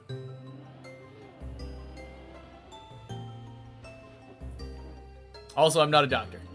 Not medical advice. Well, no, fuck that. I don't have any reason. I don't have any, people say, oh, I'm not blank for, like, a sense of moral obligation. Like, oh, this is not legal advice. I am not your lawyer. I may not be a doctor, but this is medical advice. Do not apply a tourniquet in every situation.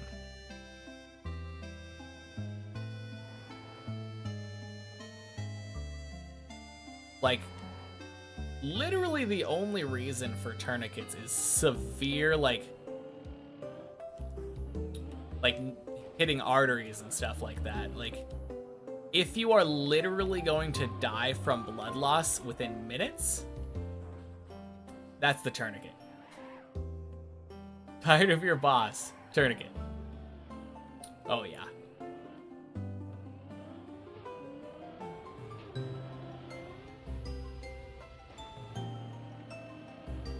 Anyway, we may now continue with the joke. I just hate the idea of somebody possibly misinterpreting. Oh, man.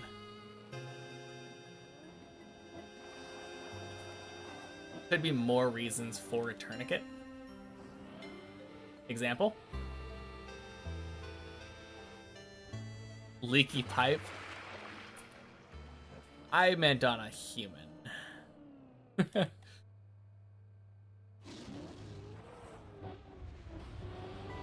Is it a tourniquet if you, like, constrict an inanimate object? Tourniquet not working, another tourniquet, yeah. Instructions unclear. Autoerotic asphyxiate itself. Oh, man.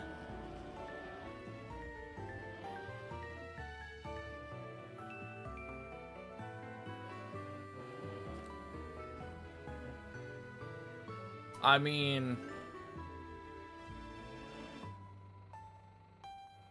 I guess that could be a description for tourniquet, but I also don't know if tourniquet is the right word if you use it on the neck.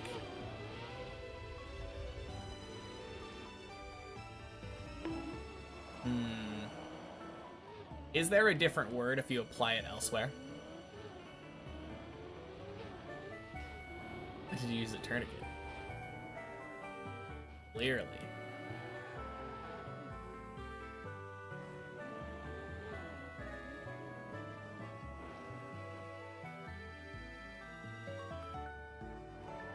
Man, I feel like I remember hearing about that autoerotic asphyxiation and thinking like, why in the world would anyone do that? That sounds so weird. As a closeted Mormon high school student. Hey, we're together.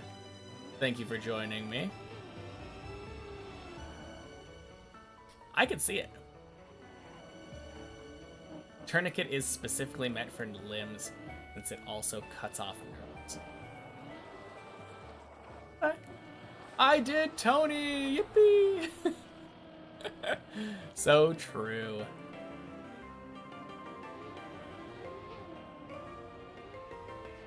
Fuck me.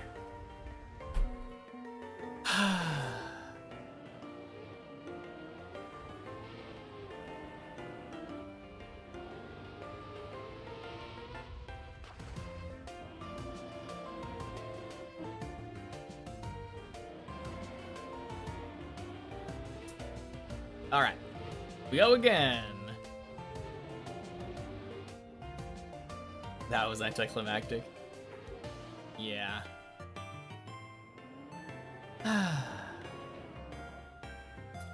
No, that's always the worst. It didn't even, like, obviously clip, like, clearly clip. I just realized that it did clip and I was going too slow right at the end of the jump. Such a stupid mechanic.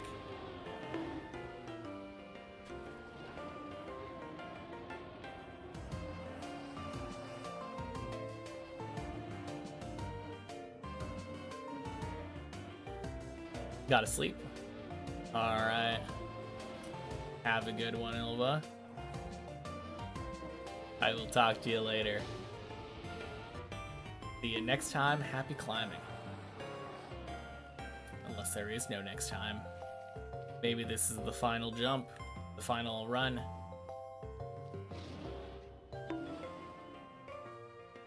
Anticlimactic. Unlike your autoerotic asphyxiation.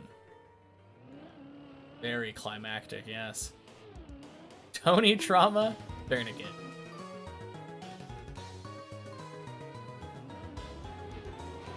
There will always be a next time. Won't one-shot Deep Dip 1 after a Deep Dip 2 fin. Don't believe, sadly. What if I do? What if... Oh, God. What if I finish Deep Dip 2, and then immediately go to Deep Dip 1, finish that also, immediately go to Bennett 48 my checkpoints, finish that, go to Shallow Dip, finish it, and then boom, done. First of all, don't think I got time for that. Like, if Have's reaching for a sub 1 hour, I don't think it's very plausible for me to go for a sub 1 hour. And if I'm taking more than an hour, it's after 5 already. I gotta go.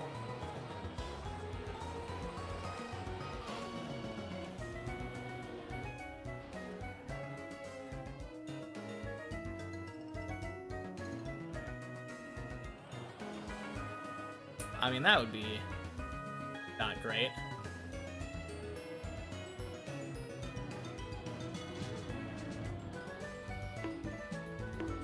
If I do need a nap before you're back awake. Oh no. So much for floor 16.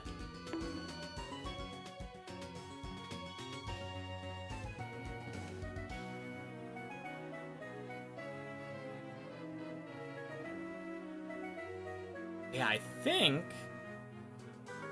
if, for instance, this run made it up like all the way and finished, and then the next run didn't finish but like got up to, I don't know, floor 12 or something before I had to leave,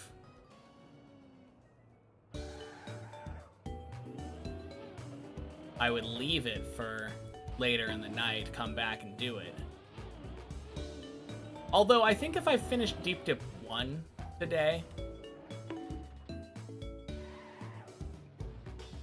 if I finished Deep Dip 1 today somehow, I don't think I would move on to Bennett 48 my checkpoints.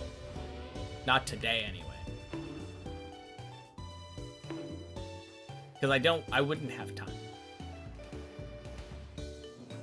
No, realistically, I wouldn't start Deep Dip 1 if I finished Deep Dip 2 today. If I finished right now on this run, I would just be done for the day.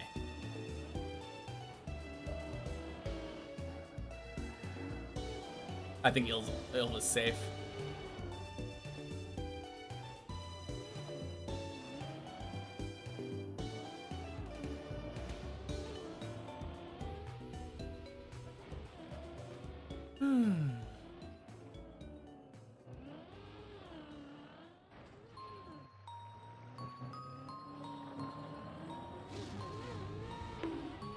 Oh dang, check it out. I'm on floor 36 without the 6. We back?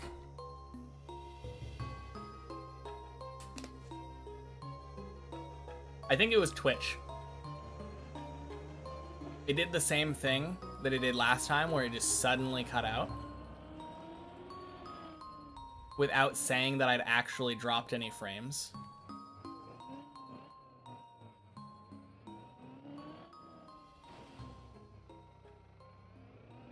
Yeah, I don't know. I'm not on the server right now, so I can't say for sure.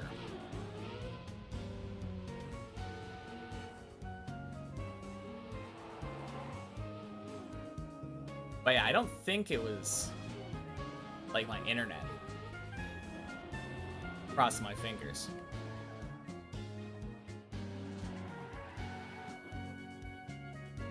Uh-oh. Time moving at a different speed for you now? Go home now? Goodbye forever. Alright, talk to you later, Snoo. Have a safe drive home. Tourniquet free, I hope.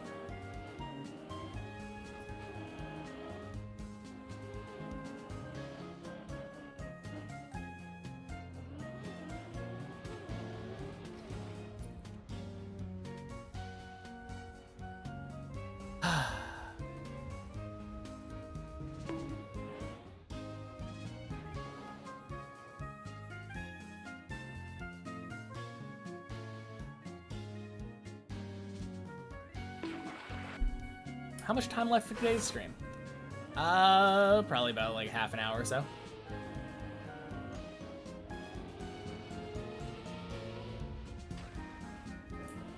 How are the runs today, though? I didn't think I answered that for Slash, but that just now kinda answered. I would say that that last run kind of embodied today's run.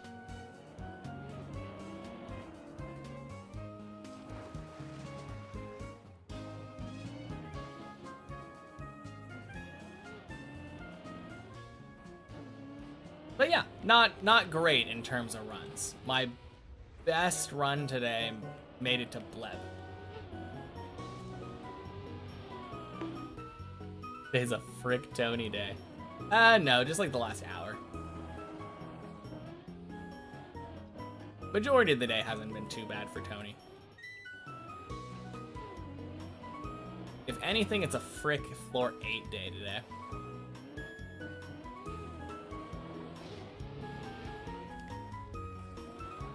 Honestly, I think it's just been a really bad day for focusing. Has not been a very focused climb today. A lot of distraction, lot of driving off random roads, like, because I wasn't looking at the screen. Not complaining, just kind of descriptive.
Headed to bed? Late there.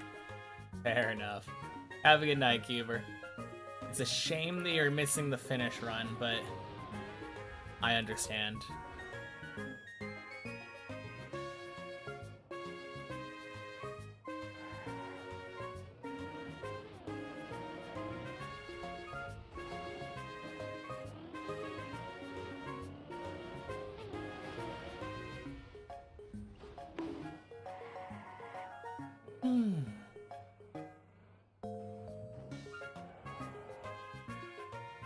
Man, wouldn't that be something?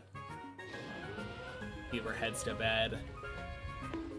Instantly go up to floor 16, finish the map.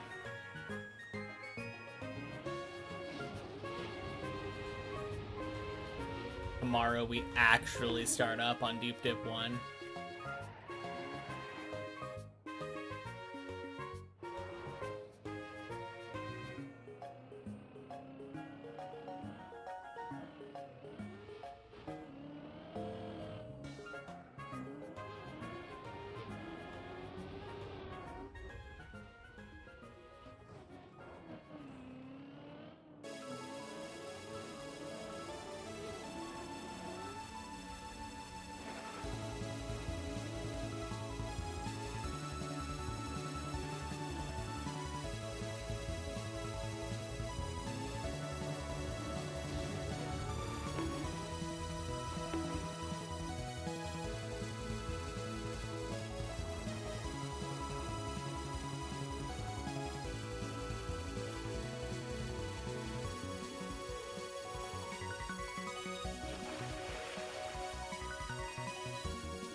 Hey, nice. Nailed Tony.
Alright, thought I would try maybe sneaking through the other way, but not broke, don't fix it.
Nice.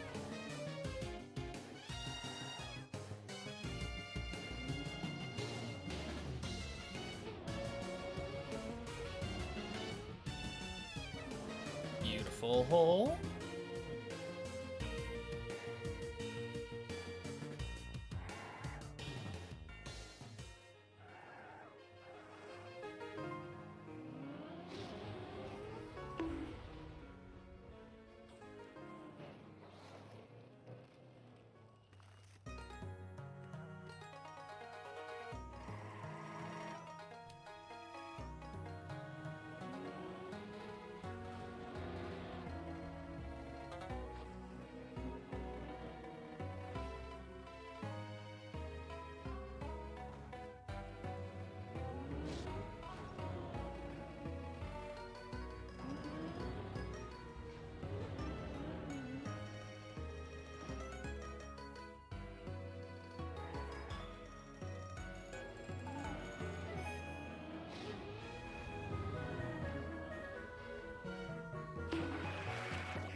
Whack.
Nice.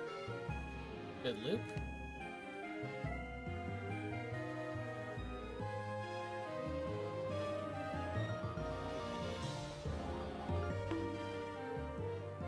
And a good zigzag. We take those.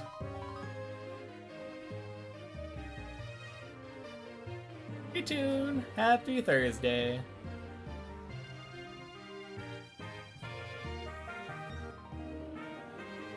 Got here just in time for the last run. Last run, best run. Let's hope that's the case.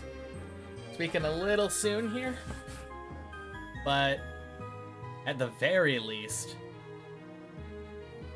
last run, very good run. Omanda Anime. Welcome in. Happy Wednesday. Thursday. I don't know why I misspoke.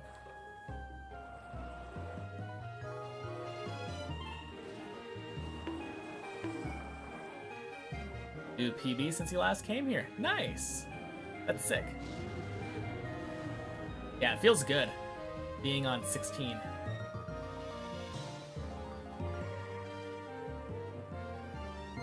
Not the band timing.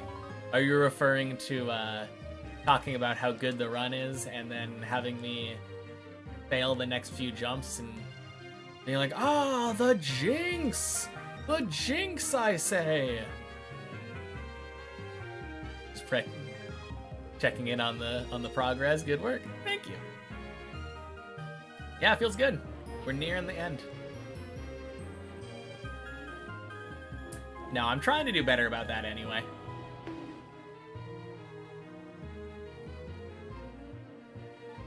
Trying to do better about the unjustified anger.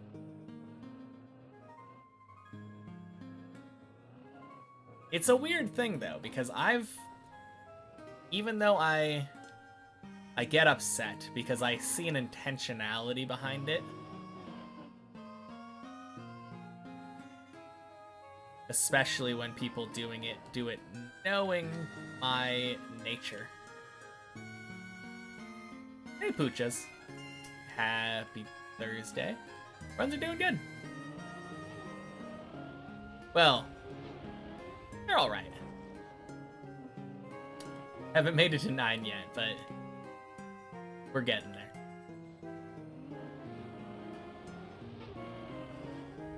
Don't think I would ban you if it's an intentional jinx, though. Fair game. I mean, I very rarely ban people. It's usually just when they do repeated offenses. Like, my general self-rule is if I have to time you out 3 times in a day, the 3rd time's probably going to be a ban.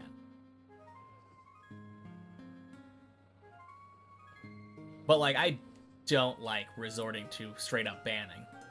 I would time you out for that shit. Absolutely. If it seemed intentional.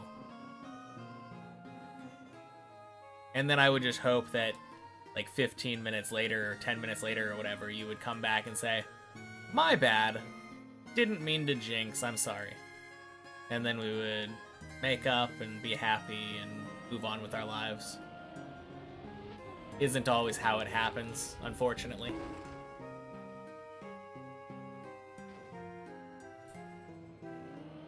It's wild to me, like, how seriously people take 10-minute timeouts. Because as far as I know, it doesn't stop you from watching, right? It's literally just a chat ban.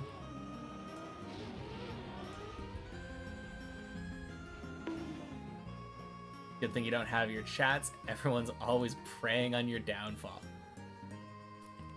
Yeah. I think eventually they will. I get the benefit of having this still be my first map. But I think once I'm like a Deep Dip 2 finisher and I'm playing other hard maps, I'm sure people will be like, well, maybe not. I don't know. I like to think that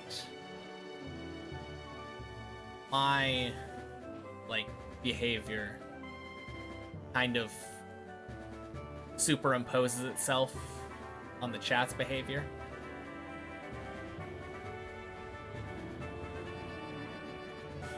I mean, people often say stuff like that, like, a streamer makes their own audience.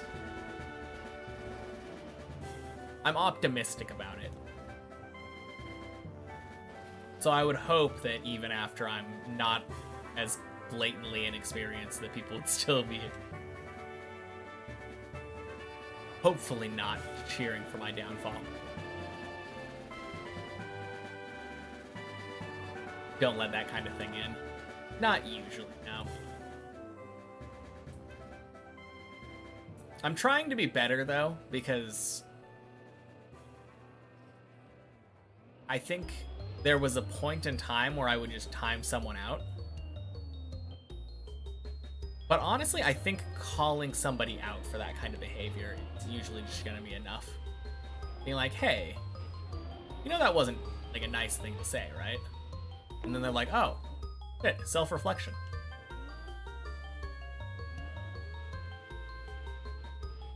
Also, PB of the day, by the way. Last run, best run.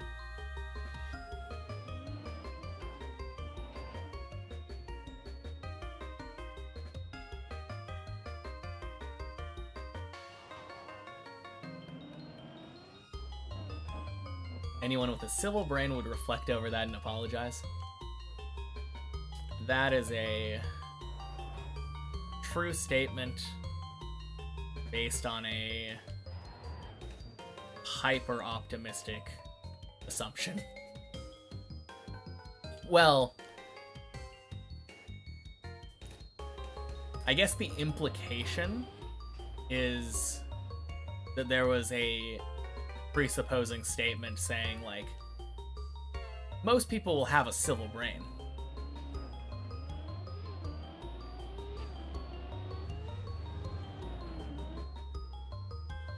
If only that was the case. Although, like our conversation earlier, the day was, I don't know, maybe everyone has their own brand of civility. Not always black and white.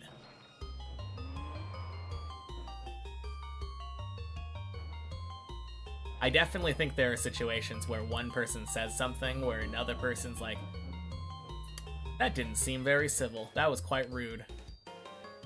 When it literally meant nothing to the person who put forward the thought.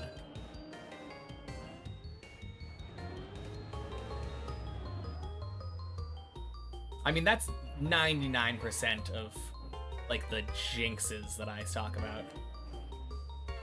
I never assume that people actually meant the jinx.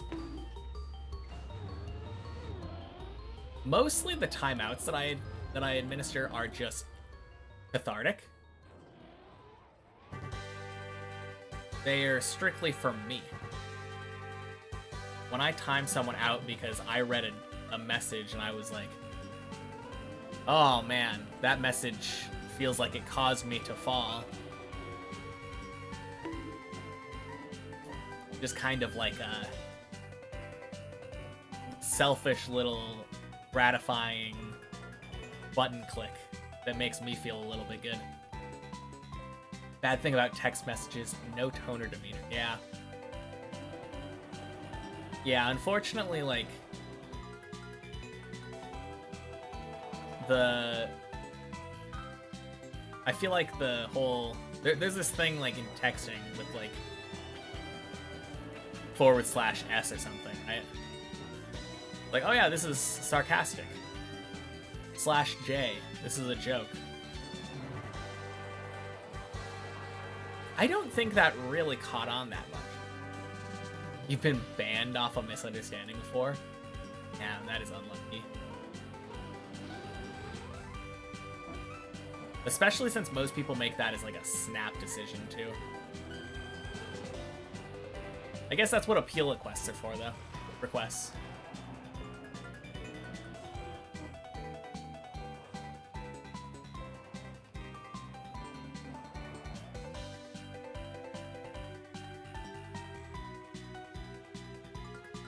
I guess the real problem is that, like, even if you do an appeal request, you can never see in someone else's mind, so they just have to trust that you're telling the truth and being genuine with your appeal.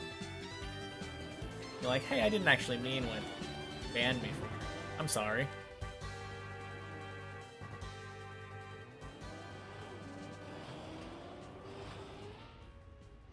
Hey, nice. Sick PB, Greek dude. Freaking dragon.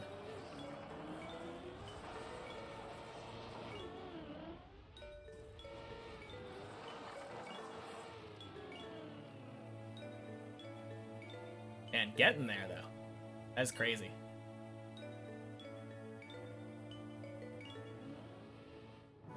Kind of annoyed that the server didn't want to work for me today when I tried joining it earlier.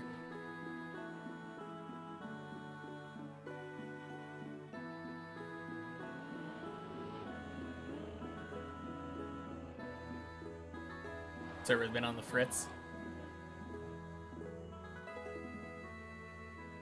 Yeah, it feels like a lot of stuff has been... Like, Twitch was weird earlier. Like, twice in the last week, I think. And now the server is acting up.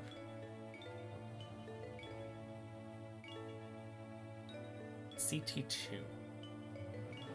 I don't know CT. So probably not.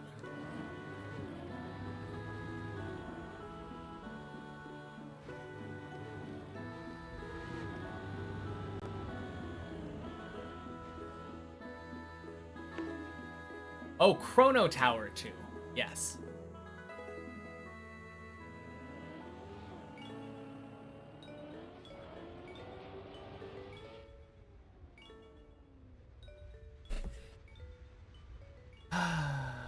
Well, daily 11.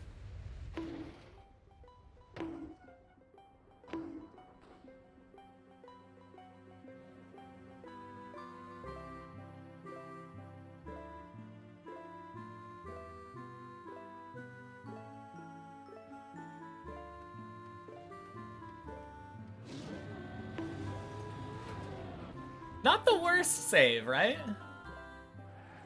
Happy Thursday, Sky. Oh, man.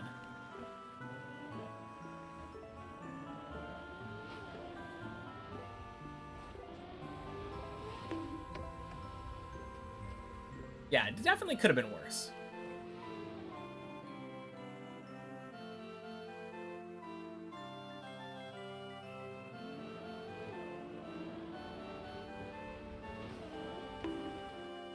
Well, shit. GG. Oh, man. could have been worse. Well, it's worse. Oh well, we made it to 11. Can't complain. Congrats again on your new PV, Greek dude. That's so sick.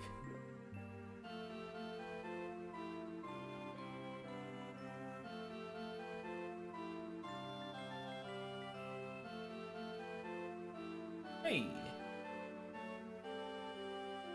All right. Feel the fin in arm's reach. So true. Oh man. Add. Weird. Oh well. All right. Bye everybody. I will be back tomorrow with more Deep Dip. Peace everyone.